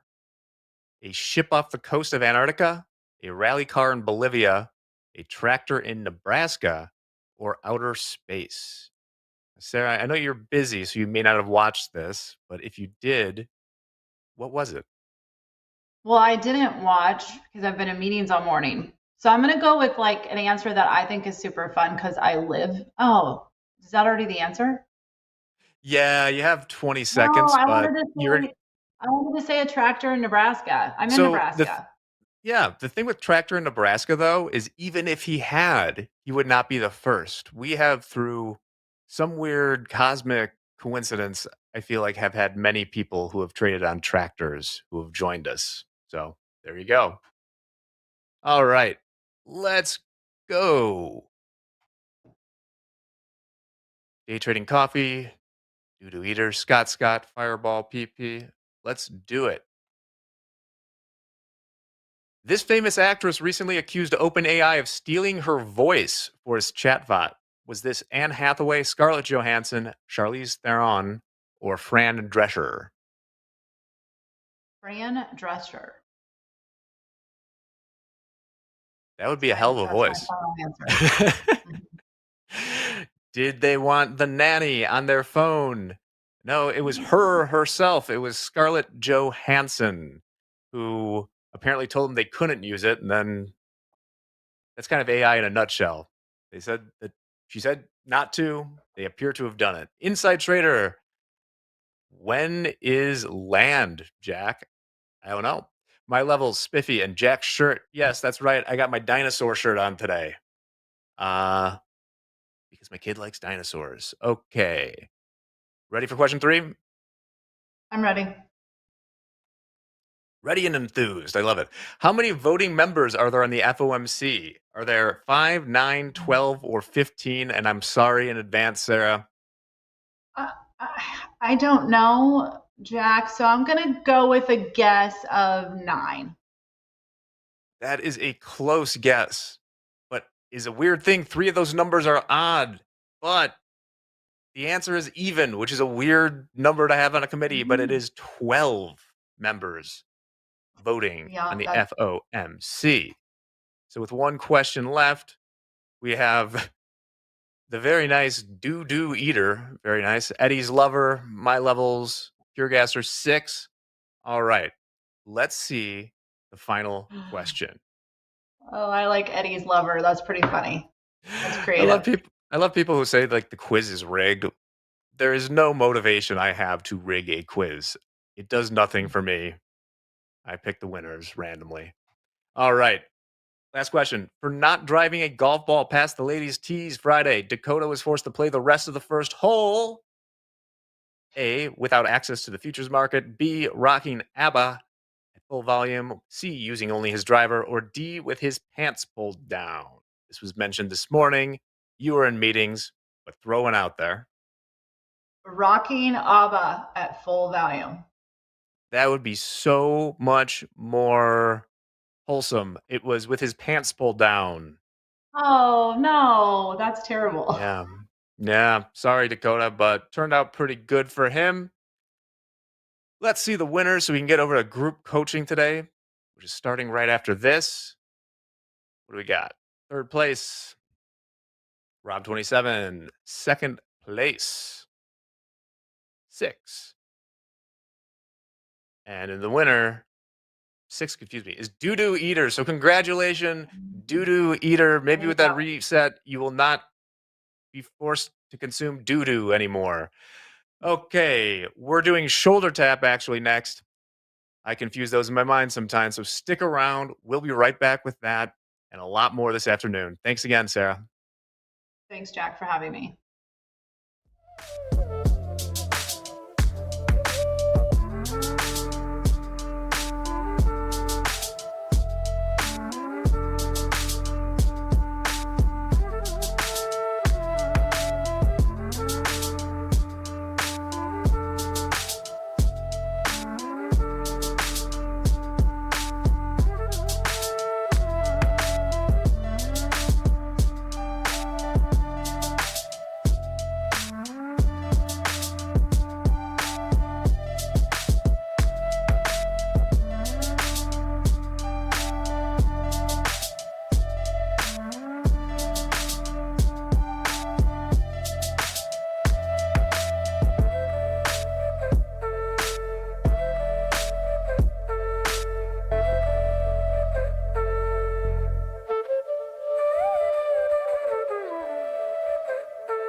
Welcome back, everybody. Everybody, back to Shoulder Tap with the man, the wrist boss himself, Mick. How are we doing today? Are we seeing a lot of green on the board? Are we seeing some red on the board? Tell us. Give us a quick, brief overview of what we're seeing with our live funded traders today. Mixed bag today. We've got a lot of people up smaller profits today, and some of the red that we're seeing on the board is some bigger numbers. We got a lot of the 150K accounts, daily loss limit area, so the 3,000. But it's, we're still strong after yesterday. I mentioned we were up really good yesterday. We had a nice green day from our live account traders, that group. And we called up some people from XFA to live yesterday too. So we're strong on the week, but while we've got more green on the board today, green's a little bit smaller. Haven't been that many opportunities, I've seen people taking advantages of. I will say though, there's Dakota who took that nice short in the gold. He made some money on that one, just under 12 grand. And I saw that the house account piggybacked that. I had JD asking me, who's short gold? Who's short gold? Anybody but Dakota. I actually, if you had to put a gun to my head and do anything intraday, I liked that entry on the gold trade. I know I'm supposed to be critiquing traders, but I'm a man of the markets too. So I can have a little bit of a bias as direction. And I liked that for a number of reasons. I saw in the shorter time frame, we had like 3 pushes up. There's a volume divergence there too. As well as a momentum divergence. So there were a couple stars aligning that I liked that short. So nice job, house account, riding out and piggybacking Dakota and making like $6,400 on the trade. But I heard, I was asking JD, I was like, you guys got 20 on in the house account. I was like, where are you out? He tells me where the stop is. It's right at the, the swing high of the day. I'm like, but where are you getting out if you're right? And guys put that trade on not knowing where you were going to be getting out if you were correct? You're right. You're right to an extent, Mick. It wasn't well defined going into the trade. I will give you that. 100% was not well defined going into the trade. The risk was the profit target. Remember, I think we were talking about a general zone in the 25s, around VWAP, 24.25 in gold. But looking back on it, I think it's fair enough. Your critique is fair. It wasn't predefined before we got in. And obviously, yes, it needs to be, because that's now you're not defining your risk. You're defining your risk, not your reward. Yes, I'll give you that. It was not predefined going into that trade. Yeah, it did work. Right, well, it did work, but that doesn't make it right. Okay, well, I've got a shoulder tap it was a good entry, good framing out where we were going to get out if we were wrong, but I got a shoulder tap for every single viewer here that participated in that trade, emphasizing the need to know where you're getting out if you're right. We got to frame out these trades, whether it's on TopstepTV, live prop house account, or in your own personal account. So, but that was good. I mean, right. I saw this congestion area where you guys covered the last little bit of it, but kudos to you, Andre, on peeling off as you were being proven correct. So I'm not going to talk a lot of shit about a $6,400 winner, even if it was a 20 lot. So nice work there. All right. So I mentioned the shout out to Dakota with that gold trade. Even before that, I mean, he added some shells to his account there, but almost 12,000 today. That's really good. He's up above the $170,000 account balance mark. Time to take a small payout, Dakota. I heard earlier, someone was asking him, what would you do if you took $100,000 payout here? And he said, buy an old car to fix up with his brother. That's pretty cool. I could probably give you a lot of options on old cars to fix up or new stuff to throw into an old car.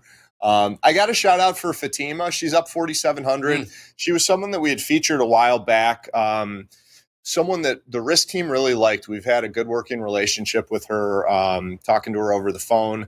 She had kind of gone from big swinging to, realizing, hey, this isn't working. And she made some really good adjustments that allowed her to last a lot longer in her live account than it was looking like when she started.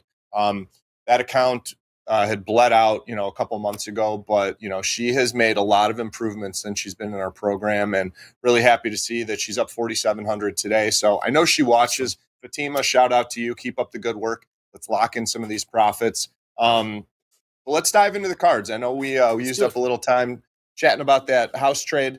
I want to talk about Ye. He's someone we called up from XFA to live, trading out of New York. And this guy has been I mean, he didn't spend a lot of days in his XFA, Andre, but he was freaking crushing it in the XFA. So I want to pull up his trade report and look at this. We don't have a huge sample size on the data for his trading, but I mean, look at this staggering number, average daily P&L of, call it $200. Only NASDAQ, 67% winning days and 74% winning trades, trading 15 lots. He's also doing a lot of round turns during the day, which is, pretty impressive to have 74% winning days when you're doing, what was the average trades per day? I mean, this is a guy, he does a lot of trades per day 25. when he's making money. Yeah, 25 trades with 15 lots, that's a lot of trading. So he's doing a high number of round turns, but this is something, Andre, I know you like when it's working, you push that pedal down to the floor. Yeah, you do. And when it's not working, you pump the brakes. So I think of him as someone who's very good, that when he's in tune and feeling and reading the markets well, he presses like we should be doing. And then, the losses, and he hasn't had many losses in this account. I mean, he's got that $3,000 daily loss limit of protection in there. So all good stuff here. He's got a couple big notable days. He had a $23,000 winning day yesterday. Note that was in 2 accounts. So that was a $46,000 winning day there yesterday. Another notable day. He's trade copying on 2 XFAs, or was. And then he had a $22,800 winning day, and then another $13,500 winning day. So this guy's putting up staggering numbers. He's got that $3,000 daily loss limit speed bump there. As long as he's, and I think the 74% winning trades is going to be tough to maintain, Andre. But as long as he's putting up big 5-figure winning days like this, he can afford to hit those $3,000 daily loss limit days. So that's pretty cool. I'm going to kind of jump ahead from something, from what we have on the card here to, just talk about those 2 XFAs. We called him up yesterday. He hit the $50,000 cap in those XFAs yesterday. So there was 2 of them. So he was getting transferred with a $100,000 balance. As a reminder to everybody, payout policies, 5 winning days at $200 or more. But when you get transferred to live, you also have the ability to take up to 50% of your account. So he hadn't taken a payout on his way to that $100,000, but he did take a $50,000 payout during that transfer. So he's got $50K in his pocket now, tangible money, and he's got $50K that he's going to be starting out with in the live account. And as long as he keeps that $3,000 daily loss limit in place, he can afford to have a lot of $3,000 losing days in a row. And chances are he's not going to burn through it. I know that he's got a good eye for the markets, and he knows when to press. And he knows to keep that risk, limited to $3,000. So I think there's going to be some really good things from Ye in the live account when he gets rocking and rolling in there, potentially, later on this week. So some things I like here, other than the big winning days and the excitement, that comes with those, is if you look at the trade report, Andre, some of those big winning days that he had, or at least one of them, yesterday, May 20th, he was actually up over $40,000 at one point during the day yesterday. Okay. That's a lot. And I think we talked about it. They ended with 23,000. So they kept just a little bit more than half of it. I like that. That's money management. It could be a little bit better, because 40K, I always say, as you get more, keep 50% of significant profits. As those profits become more and more significant, 40,000 is definitely more and more significant. You might want to keep a higher percentage of that, but walking away with 23 after open trade equity of 43,000 or 40,000 while you're trading 15 lots. I mean, he kept half of it. It wasn't the only day he did that. So I really like that a lot.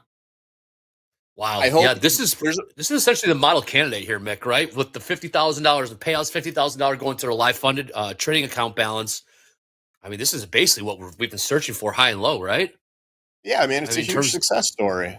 Yeah, success story. He did this really in short order too. Yeah, he didn't have a lot of trading days in this XFA, but we liked what he could take out of the markets. We liked what he was risking, and that was enough. And then the fact that he pressed too. So Love it. We know we always want to aim for high percent winning trades, Andre. 74 might be tough to maintain, but because I shouldn't say but because of that, I want to talk to Ye about the risk reward that he's got. It's about 1-to-1. It's a little worse than 1-to-1 on a per contract basis. He's taken about $1,071 per contract on winners while risking $1,300. Something to keep an eye on. I don't think it's really, a big deal right now with the winning trade percentage being so high. But if that winning trade percentage drops, and it easily could, risk rewards where he's going to need to focus on. And we'll get into that a little bit more with the next card, risk reward, because risk reward, is something that's saving our next guy, Raphael, who we'll get to. But my last talking points for Ye is, with someone who's taken big swings like this, we haven't seen any slippage on those $3,000 losing days, but depending on what number might be coming out or, what the market's doing, in regards to swing highs, swing lows, or previous days highs and previous days lows.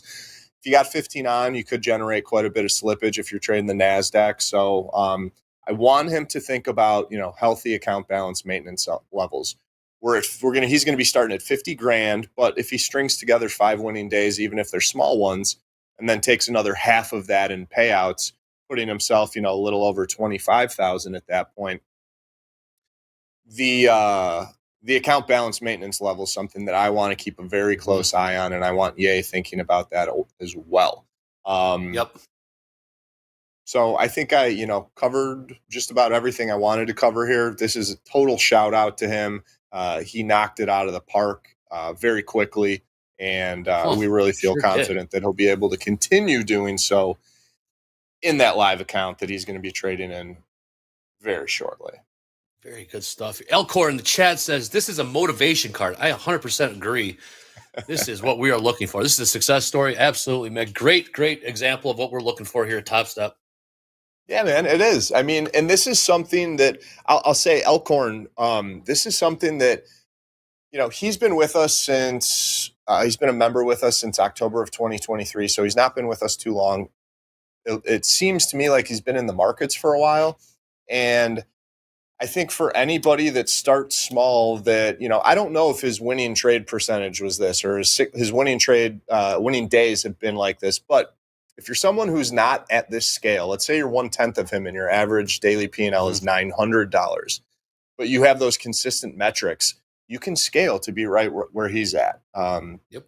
If you have consistent profitability, that's what always justifies increasing the leverage. And if you're consistently profitable and you're treating this as a business, you should be scaling within your comfort zone. Jumping into larger position sizing always takes a little bit of getting used to as far as comfort levels, but you can be there, Elkhorn, if you're consistently profitable. Just scale it. Amazing. All right, let's move on. Let's do that. You tease this next person. You tease this next trading card coming up, Raphael. So I want to see what you're referencing here when we talked about him. Yeah, so I think this is a classic example of how someone can be successful with just their risk reward and kind of a poor level of, winning days and winning trades. They're only right a third of the time on a per trade basis, and they're right less than a third of the time on a per trade basis. But the risk reward is there, so I want to jump right to that.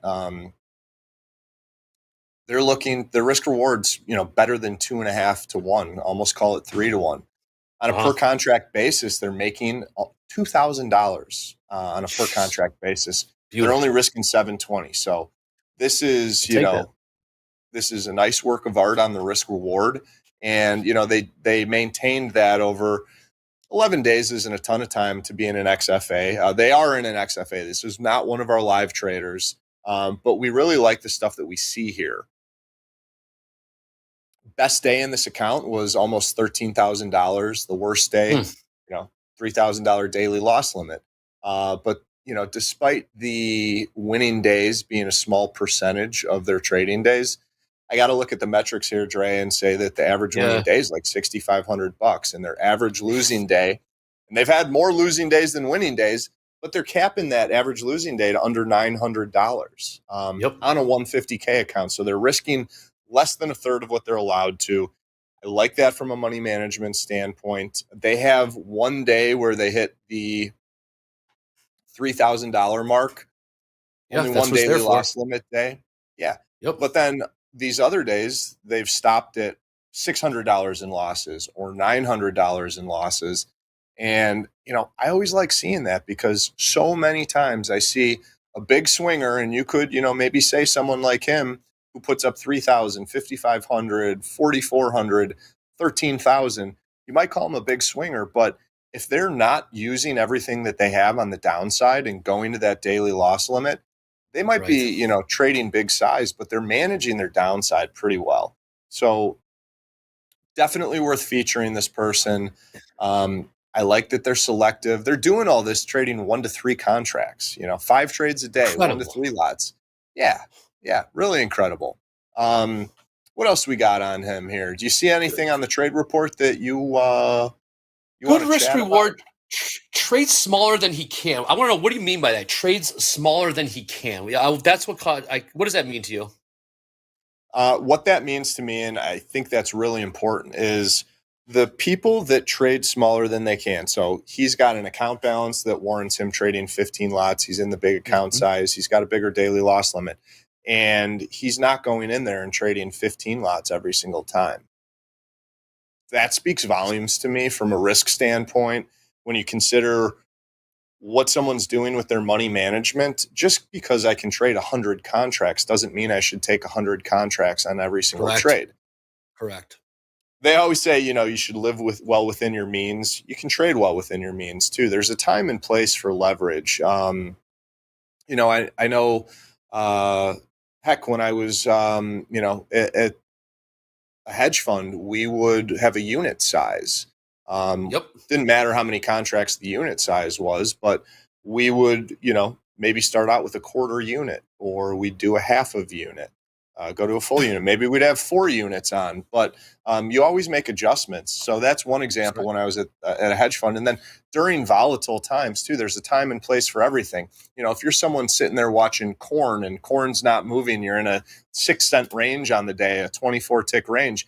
Maybe you trade a little bit bigger, but in volatile environments, be it you're trading around an economic release, or you're just in a market that's, burning higher, ripping higher, or, falling out of bed, like, you need to adjust your position sizing based on the market environment and the scenario. We used to, when I was in the grains, we used to load up, 100 lots every single penny on the upside and the downside of the ladder. Wow. That was during a certain time, and then around, not economic releases, but like on days where we might have a crop report or going into that crop report or something like that, we shave it down to 10 lots on every single penny. So a smart trader will know when to lighten up and when to press. But there are people out there who, I'm not going to name names, people that have been following this segment could, maybe guess about, a trader from France that I've featured before, but, always all in, all out, no matter what, even if it's FOMC statement day and the market's ripping against them. I dropped a couple subtle hints there. I think we know who you're yes. All right, Mick, we've got like 4 minutes left here in shoulder tap. Someone in the chat's on to you, Mick. I think they know exactly who you're mentioning. We're not going to say names here. But they took care of it for me. They took care of it for you. Loyal viewer. Thank you to that person. I can't see the chat right now, but thank you. I think they're reading between the lines, Vic. So we'll keep that moving on. I do appreciate that. Let's get to see if we can get to this third card. We got about 4 minutes left here in shoulder tap. We got one more card to go over. This is an interesting one. This is a little bit different than the previous 2 we've seen. Just in terms of average daily P&L, it's a bit smaller, and that's okay. Yeah. But let's go over this one. This is a different type of trade. Also seeing a little bit of success, I'd say. Definitely, yeah. So this one, Luis, actually our risk analyst, Jacob, kicked this one over to me today, saying that he liked what he saw because he was looking at the payouts that this person's taken and making sure, those were approved and whatnot. And this is, a trader that I really liked. Kind of I want to say part of it is my kind of trading, my favorite kind of trading. And that's like the singles hitter, or like the Mark Grace of trading, single, single, single, because the metrics look really good here. 77% winning days, 82% winning trades. I don't like average winning day being less than the average losing day, but 77% winning days, they haven't had a lot of losing days. And I don't really like that the best day is smaller than the worst day. The $1,000 daily loss limit on this 50K XFA was an anomaly. And I don't really like the risk reward ratio of 1 to 4, $51 made per contract versus risking about $200 per contract. But somehow Luis is stringing this together, and, they're averaging, $99 a day. And they've done that over 26 days in the XFA. So I like the trading. I'm not sure if this is a call up to a live account because of some of those metrics. Granted, everything's looking really, really good here. Yeah. They're consistently profitable, and that's really important. But there's areas for them to look at for improvements, specifically around the per trade management with the risk reward, and then the per day management. The $1,000 losing day was an anomaly because they haven't had many losing days. It does look like after that first $1,000 daily loss limit, which actually happened on day 3 of 26 trading days, it looks like Luis did make an adjustment, Andre. I haven't seen anything past $500 in losses. So it seems like they came up with their own personal loss limit, which, is something notable itself. There was an adjustment made. They got kicked in the teeth on that $1,000 daily loss limit day because their profits aren't anywhere close to that, but they're consistently profitable and they're doing well. This is a shout out to Luis, and just, a reach out as far as some things to consider to take your trading that much further and be that much more profitable. And I'll end it at that.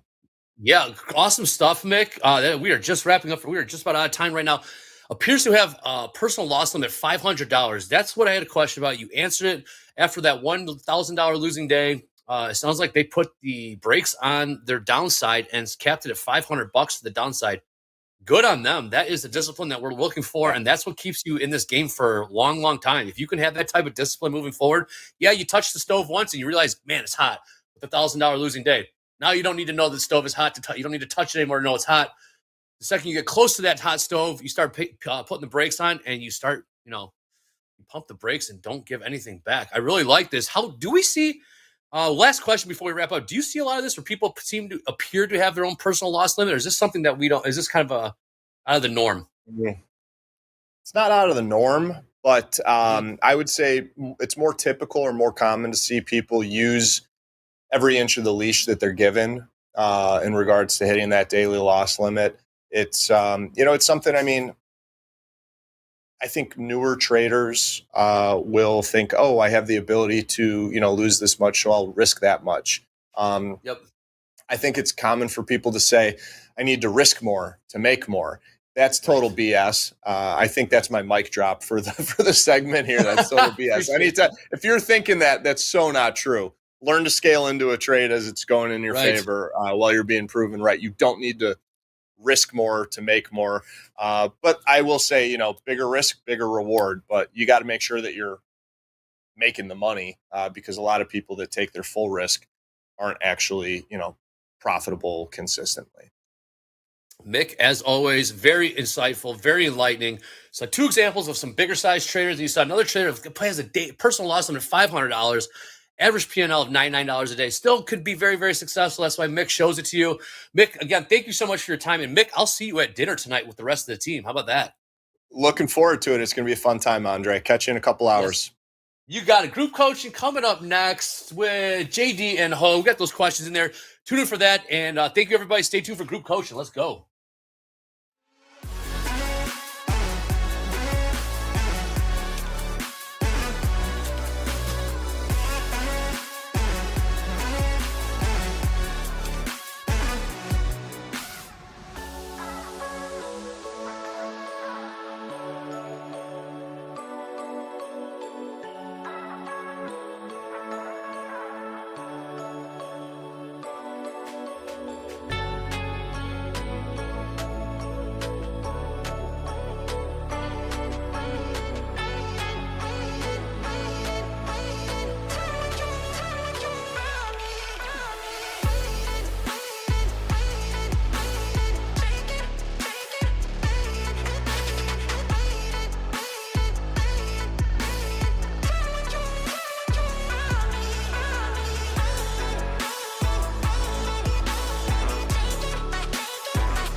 Good afternoon, friends and traders. There's a smiling face of John Hoagland looking right at you through the lens. I'm JD behind the scenes. Welcome to group coaching. It's Tuesday, May 21st, 2024.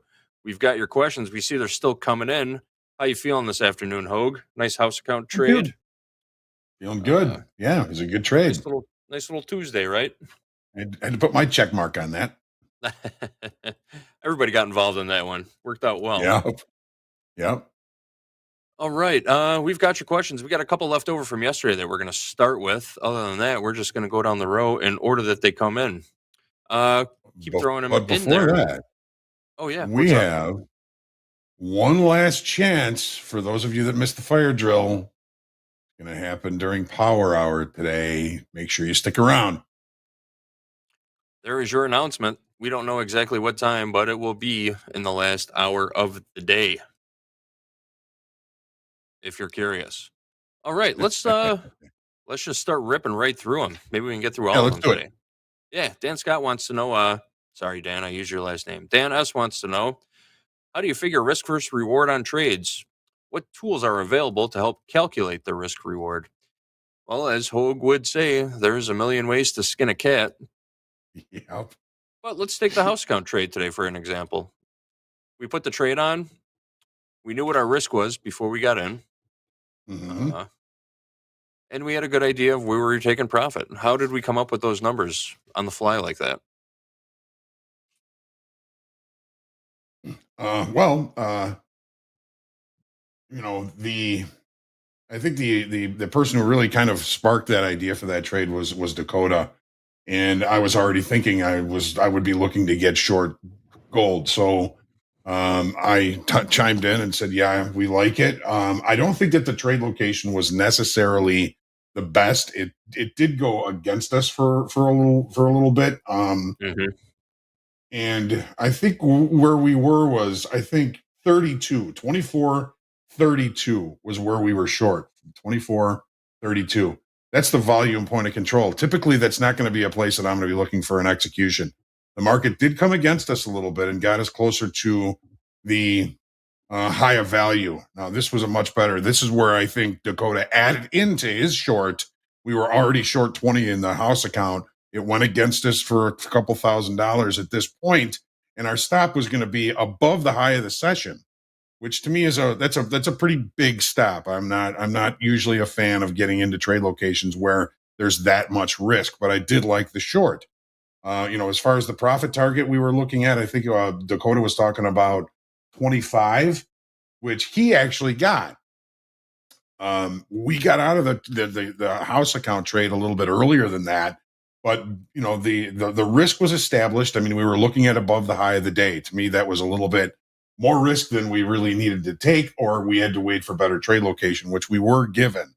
But if you're wondering, is there a tool that I can look at where I can see possible, profits and losses? And there is something here.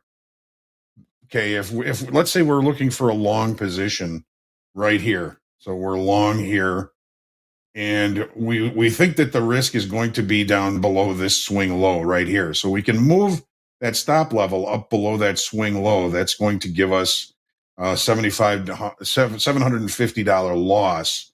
And if we think that the profit target is going to be up against the high of the session today, that's going to be a $1,700 profit. So you can use these tools to kind of gauge, okay, where am I thinking about getting long? Where's my risk? You can put your risk there. You can see how much money it's going to cost if it does get to that level. And where is my potential profit target? If I'm targeting the high of the session or just short of the high of the session, I can drag this up here, and it's just basically going to be telling me, where my potential profit, the reward over risk, if you will. We're risking 4 to make 12. That's 3-to-1 reward over risk. So this is a cool tool that is on Topstep X that you can kind of gauge, kind of reward over risk and take a look and say, okay, if I'm going to take this long right here, what do I need to risk? Well, if we're going to take out this swing low here, I'm risking $750. But if we do get the profit target, we're making $1,725. It's a cool tool where you can kind of gauge risk to reward in basically any trade that you're taking. Now, I'm not suggesting taking that trade, of course.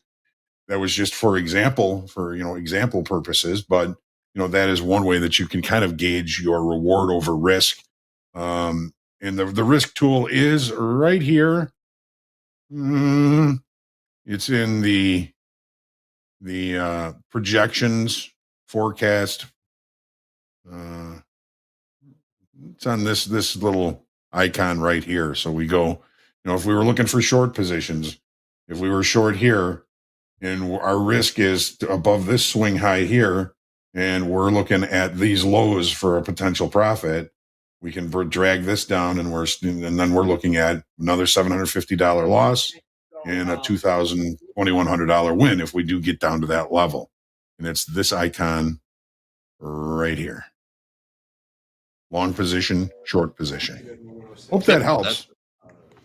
Go ahead and play around with those risk tools. They are there for you to use. All right, next up, Mo says, the commitment of traders. Do you use it? What's the best way to use it? When's the last time you actually looked at the commitment of traders report, Og? I personally haven't looked at it in quite a few years. I haven't either. But it's a really good question. I know that there are traders that that look at it, that believe that it helps them in their context of the market. I've just never been able to really put my finger on the right way to look at it, the right way to use it. So I don't use it. I don't have the best way to use it, Mo. It's something that I actually read, some articles and things that where other people assess the information that they're getting from the commitment of traders.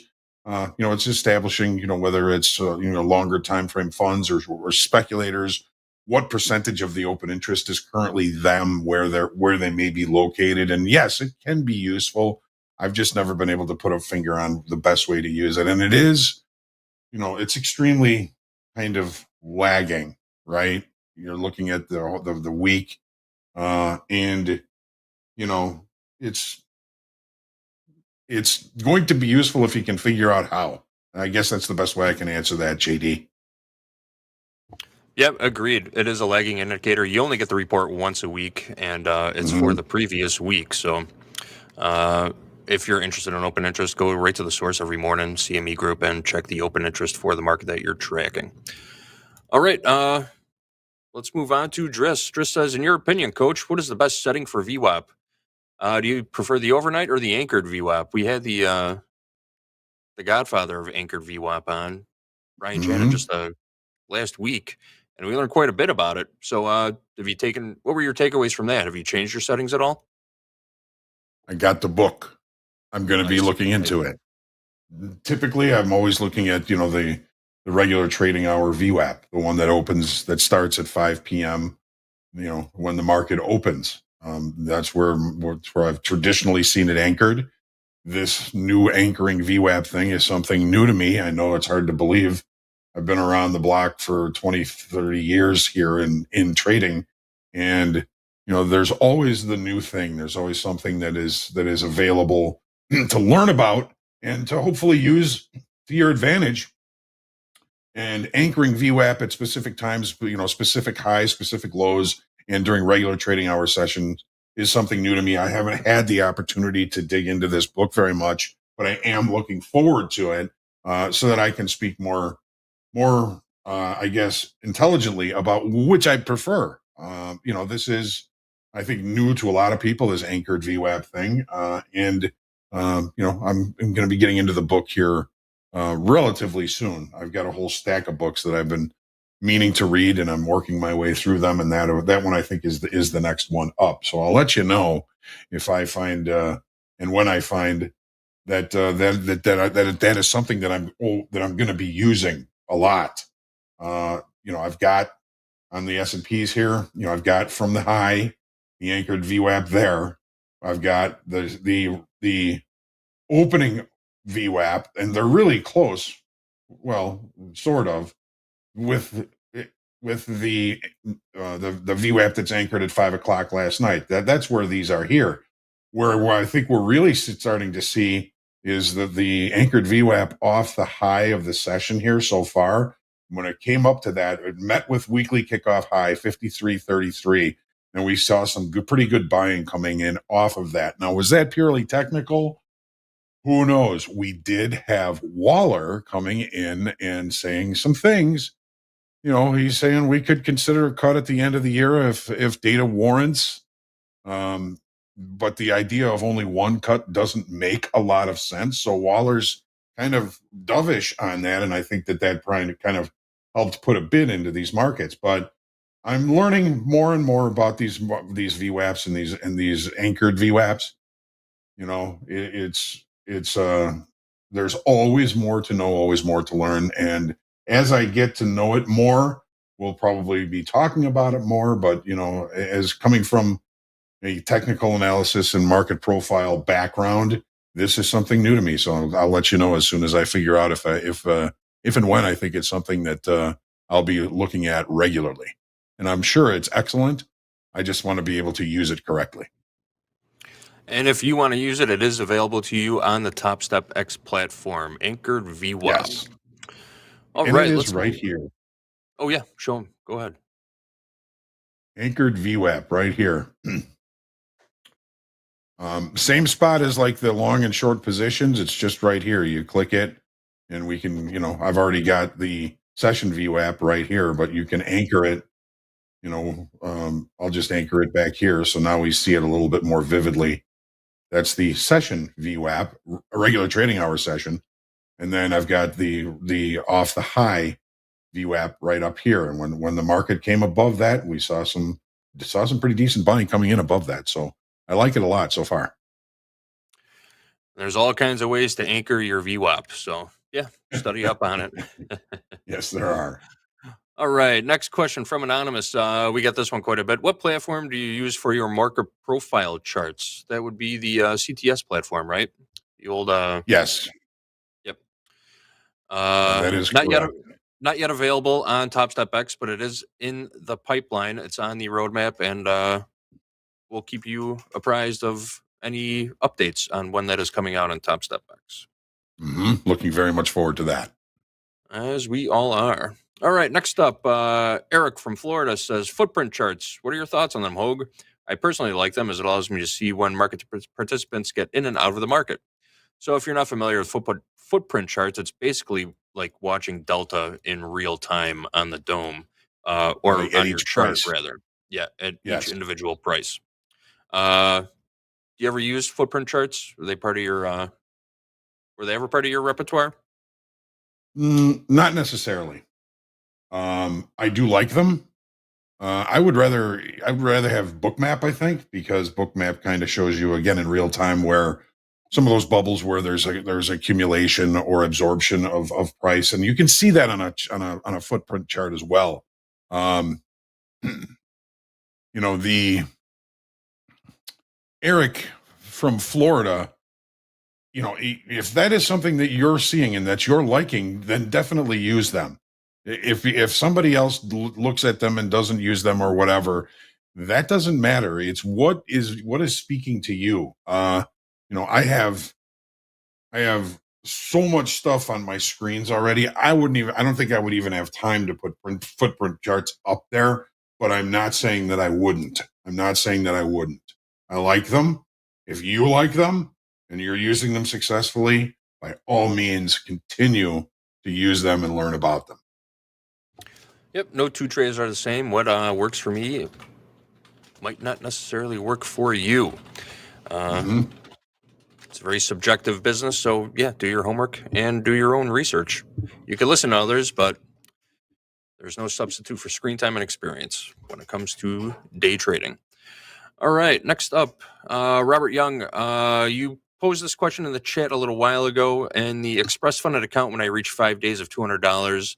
Will taking a $500 payout lead to my buying power being $1,500 or staying at $2,000? If you take a payout of $500, you are at an account balance of $1,500. That will be your drawdown from there. So taking a $500 payout on a $2,000 account, your balance will be $1,500. Hope that helps you out. All right, next question from Deeyana. Diana says, every day I strive to trade with discipline according to the rules. But as soon as I get the first step, everything breaks down and I can't regain the necessary state. Please tell me how I can get rid of this, what to focus on. Thank you in advance. A little bit of trading psychology is what Diana is searching for here. Also, another very popular question that we get quite a bit. Mm-hmm. Mm-hmm. So How do you recognize when you're going on tilt, and how do you recover from it, I guess is the question. well, Diana, I mean, if you're kind of feeling like you can't get back into the necessary state to actively trade after just one loss, first thing I would do is manage my expectations. There are going to be losses in trading. It's just part of it. We're never going to be right 100% of the time. There is no perfection in trading. And once you get the right answer, the market is going to change the questions. I certainly feel for you, Diana. And, if you're getting to your kind of, if your switch is getting flipped after just one loss, you're going to have a hard time, really kind of trying to continue to trade and look for good opportunities. Knowing where your switch gets flipped is, of course, going to be extremely helpful for you. And it may not be, a dollar amount. Maybe it's a number of losing trades. And, I would think, Diana, that you might want to expand that number of losing trades where you're going to recognize, number one, maybe you're not really seeing the market that well, or number two, you're starting to get emotional and you need to take a break.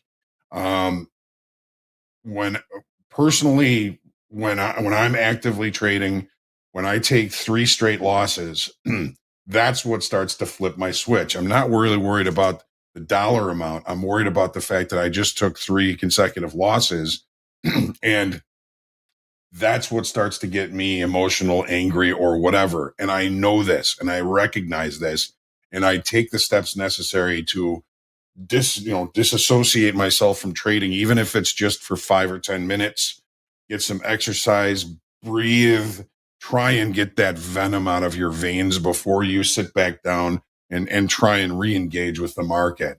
I feel like we're all in this continuum of elation when things are going really well and despair when things are going really bad.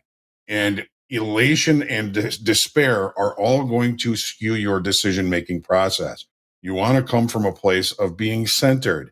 You don't want to be too happy. You don't want to be too sad. You want to feel good. You want to, take a look and feel as though you're being really open with the information that the market is giving you. We biases can be dangerous. Anger, greed, fear, all of the trading buzzwords. They can kind of get into your decision making process, and you want to stay centered because you're going to be seeing information that you're going to be taking trades off of, and then you're still going to be taking in information even while the trade is on.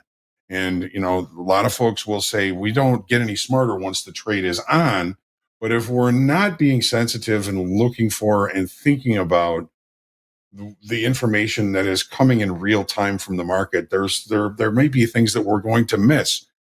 Maybe the market is telling us that we've got a really good position on and we should be adding to it. If we're not open to that from a centered place, then we're going to be missing that information.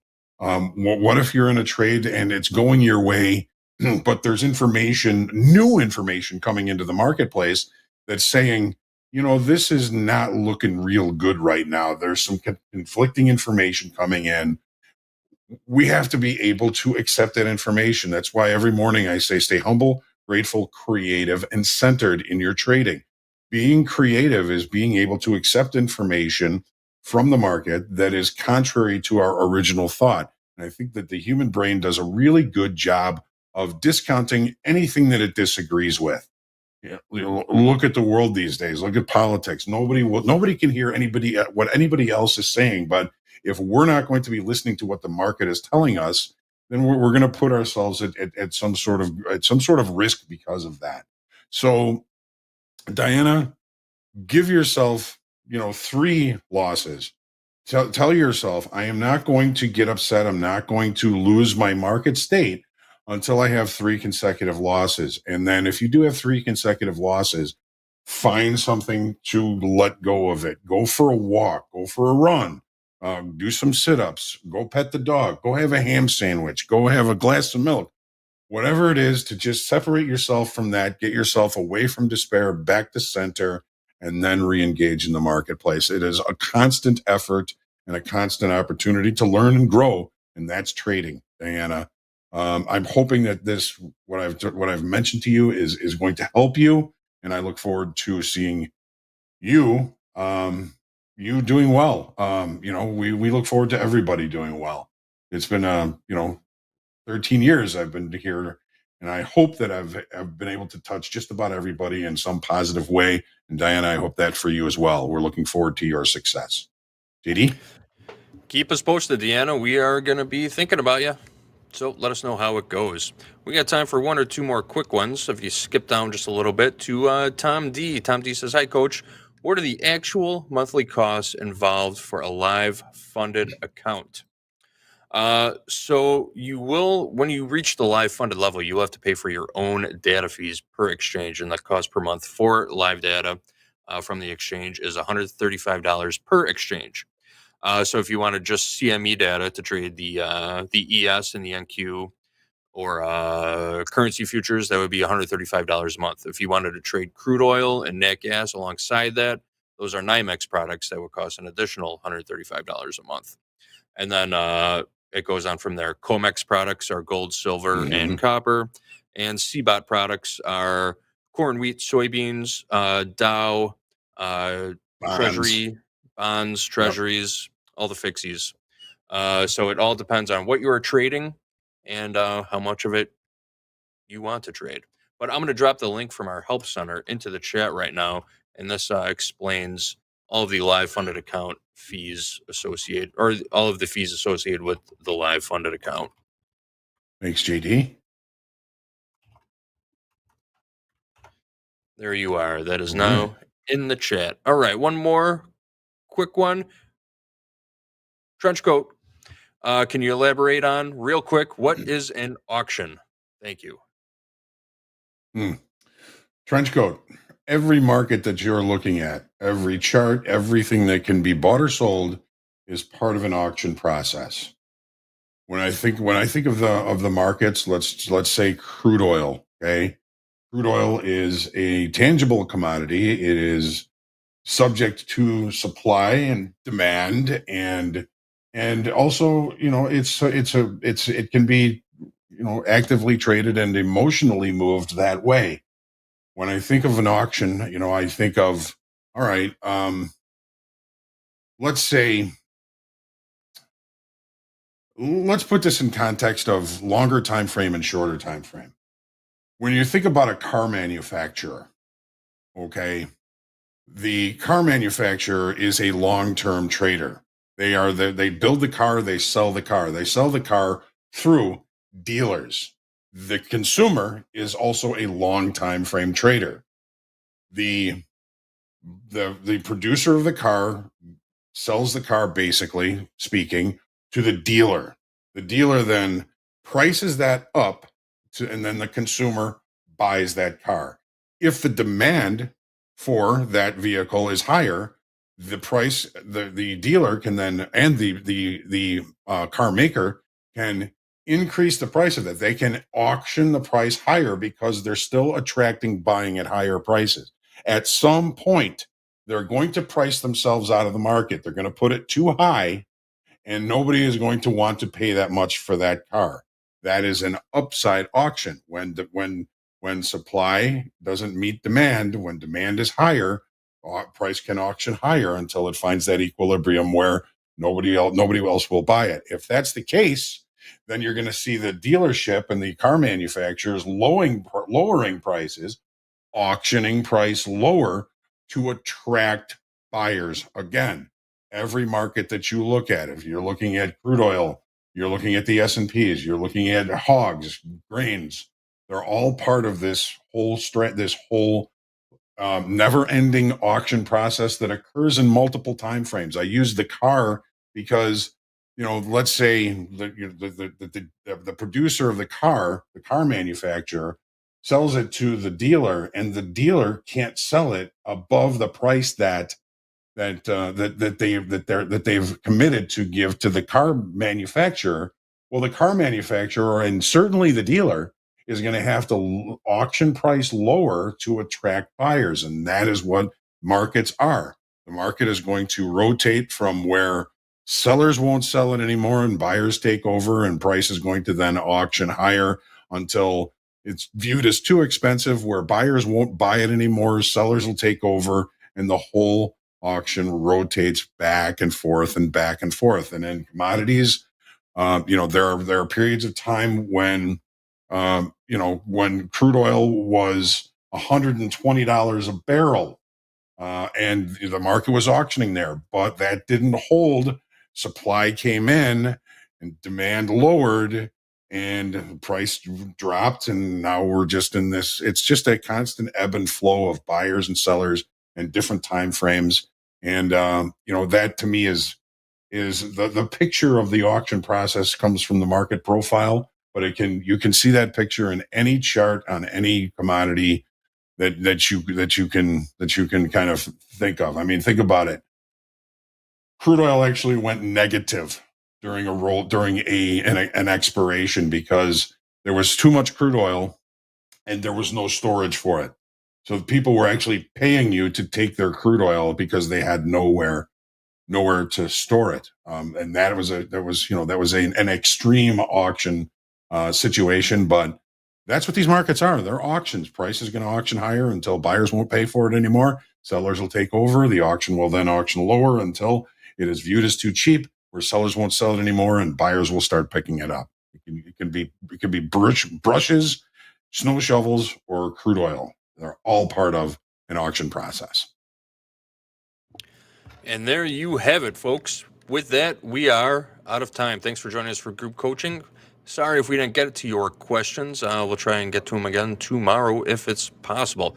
Stick around, though. We've got Market Stalking with Dee coming up next. She's going to be joined by Andre, Robert, and Coach Jay. Maybe we'll pull out the house account again. Let's see what happens. Anyway, thanks again for joining us. Ogie, got any quick dad wisdom you want to leave us with? Sure. I've got one right here. So this is really the auction process, right? The market always looks the best at the top and the worst at the bottom. Market always looks the best at the top and the worst at the bottom. The auction process, in a sentence, there's Lacey. Trade well, everyone. God bless you. Love you. And we'll see you soon.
Welcome back, everybody, to Market Stalking with D, the star of the show. Upper right corner is D. How are we doing today, D? Welcome to Market Stalking with D.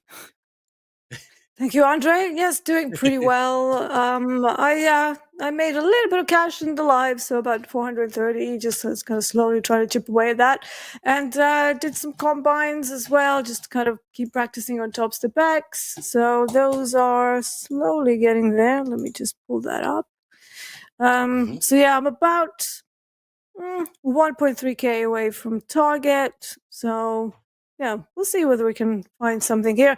I already locked myself out of my live, so I'm not going to be able to trade that because, like I said, I'm just kind of chipping away, and I'm limiting myself to one trade per day there, just taking the highest quality setups. And the setup that I took today in that was the failed auction in RBOB. And yeah, it was from value low. So it was a pretty textbook setup and very drama free. I actually did a little front run, so I got a good chunk of this drop. And yeah, that was pretty much it. And then for the rest of it, I did a little bit of gold trading earlier for London. That was mostly in the combines. So yeah, you know, slowly kind of chipping away and getting used to the new platform. And I love the manual lockout button. Just want to put that out there. I think everybody's like so in love with that button. So thank you, MP. So yeah, what's going on, guys? How's your day going? I haven't been able to listen too much because I had my own live stream as well. What's happening? Coach Jay? I took some losses last night trying to buy silver and then recovered a few of those losses shorting crude oil today. So anything I take right now, I'm going to be patient with. Not trying to go back into that hole after digging some of it out of it, but looking for an opportunity in the NASDAQ potentially. It's been doing this kind of slow grind up day, really low volume. So I see people, you know, wanting to take shorts, but it really hasn't given us a good reason to take a short. A lot of times we see that kind of exhaustion volume, and we haven't seen it all day. It's kind of just been low volume float. Those are difficult markets to short for sure. Yeah, absolutely. And it usually just keeps drifting higher. Just keeps going. Yep. Yeah. So for me, what I'm looking at is how do we respond to 18,800?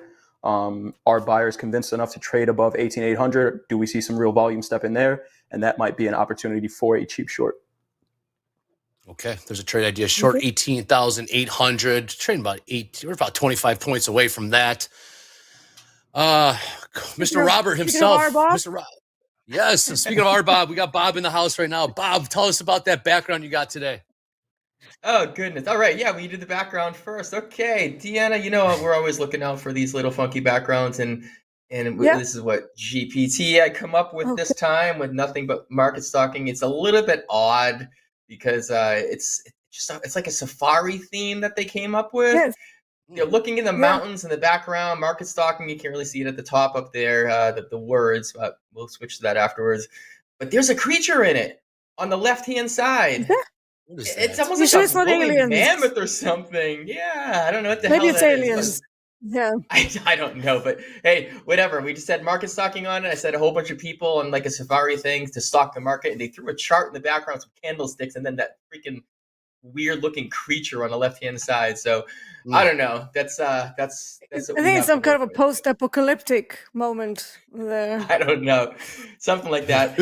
So yeah, RBOB, I'm gonna have to start looking at that. I did pull it up and marked a couple levels on the chart. If we do see something, and Deeyana, if you see something jumping in, I'll just give my 2 cents on it as to what I'm looking for on these levels. So if we break higher, I'm looking at it's they're all starting with 2 period, like 2 dots. So right, so 5087 to 119. So I guess it would be 87 to 19 if we want to call it that, to 119. So that would be the first level, and then if it goes up even higher, breaking out the day, it's a lot further up. 278 ish, 300, right in that area. I have never taken any trades here on gasoline, on RBOB, but I'm gonna look into it. Just because we want to have some fun, some tradertainment. So we'll see. Yeah. It moves really well. It's very similar to crude oil, very similar. In fact, it's got high correlation with it. It's just more liquid. So that's why I like it because it's a super, super thin market, so very easy to move. And Right. yeah, it's been very kind to me recently. So I'm an energy trader. So yeah, I'm glad I found another baby to work with. So what sure. might happen For here? sure. We do have the overnight VWAP right around this area. Typically, when you're coming into settlement, you can't see yet another move in the opposite direction to whatever was happening up until then. So we are kind of in the middle of the range, so I'm not too happy about that part. However, if it starts to move down, I might want to do a short. In the most ideal world, I would like to see it all the way up at 50.83, so 2.5083. That would be a better range bound trade. We have a neutral day type, extensions of the initial bounce on both sides, and that usually means we have to look for better trading locations. So this is not the most ideal trading location now, and from what I can tell, the biggest reversal that happened after the failed auction was kind of around lunchtime New York, and that's always like a bit sketchy to me because it can go either way. Lunchtime reversals in crude oil and RBOB can happen, but they're not nearly as high probability as the reversals that happen after the lunchtime. So we'll see. Let's see how price behaves around this level. We are certainly finding some sellers around that overnight VWAP. But we do have point of control here. And I know, Bob, Robert, I know you're not too keen about taking trades around point of control either. So yeah, it would be not the best opportunity. So I will see. If I find something, I'll definitely give you a shout. Other than that, let's just see what happens and how the price is behaving. So yeah. I do like that. I like that a lot. We're going to be disciplined and be patient until something comes in the market comes to us. We're not going to go chasing, of course. We do have the house account open, currently up $6,400 off a very nice gold trade earlier this morning. Took the short in gold and did see it keep breaking. I think we sold around 24.31. I think we covered around, we got it right here, 24.27. So that was a nice trade earlier today. Nice. Shout out to everyone that contributed on that one. Nice. Gold. Was that the first gold trade in the house account? It has to be because I don't remember. I didn't want taking another one, so I'm going to say yes. Yes, I'm going to say yes. Nice. It was. But yeah, that was successful. It was a great read. Dakota and Rips in the chat, and of course Hogue, all getting in there, getting their check marks. So yes, that worked out very nicely. We'll see how it plays out right now. Currently, gold just trading around 24.37, same prices we've been looking at for last hour or so. Crude not doing a whole heck of a lot. It's trading 78.61. Jay, you said you're looking for a level at 18,800. You want to see what happens if their buyers will have more conviction, pushing it to the upside. If we do get there, like I said, we're about 30 points away from that. We'll see if we get another move. S&P's not doing a whole heck of a lot either right now. It is lunch hour for, I guess, Chicago, and New York's probably getting back from lunch right about now. So we'll keep an eye on that. Jay, I know you lost a couple bucks yesterday. Have you taken any trades during the day today? Uh-oh. Oh, did we lose him? Is he on mute? No, he's not frozen. He's frozen. He's frozen in time. Yeah. Frozen in time. So we can take a trade on the house account now. Are we? So we approve to take a trade on this house account because I can't take a trade. I'm not on live. My live account's being set up, and all of us employees for on air we're all trading live accounts. Mine's just simply not set up yet. They needed more information from me. It's not on Topstep. It's on me. We'll get it up there soon. If we can trade the live account, dude, let's put 50 on this thing. Well, we need a level. We need check marks. We can do that, but we need levels and we need check marks. So all right, that would be a great thing. So I'll pop up the NQ. I'm going to take a look at it. Jay will be back on momentarily, I'm sure, and I know he knows how to trade this as well. I see some movement. Jay, you there? Yeah, I'm back, guys. I don't know what that was. Yeah, I'm here though. Glitch in the matrix. Glitch in the matrix. I know you took a little bit of a drawdown last night. How is the trading going today? Have you taken any trades? I have. I tried to short, and I think my screen's coming back up. So I tried to short NASDAQ around 18,755, and it's just there's no follow through on these shorts at all. It kind of, we're talking about this low volume, and we've talked about it before. The market needs a reason to go down, doesn't necessarily need a reason to go up. That's what today looks like. It's just floating up. So the shorts were very short lived. I think the most I could have gotten out of a short was about 20 points from where I took it. And that's if I catch the high and the low of the move, which, we're going to be lucky to do sometimes. So took about 10 points out of that. Again, covered some of the losses that I took from overnight.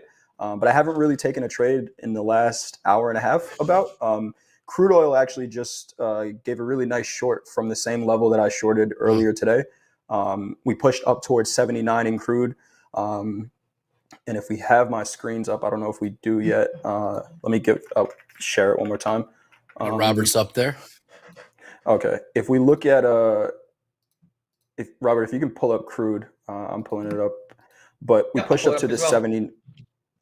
We pushed up to this 79 level, and we got this kind of volume exhaustion that I was talking about looking for in the NASDAQ, right, where this is about 6,200 contracts traded in a 3-minute candle, and they're not able to push it above a major level, which is 79. So taking the short there, and it was about a 30 tick trade, which is a pretty nice trade in crude. It just did it again. The last time it presented that same trade, it was about a full dollar trade. But I'm also aware of crude coming into the close. So we may not get that full, that same move, but, still a pretty decent opportunity. I would take a 30-cent trade in crude most days. Yeah, it's coming in from the value area low, which is kind of like a twin trade of the one that I took in RBOB. So the location is actually much better than RBOB because it just drifted. Crude oil just drifted back up to the area where the failed auction first happened. So yeah, I mean that's looking pretty juicy. A little scalpy scalp of 30 ticks or so. Yeah. Let's take a look at the tilt here. Crude's about 63% long right now as we trade 78.72. Besides that, nothing really too tilt. Average price on the crude from 63% long. Average price, I just saw it's jumping around me, $78.58. So they're in the money. Okay, that makes sense. 10 cents right there. What does that tell you, Jay? Why'd you ask what the price was?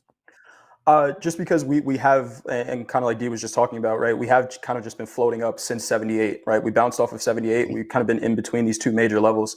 So just wondering where those longs came in. Interesting that they came in right at the middle of that range. Yeah, yeah, they came in pretty late, but I'm curious to see how that goes into the close. Because pushing up, if I was long from 78.50, pushing up into 79 and not hitting it, I would have taken my trade off. So wondering where those traders are going to sell. Yeah, so value low is up there from yesterday, and that's exactly where we turned around. So effectively, the sellers that we've seen just like about 10 minutes ago, they came exactly from that lower time frame supply right at the top of the session range. So yeah, I mean that's a very good trade location. I'm just thinking about limiting risk, so it would still need about 30 ticks. Because the stop would really need to go above that round number of 79 to be safe. Yep. Yeah, I do like the short there. Yeah, 79.10. So in an ideal world, we would creep up a little bit higher, just limit risk more, and then smack it back down. Yeah. In an ideal world. In an ideal world, of course, as always, are the markets. We have no control over them. Like Rips was saying this morning, I love the surfing analogy. You need the waves to surf. With no waves, you can't surf. You need the volume to trade. No volume, no movement, no trading. So that's kind of where we're at right now. Yeah. Robert, wait, you're talking about some price levels right before Dee started talking. What market were you talking? Were you talking about RBOB? I was. I'm going to pull that up right now, and I'll take another look at it. What were you looking at? Yeah, I haven't seen it. Taken much look at it at all. I just put the volume profile on starting at the market open. And if somebody can educate me on this, what time central does the RBOB market open? I do not know that answer. Somebody can educate me. It's the same as crude oil, so it will be 8 a.m. CST. Yeah. 8 a.m. Central. Good to know. Right there. I learned something. Yeah, I learned something there too. I did not know that answer. Yeah, I know it was different. So I just wanted to put the volume profile on because that's what it is. We are trading around the POC, which is 2.5000. Roughly, it's just under that. So it's like 498, 4988. I hate trading around point of control. Those are only 2 rules. I don't trade the first 30 minutes. I don't trade around point of control. Other than that, if there's a setup, I'm going to take it. So the levels that I have is if we end up breaking higher, meaning that, let's say 2.5040, and I'm looking at a target range between 90 and 120. Let's just use those round numbers. That's the first levels I'm looking at if it goes up higher. Now, tick values and stuff, I need to figure that out. I'm going to start looking at it a little bit more because I think this is like running away with the nickname here. So I'm going to be forced to trade. I'm going to trade it. So yeah, tick, what is it? How much? It's, you're going to laugh. It's $4.20, $4.20. So Eddie would be very happy. Eddie would be very happy with that tick value. Oh, indeed. boy. Okay, so someone must have been having a laugh, man. Like from the name of the product to the tick value, it's like, why 420? Why? Yes. Is it 420? These jokes just write. These jokes just write themselves. Yes, they do. Yeah. We are seeing Nasdaq maybe rolling over a little bit here. I got VWAP at 742. We're still about 20 points off from that. If you guys, hey Jay, are you seeing the same VWAP? Do you have VWAP up, Jay? I do. Mine is anchored to 8 p.m. last night. Yeah, okay. So I have a couple of them on there usually. But I'm at 730 right now. Yeah, I'm seeing it at 18,730. Okay, all right, so it's slightly different, but we are. Looks like Nasdaq might be rolling over a little bit. Gold maybe creeping a little higher. Again, we're in a range right now. It is kind of the afternoon trade. All the speakers seem to be done, but I have seen Waller keep coming out unannounced, so to speak. They've been talking a bit dovish today, I would say, as we see the 10-year yield reflecting that. Last time I checked, I traded 4.41% yield, so came off a little bit there. Fed speakers have been a little bit dovish. I'm not using the word rate hike as much today in the round of speakers. All right, D. So you locked out of you used the lockout button. So how do you attack the rest of this trading session now that you have locked out your one account? And how do you attack the rest of the session? Well, I always have some combines working in the background. So if I want to stay involved in the market, or I have to come on here, then I turn to either the XFAs or combines. And because I'm so close to the target in 3 of my combines, I might, if I find a trade opportunity, I might use those just to kind of add a little bit more onto it. Somebody's asking whether I'm bullish or bearish on CL. Today, where we are right now, I'm bearish. I'm with Jay on that one. But, tomorrow things might change, with crude oil and RBOB. Every day is a new story. So, tomorrow I might be bullish because we do have some development happening on the large timeframes in CL. So if I go to the weekly chart, please locate my charts. So if you look on, I've got some random objects here. Let me clean that up. If you look on the weekly chart, we have this demand over here, and the wicks, the buying wicks, touched that old demand and reversed price action. So now we have what's called a morning star pattern, and also a higher high this week, which could mean a change of trend. So we've obviously been in a downtrend, but now we've hit those very large time frame demand areas. They're not very useful intraday for trade locations, but they're good as indicators of potential future direction. So if I start seeing tomorrow or the next day that we have some long stepping into the market, I might be a little bit more aggressive. So that's how it would change my intraday narrative based on what we have on the weekly chart. So it's just pure price patterns. Like if you look at where the buyers came in from, here they are. And then you have sellers, here they are, right? So those are your 2 sort of peg points and orientation points to guide yourself by for those very large bird's eye view areas. And then once you start dropping down through the time frames, you can try and find extra confluence with those levels, or you can just find a directional sentiment in the auction process itself, and then just kind of play it that way. So it doesn't have to be super complicated, even though it's like a multi-time frame analysis. It takes a little while to get used to it and to start putting all of the puzzle pieces together in your own head. But ultimately, it's not rocket science. It's just the fact that, you need to connect a few things all at the same time. So that's where the biggest chunk of the problem lies, and then you have to manage yourself after that. Everything after you get the technical analysis part, then it's all just down to managing yourself. So if you keep that in mind, it kind of clarifies things a little bit. But also intraday, you can have other levels that could put a wrench in the works. So, for example, how much do we come up already? Is it even worth me going into a long at this point? Well, probably not. At this time of the day, we have settlement coming in very quickly, like 3 minutes. And so far, we found some sellers right at the value low from yesterday, which is a distribution curve, like the belly, from previous days trading.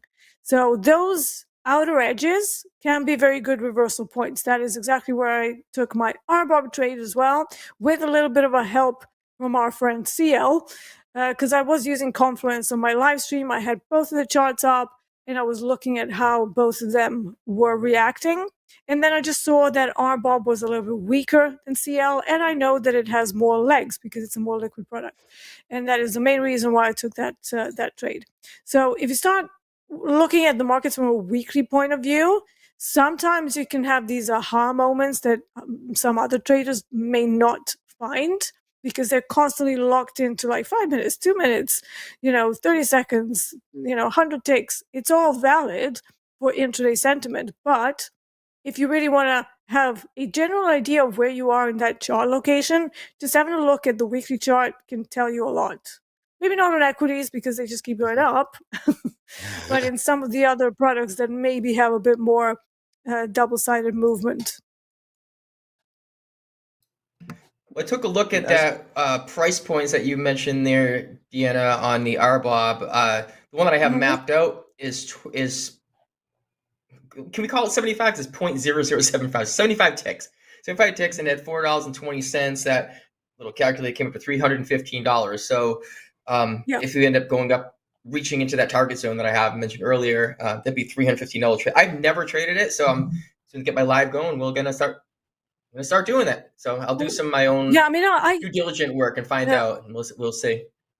Yeah, I think you'd probably be better on slightly less of that, because I actually use 85 ticks for my stop loss, which ends up being about $357, I think.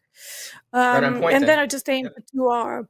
But yeah, knowing how you trade, you might be able to find some shorter time opportunities as well, and then you might be okay with like 50 or 60 ticks for stops, so you can kind of save a bit of cash there. But yeah, I mean, see what you come up with. I'm actually really interested to see how you're going to look at it.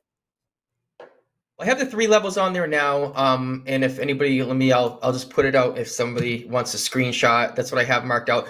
Excuse me, what's that?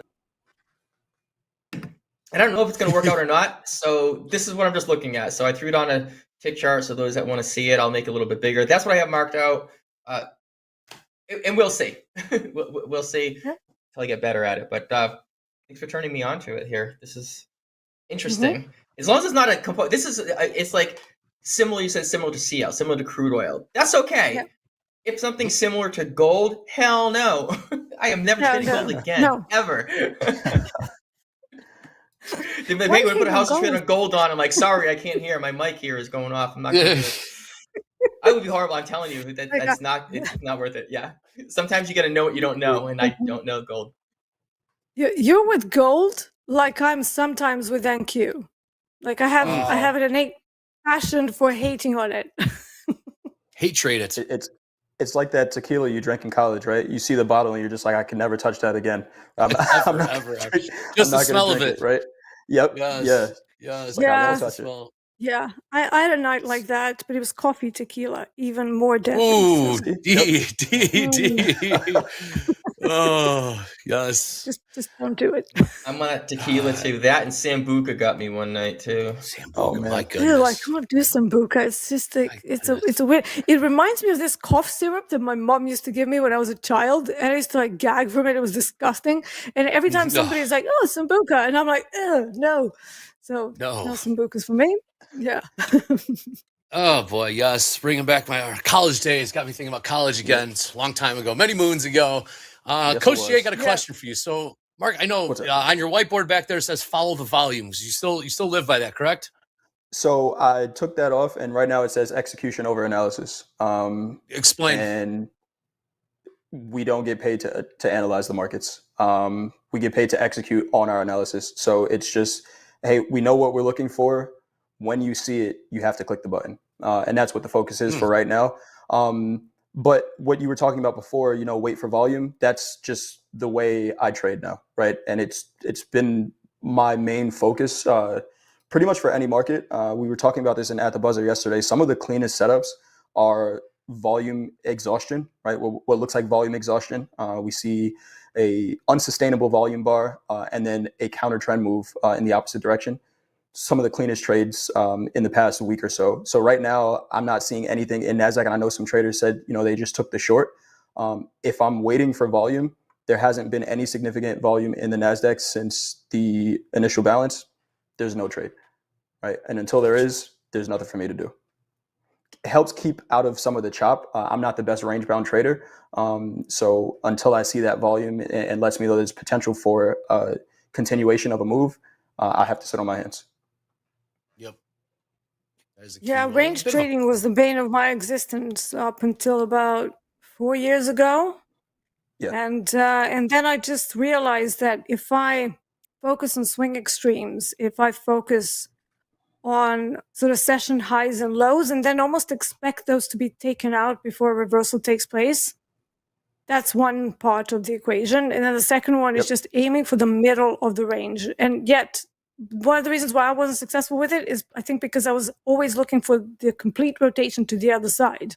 And that doesn't really work that well, because it's like you have a very strong trend, and then like in NQ now, it's kind of rolled over, but it's already hit the first available tiny little demand and is bouncing away from it. So, once you learn to recognize how much trend actually has an effect, even on a range-bound day, things become a little bit easier. It's still not the easiest type for me to trade either. So if I had to classify the types of days that I do best at, failed auctions would be first, momentum trades would be second, and then pure range-bound days, they're okay if we have enough of a range, but if it's a tight range, just forget about it. Like I get chopped up like no one. Yep. Yeah. D, those failed exhaustion moves, those, when you look at the volume, they look like those volume exhaustion moves. It's the same thing, right? Where sellers usually come to a major level, try to push it, or buyers in the opposite direction, try to push it. You'll see a ton of volume, and then they just get absorbed, and a really strong move the other way. I definitely agree with that. And right now, it's just not seeing it. That's the true failed auction. Yeah. Yeah, that's the true failed auction. So we can use volume to help us sift between a sort of meandering rotational move and a true failed auction where they tried and tried and tried. And typically you have a lot of volume churn, like you say, and then it just fails. So a lot of volume, not a lot of movement, and then it just and they have to go the other way. There's no other choice. Yeah, so it's a very good way to approach them.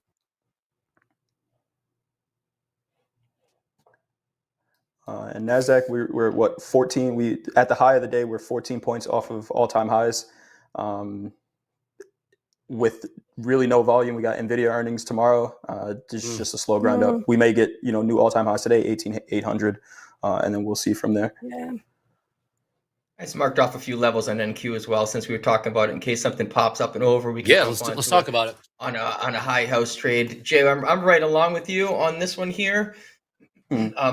Where it's pushing off. So if we can end up getting over that daily high, where let me just get the number here for you, it was 18,781 that I'm mousing over here with the all-time high 794. Yeah, very, very, very close. So my target of breaking over, once we get out and over that, let's just call it 780 for round numbers, right? 18,780 or 782. We got to break out and over that high. I want to see it punch through, hesitate a little bit, and then start momentum again. And then my target is my upper zone here, and that is we'll call it 790 to 790, call it 98. So there's an 8-point target range. It doesn't mean I have to let it go all the way, but it's right smack, that all-time high is right smack in the middle. So that's what I would love to see. So I'll put my vote in there, where if we break up over 782, then we'll have a target of, let's call it 792. Okay, so we have a 10-point target in there. If it gets up and pushes into it, great. If it starts slowing down up in that area, we're just going to pull it, and then we'll do the equal, 1-to-1 opposite on the other side. 4-hour risk reward. So that's my feeling on it. That's what I'll mark it up on the chart. Nice. If it goes there, I mean, I don't think so. We get 20 minutes left, so I'm not sure. I'll mark it up. We're not sure, but yes, we do have power hour. We do have power hour coming up. It's nice to have these levels and have a trade idea going into that. We'll have the house account open for that. So trade idea, shorting between 18,800 and 18,790, somewhere in that area. We will see if that does play out in the power hour. Like Dee said, we did see a bit of demand come in when we saw that rollover in the NASDAQ, S&Ps, and Dow for that matter, but not a lot of follow through to the upside there as expected. Volume, as Jay is always looking at, volume just isn't there to really push the market one way or another at this time. Of course, we have power. Hey, John, if Hoag's there, can we get a Delta update from Mr. Hoag himself? And we just got news that Hoag will be joining us for the team dinner tonight in Chicago, so that's always exciting. Good to know he'll be attending that. We got a little team dinner tonight. Robert, I believe you and Tim might be having to get together of sorts out there in the northeast there. We are, yeah. We couldn't get our private plane ready to go. The pilot wasn't ready, so we're just gonna grab some grab a little nice meal at a steakhouse. But we're about 20 or so minutes apart, so we're after the show here, we'll get on the horn and find something in between. And we'll video conference with all you guys out in Chi-town out there. Beautiful. Well, yeah, once we start slinging those 100 lots around, I think the private jet will be next, as long as those trades are profitable. So first we do the 100 lots, then the private jets comes to follow. We'll be flying Deeyana from over across the pond. We'll have one big get-together when this 100 lot trade starts popping here. We just see a little bit of a wiggle there. All right, see, sellers came in the S&Ps. We are definitely in this range. It is choppy right now. I marked up my chart. I'm going to do a copy and paste on the link that we have. Actually, what I'll do, I will actually show you in my screen's up, Topstep X. If you want to share your chart with someone, it's pretty simple. The top right hand side, this little camera, and it says take a snapshot. So if I take a snapshot, I have options. I can just download the image to myself. I can click on copy. If I go copy and then just paste it somewhere else, like internally. But since I'm using the YouTube chat, you can't copy an image. So I'm going to click on copy link. And if I copy link, there it is. I will paste that into chat. Oh, cool. And then you can click on the link and it will show exactly what my chart looks like with everything that's all marked up on it. So it's pretty sweet if you want to share it around. So that's what I have. That's my trade plan that I'll look for. Does not mean we need to let it go all the way to the target. Does not mean we need to let it go all the way to the stop. If we are in that trade, it starts turning around on us, get the hell out. We can always get back in again. It's my philosophy. But I'll be watching Power Hour, see if it pops up. I like that. I like that a lot. That's a very cool feature. Of course, Robert is the Topstep X expert. You do have any questions? Do have those 5-minute little short videos on all things Topstep X in the YouTube channel? Topstep. Speaking of the YouTube channel, we did cross 90,000 subscribers. If we can give one more push, get some more likes, get some more subscribers in there, we'd greatly appreciate it. But yes, go to the YouTube channel, TopstepTV, Topstep YouTube channel, I should say. Right there, you'll see Robert's got little 5-minute tutorials on all sorts of different features and options for Topstep X. Please go in there. It's a great resource. Also built right into Topstep X platform. So I'll watch them to switch back over to my chart and I'll show you guys where this is. Just markets are slow. I mean, anybody sees a trade, just cut it off and we'll jump in there. So got it. We flip it over. I'll show you right where it is. Inside of Topstep X, we record them out, we stick them out on YouTube, and then we link to them right inside the platform. And just waiting for that to pop up momentarily. The production team is on it as usual. My charts are still being showed there. Almost one more rotation. And then I'm also going to address the question in there that somebody said TopstepTV link wasn't working. There's my charts. On the left-hand side, there's a question mark. So I'm going to click on that support question mark. And it brings us to our wonderful area we can see and provide feedback and roadmap. But on the left-hand side, we have a couple of menu options. One of them says Topstep X, 5-minute tutorials. Now check this out. You're going to be blinded by our bobs here. Click on it, and there it is. Look at that hunk. Bada bing, bada bang, bada boom. There, yeah. There we go. So they're all like, they're 5 minutes or less, and technically there's one of them and it's actually 6 minutes, but I wanted to make sure we got it. It was all about placing orders and entries and stuff. So we want to make sure we did that. It was a live trade through CPI. So we want to make sure I wanted to let it go, and that's the only one. So, shoot me, that's over 5 minutes. But we're continuously putting them on as more features get added. Now, if you look back at the chart, I want to address that question. Somebody said the Topstep TV, they want to know where it is inside of Topstep X. Well, there's our Topstep X platform on the left-hand side. There's a TV. Mouse over, it says Topstep TV. So check this out. Watch me create an infinite loop and break the server. Watch this. The Topstep TV, it pops out another channel. And then lo and behold, the stream shows. And guess what? There it is. It's slightly delayed because it's showing me. Yeah, I'm going to close it so we don't make a big loop here. So that's what you see.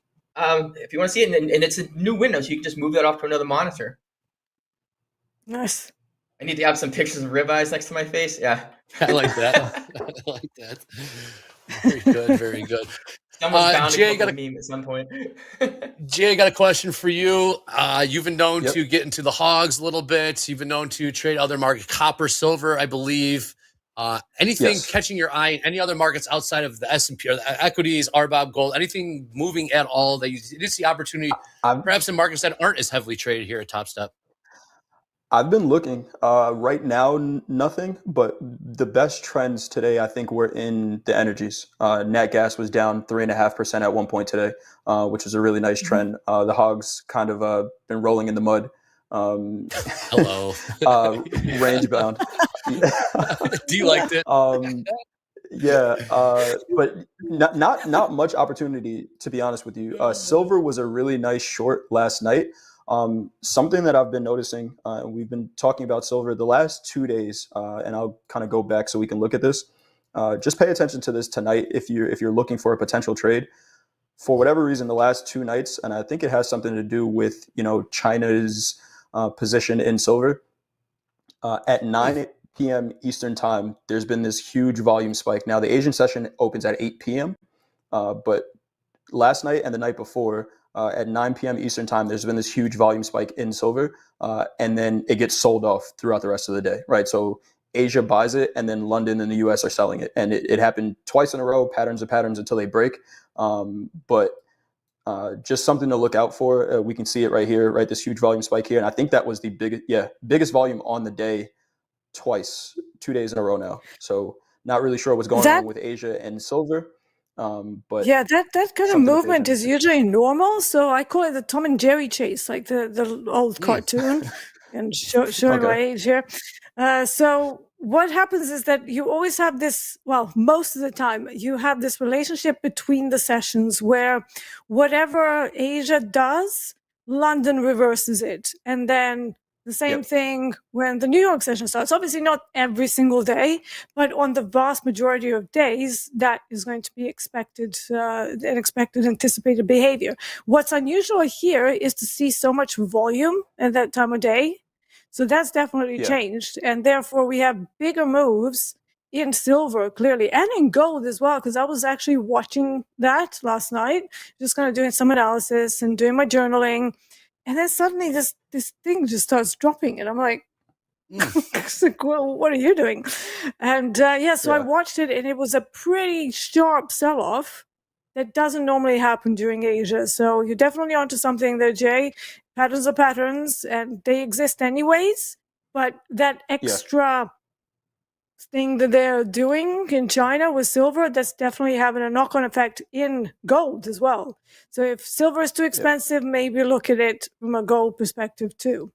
It's something to think about. Yeah, I was just going to say that too. D, silver is pretty expensive. We can trade the micros as well, but even that, it's a pretty expensive contract. If you look at this entire move in silver from the highs down to this low with a one lot, that's a $6,000 move.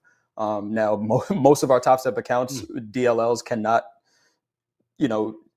that move doesn't fit there. So maybe consider trading the micros, or like you said, platinum, gold, maybe micro gold. But something's happening here. What's interesting, the last thing I want to point out with this volume, right? This is a big move. And again, it's the biggest volume candle pretty much that we've seen in the last 2 days. But in that 3 minutes, it's negative 31 delta. So you would look at this candle originally, right, where it has a big blue candle here, looks like it's pushing up. you would think buyers are coming in there and pushing it, but sellers technically won that candle. To me, what that looks like is short covering.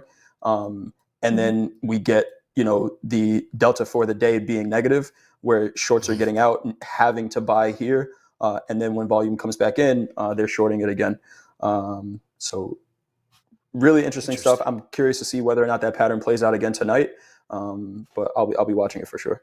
I got a question for you guys, D and J. Can you guys update me? What is the China and silver? What is the silver and China relationship? What's that news? I missed it. Fundamentally, what was there? I don't know. I honestly don't know. I don't know either. Yeah. But the fact that it's happening during Asia, it's going to be something that China is doing, and they're not going to tell us, are they? No, it's just going to be like, yeah, whatever. They don't tell us even things that they should tell us. So, that's not very helpful to us over here trying to work out what is that China doing with silver. But, there's always like some rumors behind it and stuff, and I haven't looked closely into it because I don't usually trade Asia. It just so happened that I was awake last night because I had one of these very late, and I couldn't sleep. So I was like, let's do some. It's like kind of like a nootropic thing. Now the weird thing about me and energy drinks is that they all have taurine in them, and for some strange reason, taurine acts as a sedative on me. So I would be like drinking. A something that has like 300 milligrams of caffeine in it, and I'm just like just falling asleep. So I was like, what's going on there? So for some people, taurine acts as a sedative, and I'm obviously one of those people. So I found something that is kind of like, Monster drinks. It's got very similar ingredients, but no taurine. So it's caffeine, ginseng, I don't know, L-theanine, a whole bunch of stuff that's like scientifically proven things to help you focus. And it's just no taurine. So I had one of those and I'm like, I can't sleep now. Great. What am I going to do? Journaling, of course. So I went over some of my trades and, I was putting things in and I'm like, wow, that's a big move for Asia. And we can try and have a look maybe, I can kind of try and sniff out whether somebody's talking about China doing something with silver. Maybe tomorrow in fast markets I can see what comes up. But again, don't get your hopes up because China is very secretive about their dealings in silver and gold. Everything. Yes. Everything. Indeed, yes. So we'll keep an eye out for that. If anyone in the chat has their ideas or theories, please throw it in there. Yeah. So get some ideas as to why the market's doing what it is doing. Speaking of that, markets are not doing a whole heck of a lot just now. They are not. Again, power hour trade idea short from 18,800 to 790 range. Something we can carry into the power hour. We got 2 check marks already for that. What do we got, Robert? Robert, very soon.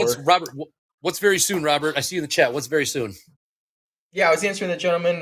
It was smart money futures. I say gentleman because it's trader. It's a picture of a guy there. So trader smart money futures.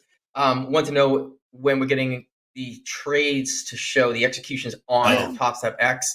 The answer is that it is in the works on the roadmap. It's moved up, and it is coming up pretty soon. Yes. So that would be great. I know we like to do that. I just did something earlier today as a test, and on our trade, the trades component, and also our orders component, you can actually export them. So I went to my trade component. At the bottom, I had an export. This is from old. I clicked on export. I chose the month of May to get everything else I was working with. And then I'm actually building this little AI thing that we're going to be able to upload these. It dumps it to a CSV file, comma separated value file that you can bring into Excel. But you don't have to do that. Just dump it out, upload this little AI that I'm building, and it will actually go through your performance for you and show you and make suggestions. We need improvements to help you go through and get funded with Topstep. And it'll be for us. It's Topstep. I'm not going to share all the details, but that's something I'm working on. I did it today. And it gave me a nice little breakdown of what I can and can't do. And it showed me, I tell you, it was spot on from the suggestions it made. It said it comes up with a little spreadsheet looking thing, and then it gives you a summary. And I was like, make this a graph. And it gave me a graph of what I need to. I'm like, oh, well, no. So I obviously I need to hold my trades a little bit longer. We know this. My win rate is up pretty high, which I do know. It has to be high for what I do to be able to make some good trades. But my risk reward is a little bit off. And it was spot on. All I do is upload literally the raw data file. When I click export onto trades on TopStep X, I went upload to this little chat thing I'm building, and it gave me all that information. So I'm super stoked to continue to work on that. That's what we do in the background. That's Deeyana, that's why I can't sleep at night. It's got nothing to do with taurine or anything like that. This stuff keeps me up all night long. I tell you, oof. Yeah. Yeah, we do something similar. Now that we have Edgeful, I don't have to do it as much, but I like to do like these little kind of, I call them like counters, but they're effectively just very simple conditions in Python. And then I just count how many times that's happened and stuff. And then Andre, the guy from Edgeful, comes up with Edgeful. So I'm like, well, I now don't have to do that. So that's pretty cool. But yeah, so that was why I couldn't sleep before. And now it's just caffeine. There's just too much caffeine too late in the day. I got a question about Edgeful. How's that been going ever since Andre from Edgeful's come on? I know it's been met with a great reception so far. How's that been going? Has there been any light bulb moments, any aha moments? Robert, I'll start with you. Dee, please, how's it going? Yeah, it's been helpful. I mean, it's not anything that I haven't done before. It's just, it's very nice that somebody else has done it, because I can't plot things for the life of me. Like I'm okay with like utility coding stuff, but anytime I need to put something graphically together, I'm just like, no, just don't. So yeah, but for me, it kind of confirms some of my expected assumptions about the hypos. So for example, if I've noticed that our Bob, for example, goes up on Mondays, I can go in there and go, hey, what is the trend for the day? So over the last 3 months, how often did our Bob end up going up on Mondays? So those kind of things are very, very useful and very conducive to what I do. And I think Rob likes it for the same reason.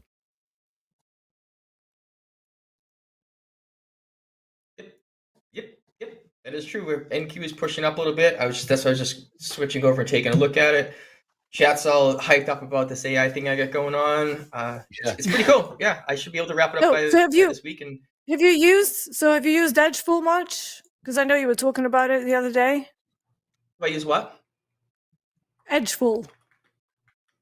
I do, but Edgeful is Edgeful is amazing. It's actually up on one of the tabs, and it's great to show that historical, and you can really say, what does this gap look like? How does this move? What's the volume and the days overall? That's great.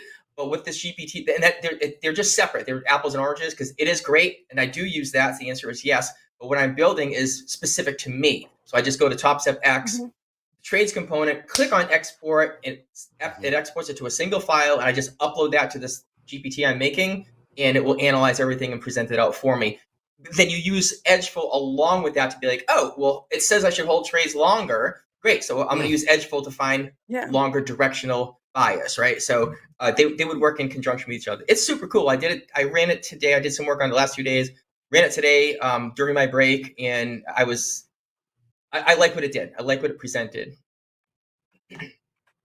So we use it in a different way. You use it to improve your own stats on the actual trades, whereas I just use it to strengthen some of my hypos that I have. Interesting. Yep. Well, yeah, that's what Edgeful does. Yeah, exactly. It's going to strengthen it. And when we talked about that before, Deeyana, you know this. We can say, hey, I'm a gap up player. Just let's use it really simple. The market gapped up today. It closed at one price and it gapped up the next price. And you can look at Edgeful and say, well, what happened when it did that since January 1st of this year, or literally the last 5 years? So let's go January 1st till now. Every time it gapped up, what happened? Well, if it was a Monday, 72% of the time the gap filled. Tuesday, 100% of the time. So guess what? And if it was 30% on Wednesday, guess what I'm not doing on Wednesday? I am not going to short that gap up. But on Tuesday, you're damn right I'm going to short that gap up.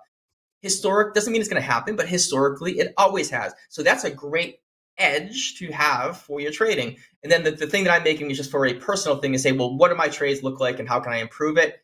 And then I can use any tool that I would like to use possible. And Edgeful is a good one. Yeah, good stuff. Absolutely. It's pretty unique. Yeah, it is. We're really glad that we partnered up with them. We got to use tap into that resource. Well, we got about 2 minutes left here in market stalking with Dee. Dee, we stalked the markets. We just weren't able to pounce, so to speak. Ha ha. There's nothing really happening. Just nothing really happening right now. Yeah. It is what it is. So, sometimes, we can't be forcing trades. I think everybody got into trouble a little bit trying to force trades for tradertainment purposes. And I think we've got kind of moving away from that now. And we just wait for good opportunities. That's what we're here for. And that's what we should be doing as traders. So hopefully we can lead by example to not do stupid trades. Absolutely. Yes, we did get kind of caught up with, all right, we're going to put on a trade just for tradertainment purposes. Boy, that was a bad idea. We learned our lessons the hard way, of course. For some reason, they got to tell us that the stove is hot. We just don't trust them. We have to touch the damn stove because for whatever reason. But yes, no more just trades for tradertainment purposes. Back to our regular disciplined trading styles. Like Jay says, execution over analysis. We'll follow the volume. We're not just going to pull the trigger just to appease everybody. So, all right, guys, great session. Not a whole lot doing in the markets. Jay, you still like that short from 18,800 area? Yeah, I want to watch the approach as we get up there. Right now, I'm looking at the NASDAQ. We've been in a 13-point range for the last 45 minutes. So I'm not expecting too much, to be honest with you, for the rest of the day. It feels like it's going to happen in the last 5 minutes, and at that point, it's too late to take a trade. Yes, awesome. Okay, D, that's it for Markets Talking with D. D, we are going to see you tomorrow in Fast Markets. Everyone, please tune in for that. I'm sure we'll see D in the chat. Coach Robert, you're the man. Look at that. There she is, the star of the show. Deeyana, Coach Jay, Coach Robert, the Topstep ex-guru himself. Everybody, appreciate your time. Thank you for tuning in. We got Power Hour coming up with Austin Silver and Dolby Time. Let's go.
Welcome back, everybody, to Power Hour, everyone's favorite hour of the day. We're starting a couple minutes behind schedule. Sorry about that, Mad Scalper, but here we are in the flesh. Well, I guess not the flesh. This is YouTube. But anyways, we got the man in the middle, Austin Silver. Welcome to the show, Austin. The man, my partner over there to the right is Dolby Time. Austin Silver, Howdy. You are in a trade. Update us right now. What do you got? I'm long ES at 53.35.50 off of this initial high zone. The 35 price was the price it really struggled to get above today. I did catch a nice move off of the first push off the daily view up at like 1:30 Eastern time. You can see that execution here on my screen. So this is on one of my XFAs. And now I'm back in, not on this XFA, but on a combine, trying to see if we get a little pop here. I like trading with you guys in Power Hour, and I think that if we can hold this 35 level, I think 40 is attainable. And if we want to go, we have previous day's high above, I think at 46. So that'd be a nice push if we could go from 35 to 46. I mean, which is crazy to say, right? That's the kind of day it's been where a 10-point move on ES is a nice move. So we'll see what we can get. You said 53.35? 53.35.50 is my long price. Stop at 32.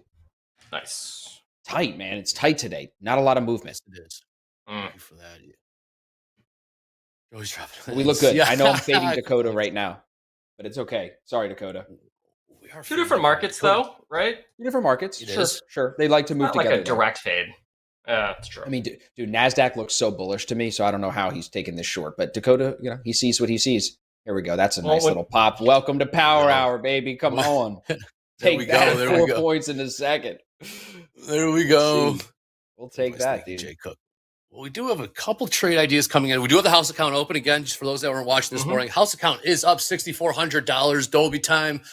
Couple trade ideas. We're actually getting into it. 18,790 to 18,800. Possibly taking a short there. Coach Dakota is short, as he says in the chat. Fade me is good when I short. He says, I don't know about that. True. Dakota, we shorted gold today.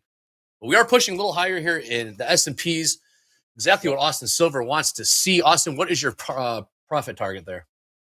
So I just locked my stop and took one contract off. I had 4 on. So we're going to go for 42 here. If I hit 42, I think that's the most I can make today on this combine without going over the 50% rule. Nice. So I like to hit the combines hard. I'll put 4 or 5 contracts on a 50K combine and hit max daily loss, or I'll hit and pass them as quickly as I can. Nice. Excellent. Well, I don't see it up just yet here on the screen, but in the lower right corner of the screen, we will see the countdown clock to the closing bell, as well as you see, there it is. Good job, Gabe. Well done, my man. And then also you see the hashtag in the Chiron there. It says hashtag Power Hour. See that hashtag pop up here on the screen. It's really taken off here. Dolby Time, tell them what hashtag Power Hour is and what it's all about. We're trying to take over X with hashtag Power Hour. So tweet us your trader wins. So that would be funded trader certificates, live funded trader certificates, great trades, great memes. We will take it all. So if you do have a X account, sign up.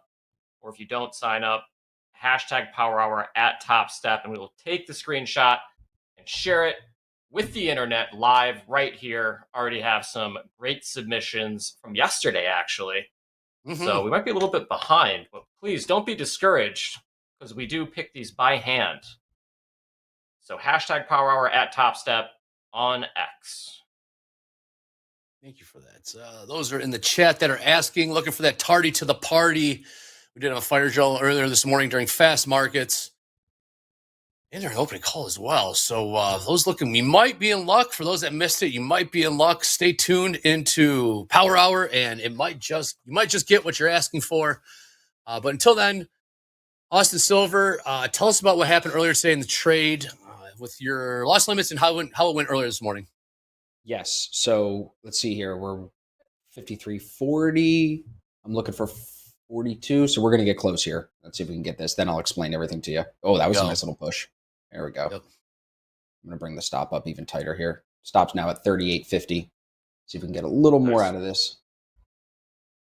I don't want to go over the percentage for the... Yep, you got to do math. You can't make too much money when you're trading with Topstep. Come on now.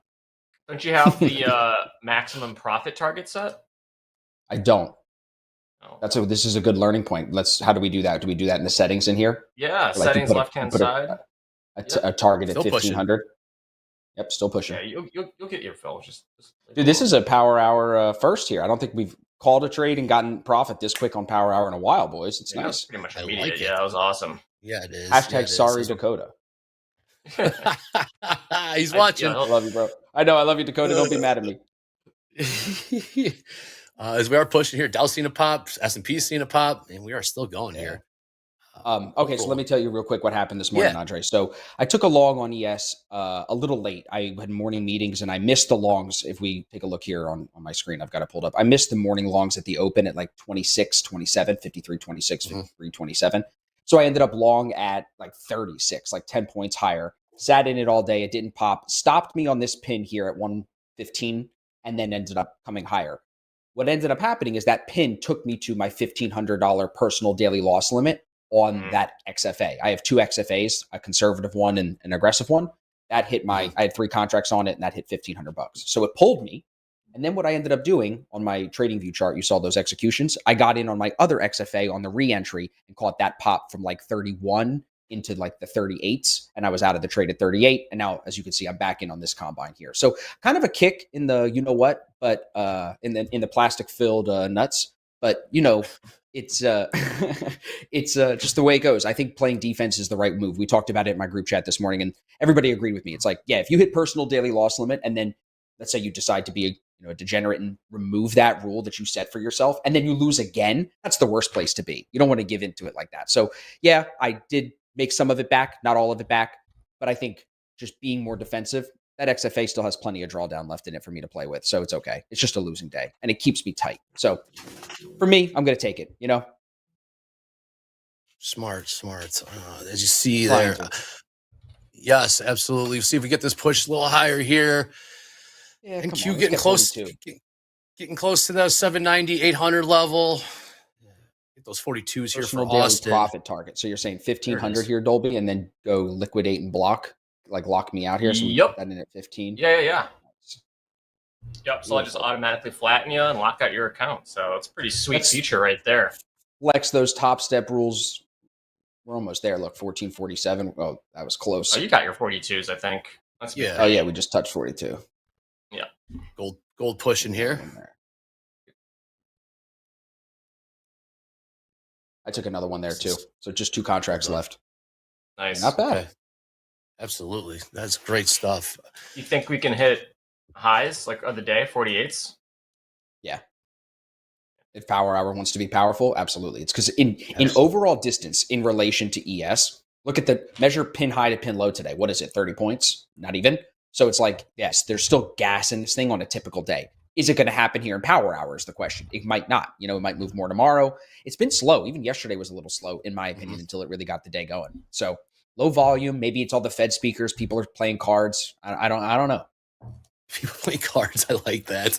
Playing Uno. All right, everybody. The moment everyone's been waiting for here in the chat, we are seeing a spike in viewership. I'd like to think it's because we got Austin and Dolby here. We're putting on profits in Power Hour. Without further ado, let's pin the form to the top of the chat for those that were tardy to the fire drill party. Now, what this is for, we are going to... Yes. Oh, yeah. There it is. Hide your dogs. Hide your cats. Wow. Moki in here. This sounds like New York. I just have a live feed from New York. Yeah.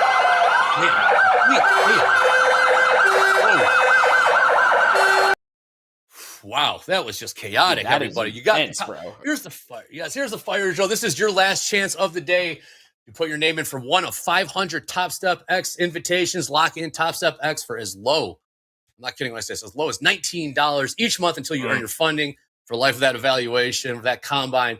Those that win the giveaway will receive their code tomorrow morning in the email. Again, the form is pinned to the top of the chat. I think it'll be up for just 15 minutes. 15 minutes. Better hustle. Get it in while you can. Tell everybody.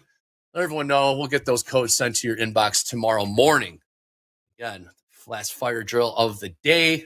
Please stay tuned throughout Power Hour for those that were tardy to the party. All right, we got 41 minutes left in the session. Austin, are you flat? I was sorry, got a little distracted there. I know you peeled off a couple. What's your position right now? Yep, still long. Stop is at 38.25, just one left. So realized about 1,000, almost 1,100. And we'll let the rest just rip. I mean, it's a new high a day on that 15-minute close. So to me, it's definitely got the potential to give a little bit more. Like I said, yesterday's high, previous day's high would be the next stop in my mind, 46 to 48, something in that area. That'd be awesome. If we could get another 8-point pop, again, just because if you measure it today, it hasn't moved much. So if we get 8 points in power hour, it's done 16 high to low all day. That's half the move. You know, that would be amazing. That's pretty sweet. Yeah. It's like you're on mute, buddy. That could be $15 for the amount you're chatting right now, Dre. Oh, snap. I will. The drink on me at dinner today. Damn it. How'd you know I was on mute? Man, you couldn't even hear me. You knew I was going to be talking, though. You knew I was going to be talking. Watching in the green room. Yes, you are. Dolby time. You are. Yeah. Damn it. Dolby's always on it, dude. Dolby's on it. Damn it, dude. Dolby time. You are the range guru, our range expert here at TopStep. What are you seeing in this NASDAQ range? Kind of extending it to the upside here, or is just kind of a little resistance? Let's take a look real quick. NASDAQ. Yep. Take a gander. Let me do Damn a it, fresh. Dolby, you got me. You got me. Damn. It's going to a good cause, right? I think so. It's probably just going to replenish the house account. Let's be honest. Let's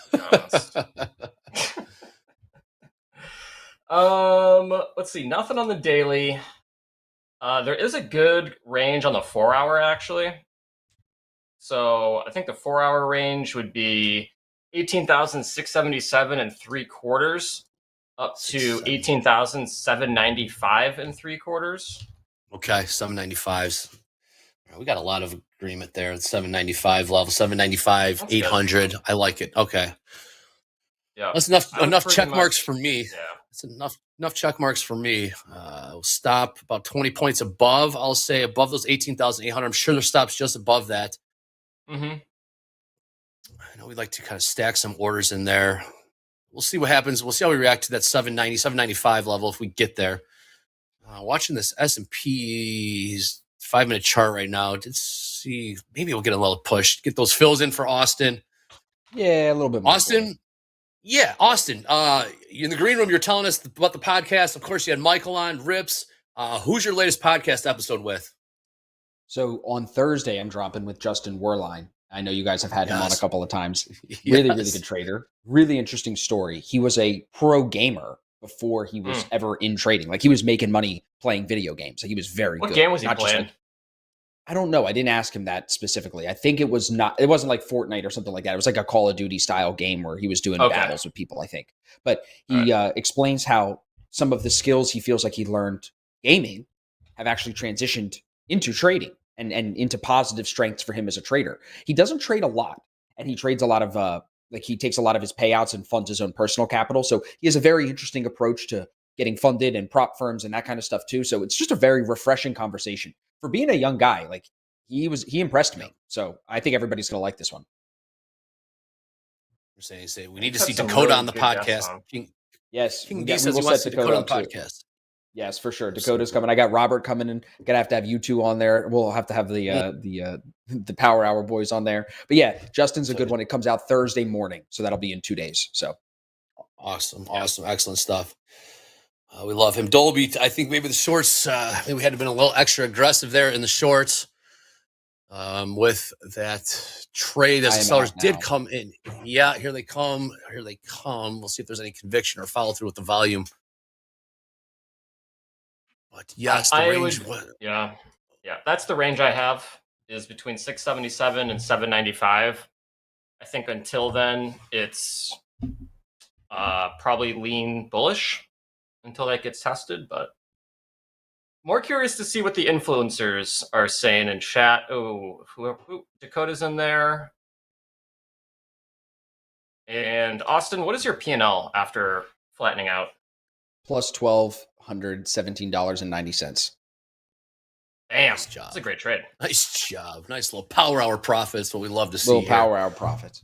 Now, do we slam it for the other $300 to try to get it to max for the day, or do we just call it? You know the answer. You know the answer. You know the answer. Play the cards. 5 contracts again. Come on. Shoot. Speaking of our influencers, let's get a little influencer update. Now we are about 36 minutes left in the day.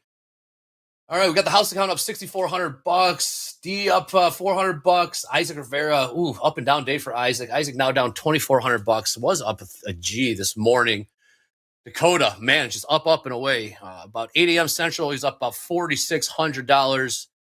2 p.m. Central as we speak, about 23 minutes ago, up almost $12,000. Boy, it's a beautiful looking chart there.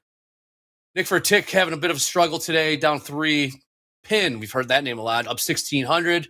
Here we go. Fatima, hearing her name a lot, was up 3,300 at around 10 a.m. Now up $7,000. Nice run, Fatima. Wow. David A, up 2,400. A lot of green on the board here. A lot of profits out there to be had. So really good to see. We love seeing that green. You should pay yourself with all that green. That's what we're all about here. Yes, we will have quiz results here in a little bit. We'll have some trader wins, some hashtag power hour stuff. As you guys have come to expect, we don't disappoint around here. But we're going to see. I did a podcast with Nick. That one's coming out too. Nick's a good guy. Nick for a Tick. Yes, Nick for a Tick is up and comer, rising star at Topstep. Definitely see those products. I'm in the chat. Absolutely. We're going to see how this. We'll see how this is. Is this a pullback in the Nasdaq? Is this a pullback in the S&Ps? Or will there be more movement to the downside? I guess time will only tell. You guys leaning into shorts? What are you thinking? You want to sell this here? You think that pop was all it had? Well, we'd like to. Well, we're trying to see a little bit better price here in the short. I think Dakota's probably liking this action right now. Dakota's short right now. I wonder what price he's short at. Short 9. That's quick. Just a beast. Absolute monsters, right, Coach Jay? We'd love to know what level he has there because we can add it to the house account play. Try to get those levels annotated on the charts. How cool that would be! That would be very, very cool if we can just get those on in real time. That'd be really cool. I want to stay short from 775 if I remember correctly. I can't scroll up in the chat just right now because everything's moving around. I believe it's 775. Let's stop at 95. That sounds right, Dakota. Please correct us. Sounds like something he would do. Sounds like a Dakota trade. Yes. Yeah, that would be like new highs in Nasdaq. You might even have him even higher than that, actually. Cheap trades. That's how you cheap trades. Dolby time. I can only imagine what's going on in your head right now. Dolby time. Yeah, Dolby time. Yes. All right, good. I got it almost exactly. Hey, we're all learning Dakota's system. You can kind of tell when he's what his trade is because he's done such a good job explaining what his system is and what he looks for.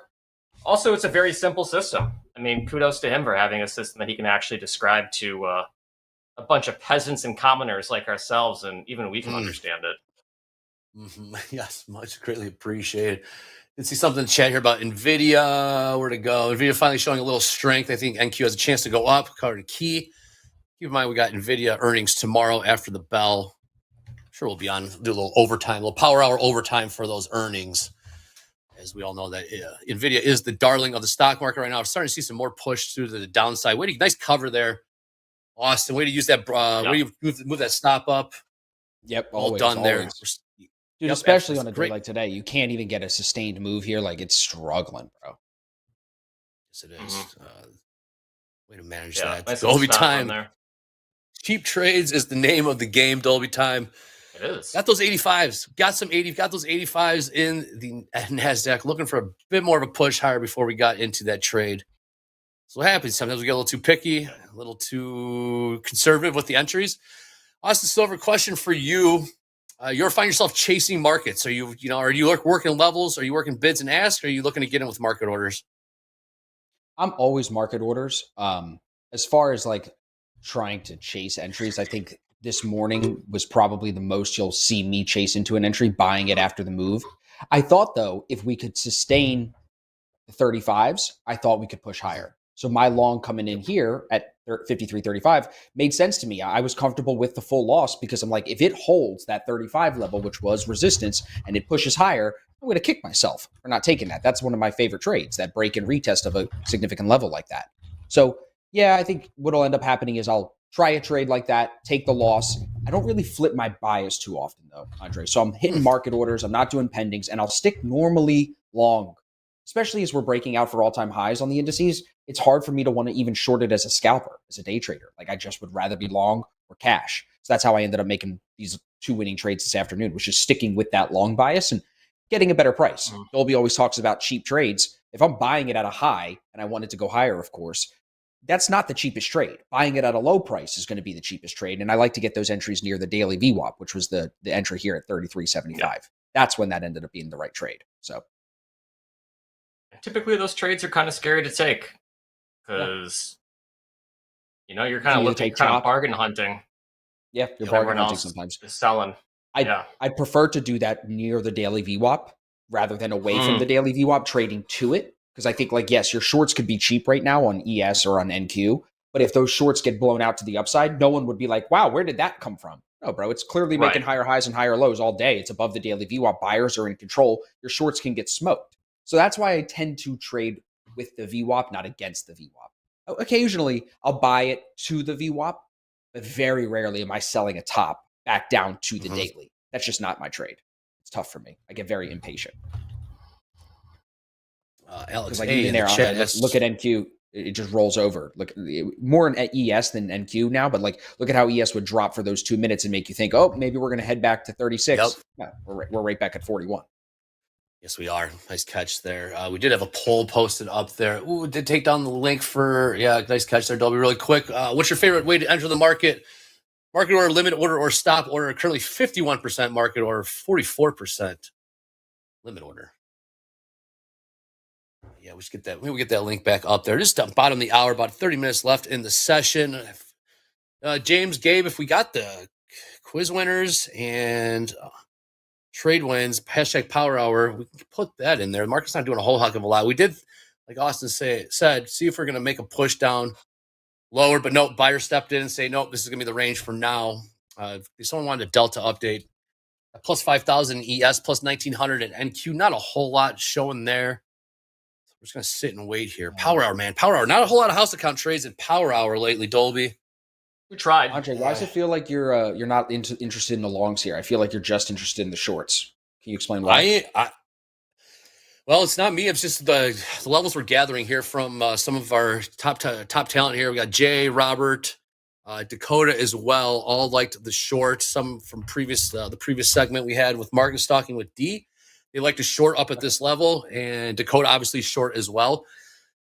Personally, I'm a bull. I always think we should go higher, as we always do. BTFD, I'm a big proponent of that. But as we're seeing right here, as the S&Ps, here we go. Here's our 42. So, just real quick to my point that I was making. Look at how long in time it will take when you're above the daily VWAP. Those pullbacks can take a lot of time to cover a lot of price. But because we're above and buyers are still in control more than sellers, 3 minutes to erase what was a 10-minute pullback, a third of the time. So that's why I think that trade towards the daily VWAP is much harder than trading with it, Absolutely. That's a very, very good point. Yep. Took almost no time to erase that sell-off or pullback, call what you want. Now higher here. Now yeah, 42. There it is. I think we go 46 on ES before the end of the day, like we were saying. That 10-point move should happen here if we can continue. I mean, if my screen's up here, you can see that 39.25 level was the initial high at 11:30 this morning Eastern time. Tested again here. That's where I took profit on that long. And now you can see it's kind of broken and retested that as potential support to move back up, like I said, to 46. So I think in my book, I would never be short up here because it's more likely in my head with the structure and with what these levels are telling me that we go to 46, more likely that than 34, 33. I'd see 46 before that. Okay. I like that. Well, I've just been given word that we are ready with quiz winners. I know everyone wants to see those quiz winners from earlier today. Oh, yeah. Gabe, I think you got this, man. Gabe, who is it? Gabe, James, who's back there? Tell us what we got for quiz winners. Gabe. Yes, we do have the quiz winners here. Let me just get this resized just a tad for us so we can make sure nobody's cut off there. You sound like an airplane pilot, man. I like that. Your voice sounds like a pilot. I like that. Well, thank you guys for playing. I'll leave this up for just a second and we'll pull it. Also, Dakota, while he had this short going on, he actually did send Danielle a text. So I'm going to post this little picture here. But this is Dakota's view today. Not bad. Not That bad. was nice. That looks really nice. I'm quite jealous. Yep, up 12 G's. Why not?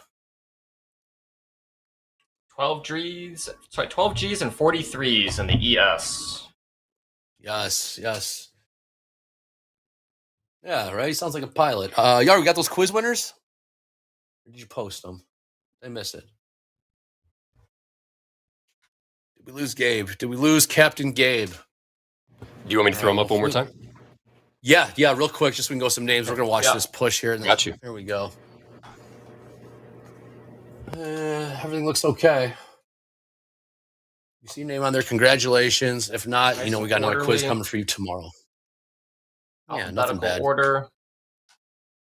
DCA greater than scaling. Thank you. There's a couple dicey ones. Yeah. Yes. Thanks, Gabe. There you go, everybody. Got a quiz. We'll have some trader wins for you and some hashtag power hour stuff here shortly. But we are starting to see some movement, Austin. Push to the upside here. Delta growing to the upside as well. Plus 6,800 ES, plus 2,300 NQ. Thanks, John. Yep.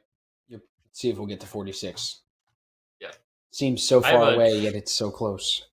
Yeah, I have a 4-hour range high and like a daily range high, somewhere between 47 and 48.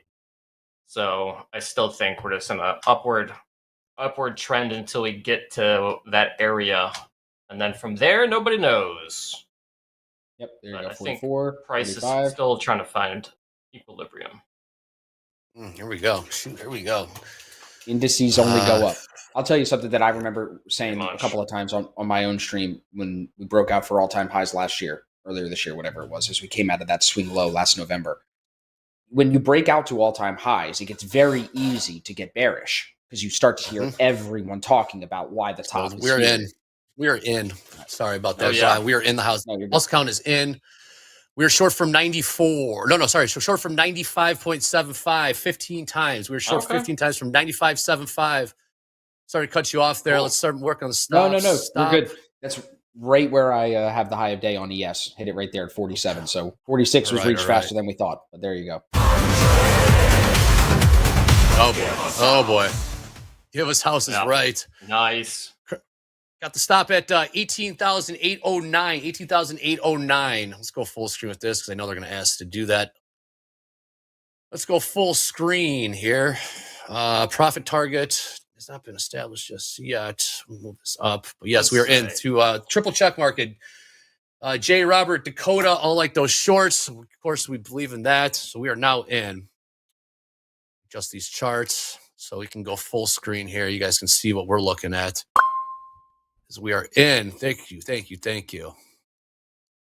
So is it 10 lots per check, or is it just like whatever? You just make it up. 15? What? Yeah. Okay. Stop it. What's that, Michael? Yes. Here we go. We are. Just peel off 5 here real quick. Already. Yeah, just lock it in. Now we can. Yeah, Jay likes. Yeah, just peel some off. We can manage the trade from there. We got realized. Unrealized. Yes. Yeah, Mike, you got me Did you lock confused. in? Oh, okay. 500. Yeah, quick one. Yeah, Right like there. 500. Yes. So we got 10. We're short 10 right now. We can peel them off as we go. Talk to me, Jay Cook, in terms of profit targets. But yes, this is the level 795. We actually got 796s, short 796. So we'll take that. Ooh, short 10 from 796. Excellent. Yeah, really good entry. Love you, limit order. Limit orders, right? Well, that was the market. But yeah, we You marketed we got it? in. Oh, okay. No, that's good price. Yeah, because it was for running up, market. Damn. targeting 80s here. We're targeting 80s. All right, there we go. Nice. Targeting 80s. 18,780. You can see the right side of the chart. That pop goes right into previous day's highs, so it's a great level to be short from on ES and Yeah, MQ. 4-hour range high there as well. So at the very least, it should give the house account some breathing room because there should be good price action initially. So you got like that first 5 off. I would be surprised if it doesn't even push down a little bit further and gives us the opportunity to maybe even go break even on this one. But since we are playing kind of like a higher time frame level, this might take a minute for us to get the full move that we really want. So if we were targeting Yes. like 750s, it could take the next 20 minutes to get down there. Right. Yes, okay. It's definitely going to take some time. We'll see if they test these 18,800s. How close did we get? We got to 798. So we got short from 96, 3/4. Pretty good. We'll take that entry for sure. But we'll see if they give another test here to these 18,800s. Again, we have a profit target price of 780. 780. So we'll see how that plays out. For all of them? For right now, for all of them, yeah, we can always scale out. But yeah, that's for the time being. We do have 20 minutes left here in power hour. Yeah, 210 sitting at 80s right now, 80s and a quarter. 210 to the upside, you said? Or No, down to like the downside? 200 contracts sitting at 18,780 and a quarter. Well, we're going to move it up to that then, because let's join that, because we do know this market loves to seek liquidity. Yeah. So we are now just above that. Good call, Dolby time. Nice catch there. So we're working bid for 780, 780 half. Nice catch there. See how this plays out. To be a nice little house account day if we can get this one off nicely here. Would you ever lock the stop on this, Andre? Did I lock the stop? Stop is at. I said, why would you? Would you ever lock it in profit? So because you're saying this could sweep a little liquidity higher. So wouldn't you want to be out of this short and then get short again, or no? You'd want to hold. Not necessarily. I was thinking that there's liquidity to the downside that Dolby just spotted out, that 200 lot sitting on the 780s. Oh, okay. Dolby, you said 780s, right? Yeah. So we're going to try to see got if we it. can front run that. 780 and a quarter. So we're working 780 half, 780.50. See if we can catch that move to the downside here as the market will try to seek that liquidity. I understand your question, but yeah, just the opposite way, Austin, to the downside here. Taking a look at tilt. 61% short in the NQ. Delta, of course, plus 60, plus 2,300. See how this unfolds here. But yes, thanks. Nice catch there, Dolby time. See if the ranges are in. Yeah, this is a good one. Did we want to do like hashtag power hour stuff after this trade resolves? Or you want to do it now? We can do it. We can do it now. We'll cut in if something pops off here in the trade. Yeah, we can run. There's like only 4 of them. We can run through them real quick. Yeah, let's do it. Yeah, go ahead. Let's do hashtag power hour stuff. I'll cut in if we do get a fill or something happens in the market. But for the time being, we are in the money unrealized. Let's let that play out. But we do have 18 minutes left in power hour. So yeah, let's do it. All right, gentlemen, here we go. Oh, our Carl Hungus. friend Carl Hungus. It is time for power hour now. Trade well, Padawans. May the tick be with you. I think Dakota has all of them right now. Honestly, Carl Hungus, thank you for that. Go to the next one. This one I really like from SK Trades. An image showing discipline. Hashtag profitable Monday at Topstep. Hashtag power hour. Using the lockout feature in Topstep X. That is the manual lockout right there. Manual lockout. Love hearing that. Love hearing that button is in the upper middle portion of your Topstep X platform, right next to your P&L. A nice movement in the short, Dre. Doing a great job there. So good. You're close. So far, so good. One push. Where's that? Is that liquidity still there? Sure let is. me check real quick before we get to the rest of them. Yeah, it's still sitting there. So we can do the third and fourth ones. We don't get any smarter while we're in a trade. So no, we don't. Push. Come on. There's a 200 lot. There's a 200 lot right there. Come and get it. Oh wait, you can put it back up again. Andrea Ledger power napping through power hour. Just took 5 off. Hell yeah. Sorry, go ahead. Looks like we might have a newish. Might have to break even. Newish father in the house. So congratulations if that is your first. That is your second. Also congratulations. And then Luna, last one here, holding a few NQ runners for power hour. Hopefully you're still holding those. Those are probably actually doing pretty good, depending on where your target was. But congratulations on an excellent entry. Hopefully your management of that position is just as good as your entry. So thank you all so much for submitting stuff to hashtag power hour. And house account doing very well so far. This is great to see. Indeed, we scaled out of 5 more there. Scaled out of 5 more at 83s, about 83s there, and we moved the stop to break evens. Yeah, let it run. So we've now locked let it run. How far? I'd say like you want to go? I'd say like I 7, mean, yeah, get out of the way, bro. You got the stop the locked. way. It's risk free now. Get out of the way. Yeah, well, we do have a profit target defined here, so I guess we're going to stick to the method. I understand. I would love to, but going into this trade, that was the thought process. So let's just execute, see if we can see it to the end here. Because really nice. I to see a love plan seeing you work. manage it well, Andre. Lock the stop, take some off, bro. Well done. Yeah, Thank you, let's see So what right now, chat we realize- says. Kind of curious Yes. to see what chat is, what their opinion is on what to do with these last 5 contracts that we have on 5. Dre, you So were right now, realize look at he split on that one.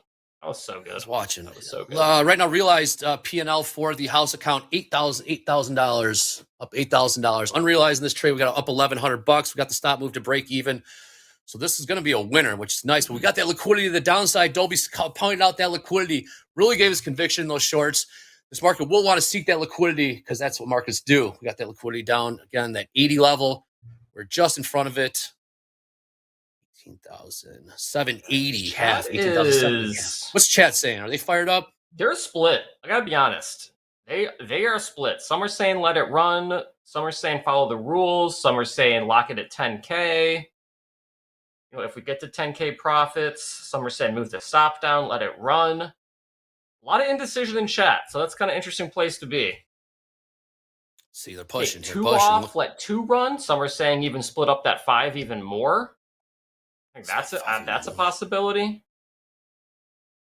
5 more. Here we go. Here we go. There's a possibility. Hold strong. They're saying Luna Crypto, hold strong. We're holding strong, Luna. We're holding strong. They pulled that 200 lot. 200 lot has been pulled. Where'd it go? Where did that 200 lot go? Where'd it go? They got the Dave. They moved to hide it somewhere? Or are they I don't hiding know. It's 200? gone. Well, now we're the liquidity size. Now we're the 50 lot order that the market might seek. If you guys don't think this is real trading, go take a look at the 780.50. 780.50. You'll see a 50 lot there. We're 5 of those. So this is real. The live account is real. Real trades, real P&Ls, real accounts. Nothing fake around here. So we are pushing. Yeah, excellent execution, Dre. No hesitation. Got that price. Hopped in with the market. Had confirmation beforehand. No delay. No delay. No delay. That's great. That's why you got good price. I mean, you can't hesitate. If you want to get good price, you can't hesitate. Market isn't going to let you buy it at sell or buy it at discount for a long time. Like what Coach Jay says, the market will not wait. So we do have, where's the clock? Where's the clock? We got 14 minutes. We still have got MOC coming out. If anyone's got those MOC numbers, please put it in the chat. Yes, is coming lower, Dre. So I hope that is pulls it down. okay. Yeah, appreciate that. Thank you, Austin. Let me know if you're seeing anything. Austin, you're my eyes on the S&Ps right now. Dolby Times eyes on the NQ. I'm looking in the chat. We're looking for anything for conviction or something that might tell us to get the hell out right now because we're all this. We're trading buddies here. I got my trading buddy Dolby Time. I got my trading buddy Austin Silver, and we got all the chat. 3,500 people watching right now. We got over 3,000 trading buddies here at Topstep TV. Pretty good stuff. Tip of the week, Dre. Get it. Find a trading buddy. Yeah. For those that what do we got here? Unrealized P&L. Unrealized P&L. What's Michael saying to me? Show them the break-even feature right here. You go to my screen. I use this break-even feature right here. We're locked in. Nice. We're pushing. We're pushing. Can we get it? Yeah. Can we get it? We should get it. If we can get that fill, then you can maybe lock it out and show off that very handsome lockout feature. Now we're really talking here. There push. Come on. Can we get any? Oh my goodness. Come on. Push. This is funny. This is probably the difference queue, between live trading and sim trading, to be honest. Is getting that push, but not filled yet. Go. Come on. There it is. Phil, we did it. Finally. We did it. We did it. No, Dre, you're only $500 short at 10K though. So stop it. Don't be time. Stop it. Don't be time. We are. Good job, Andre. As you see, well done, bro. Yeah, well that done. Nice. As you see here, house account is up $9,600. $9,600 on the house account. Awesome. 2 trades, 2 winners. Whew. Very nice. Boy, there's your power hour. Well done, guys. And we made money long and short in this power hour. Oh yeah, and that's the beauty of it. That's the freaking beauty of this job. All right, stay on the screen. Stay on the screen here. We're gonna use everyone's favorite feature. Boom! This little stop sign next to the daily loss limit right here. This feature. Boom! Manual lockout. Confirmed trading lockout. Yes, lock me out for the day. We're gonna lock in this $9,600. Boom! Bam. Done. Good job, guys. Great stuff. Great trading. Woo! How about it? That was Shout out awesome. Yeah, Dolby Time, shout out to you for picking that, noticing that liquidity to the downside, man. Good stuff.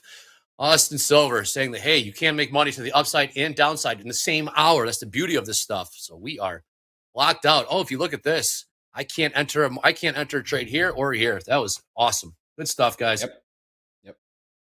All right, so let's get back to recap here. I haven't seen anything MOC. We did do the trader wins, Dolby, or did we cut to this? Do we still have to finish that up? We did not do trader wins yet. We've done TopQuiz and we've done hashtag Power Hour. Okay, so we're all right. So if we got anything to clean up, we can do it now. We got 10 minutes left in the session. Yes, that was good. Boom, boom. Taking a look at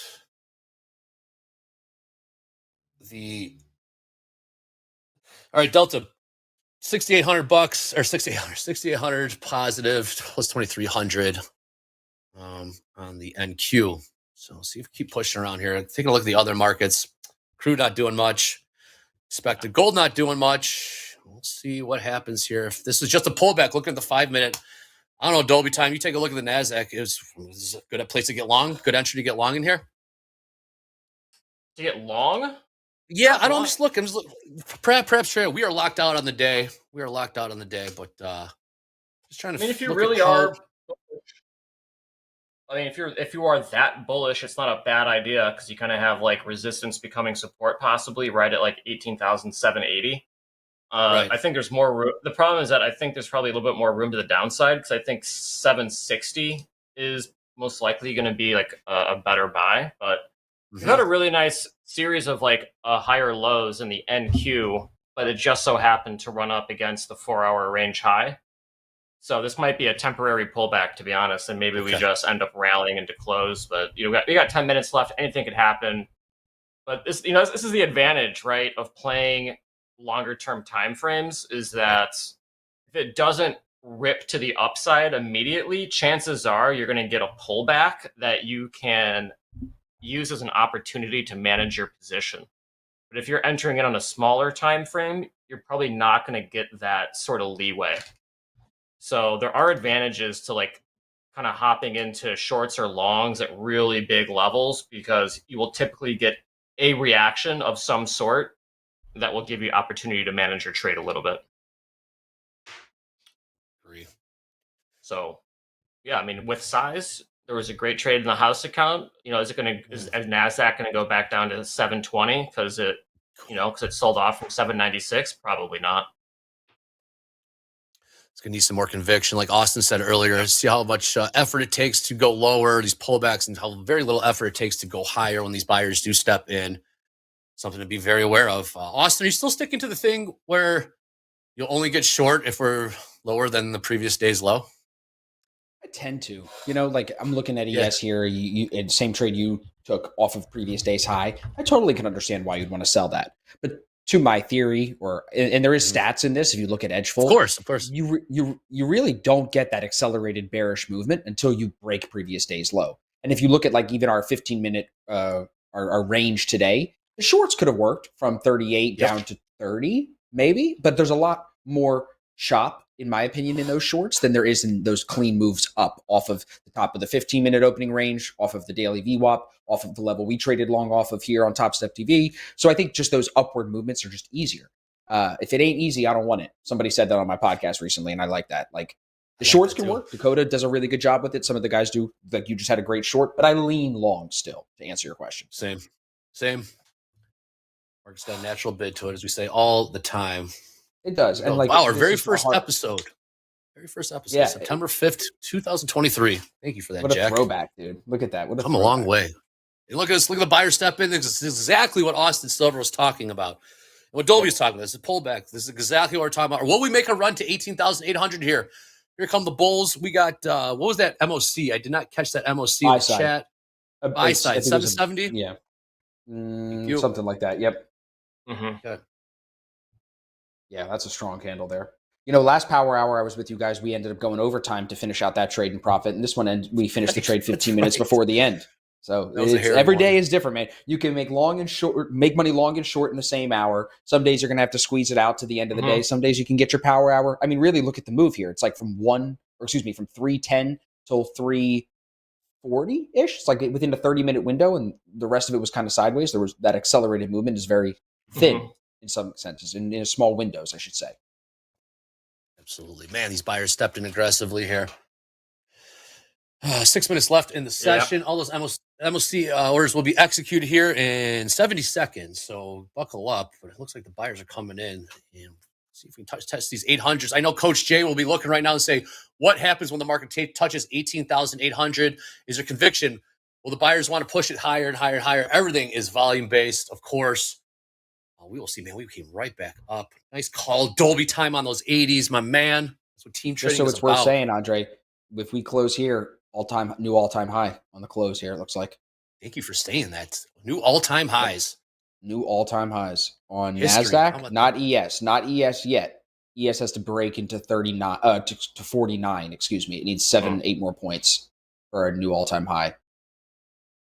Yeah, this was on my screen right here. One of the charts I was looking at. Andre, you'll like this, and Dolby, you'll like this. Yes. That previous all-time high VWAP, because I know you guys have been talking to Brian about VWAP. I use VWAP. That's previous all-time high at the beginning of April. That VWAP was broken May 6th. And look at that price action since May 6th on these daily closes. So bullish. And that's part of the reason why it's really hard for me to be bearish. I know we can scalp those short-term moves, but it's just much easier to be long, man. I mean, look, there's one red candle since May 6th. Jeez, that's all you need to know. That's all you need to know right there. And just to my point that before you took that trade, I was saying people get bearish here, man. And that's crazy to me. And I used to be that way. When I first started my trading career, I can remember always trying to call tops. But now, the last bull run, I said to myself, hey, we're bullish. This is time to be buying. There's no reason to be selling. And I'm going to say the same thing. Until we have a catalyst and we actually start to go lower, don't just be bearish because it's cute and sexy for social media. That's my point. I agree with that. I think there's a lot of ego involved when people are trying to call the tops and stuff. As we say that, we are making new highs of the day. Here's 18,800 trading, 18,802. If we close above here, these are all-time highs. Boy, great cover there. Dolby time, man. I owe you a drink tonight, Great man. cover, bro. Dude, great exit, great entry, bro, Andre. That was probably one of the best entries and exits you've had with me on stream that I've seen you do. That was really good. Hey, man. Good vibes all around. Some would call it impressive, Andre. Some would call it impressive. Blind squirrel every now and then, blind squirrel finds it out. You know what, bro? And you know this better than anybody else. Today in the chat, they love you. Tomorrow you lose 10K and they talk shit and they stuff. Right? Come on, man. Yep. All over. Welcome to the business. All over it. You're only as good as your last trade, Dre. Yes, indeed, Dolby. Indeed. Well, everybody, we got 3 minutes left here in the session. Let's see if we can close above these 18,800 level. I know Coach Jay will be watching that number very closely, very intently to see what the buyers or sellers do. Actually, probably the buyers want to see if there's more conviction to push higher here. Again, this is uncharted territory. These are all-time highs. All-time highs. Yep. Oh, yes. James Harden, if you want to do it, we can watch this. We are flat and locked out. James, please. Let's do it real quick. All right. So if you remember this morning, we were talking about ChatGPT, asking it, who has the most trader-friendly payout policy. We added another company out there to show you that Topstep still has the most trader-friendly payout policy out there. Remember, it's on these bars represent complexity. So the higher the bar, the more complex the payout policy. This is not best for the prop firm. This is best for the trader. Interesting. Now we're getting perfect sense to me. Behind this stuff. Now we're getting data behind this stuff. Andre, I've talked to guys that trade with all these companies, and everyone agrees Topstep is the easiest one in terms of complexity, in terms of understanding how to get paid out, in terms of how to scale. These other firms, it's a game, even more so than it is with Topstep. So it's important to keep that in mind, everybody, when you're trying to get paid out and you're trying to actually take money out of the market. I know everyone was having the contentious debate this week about, are we professional traders if you're trading simulated accounts and blah, blah, blah. Oh, I told Michael, I tweeted back to him, I said, Michael, you can call me whatever you want. All I care about is if I'm getting paid out or not. So to me, this chart says you want to be with the firm. If you have the same goals that I have, you want to be with the firm that is easiest to get paid out from. Not necessarily the one that's the biggest scalability, not necessarily the one that pays out the most. All of those things are factors as well. But if you keep your goals in mind, if getting paid out is your goal that determines if you're going to keep trading or not, you want to be with a company that pays out the easiest. You know? Yeah, Pretty simple. absolutely. You didn't. I was going to say this. You didn't need ChatGPT to tell me that one, but I like that Michael's using ChatGPT. You know, it's Some good. people are Those old visual. guys, Michael, the old guys got to use the technology. You got to stay up with the technology nowadays. I know. Well, speaking of that, Michael is on Twitter. I did put the link there in the Twitter. I'll do it one more time. Go in there, check that out. Do the polls, get in there, comment. Michael's much more active on Twitter now, so buckle up for that. But Coach Jay just messaged me. We are seeing some pretty buyers that are convicted at this level here, so we are pushing higher, and we got 60 seconds. Dude.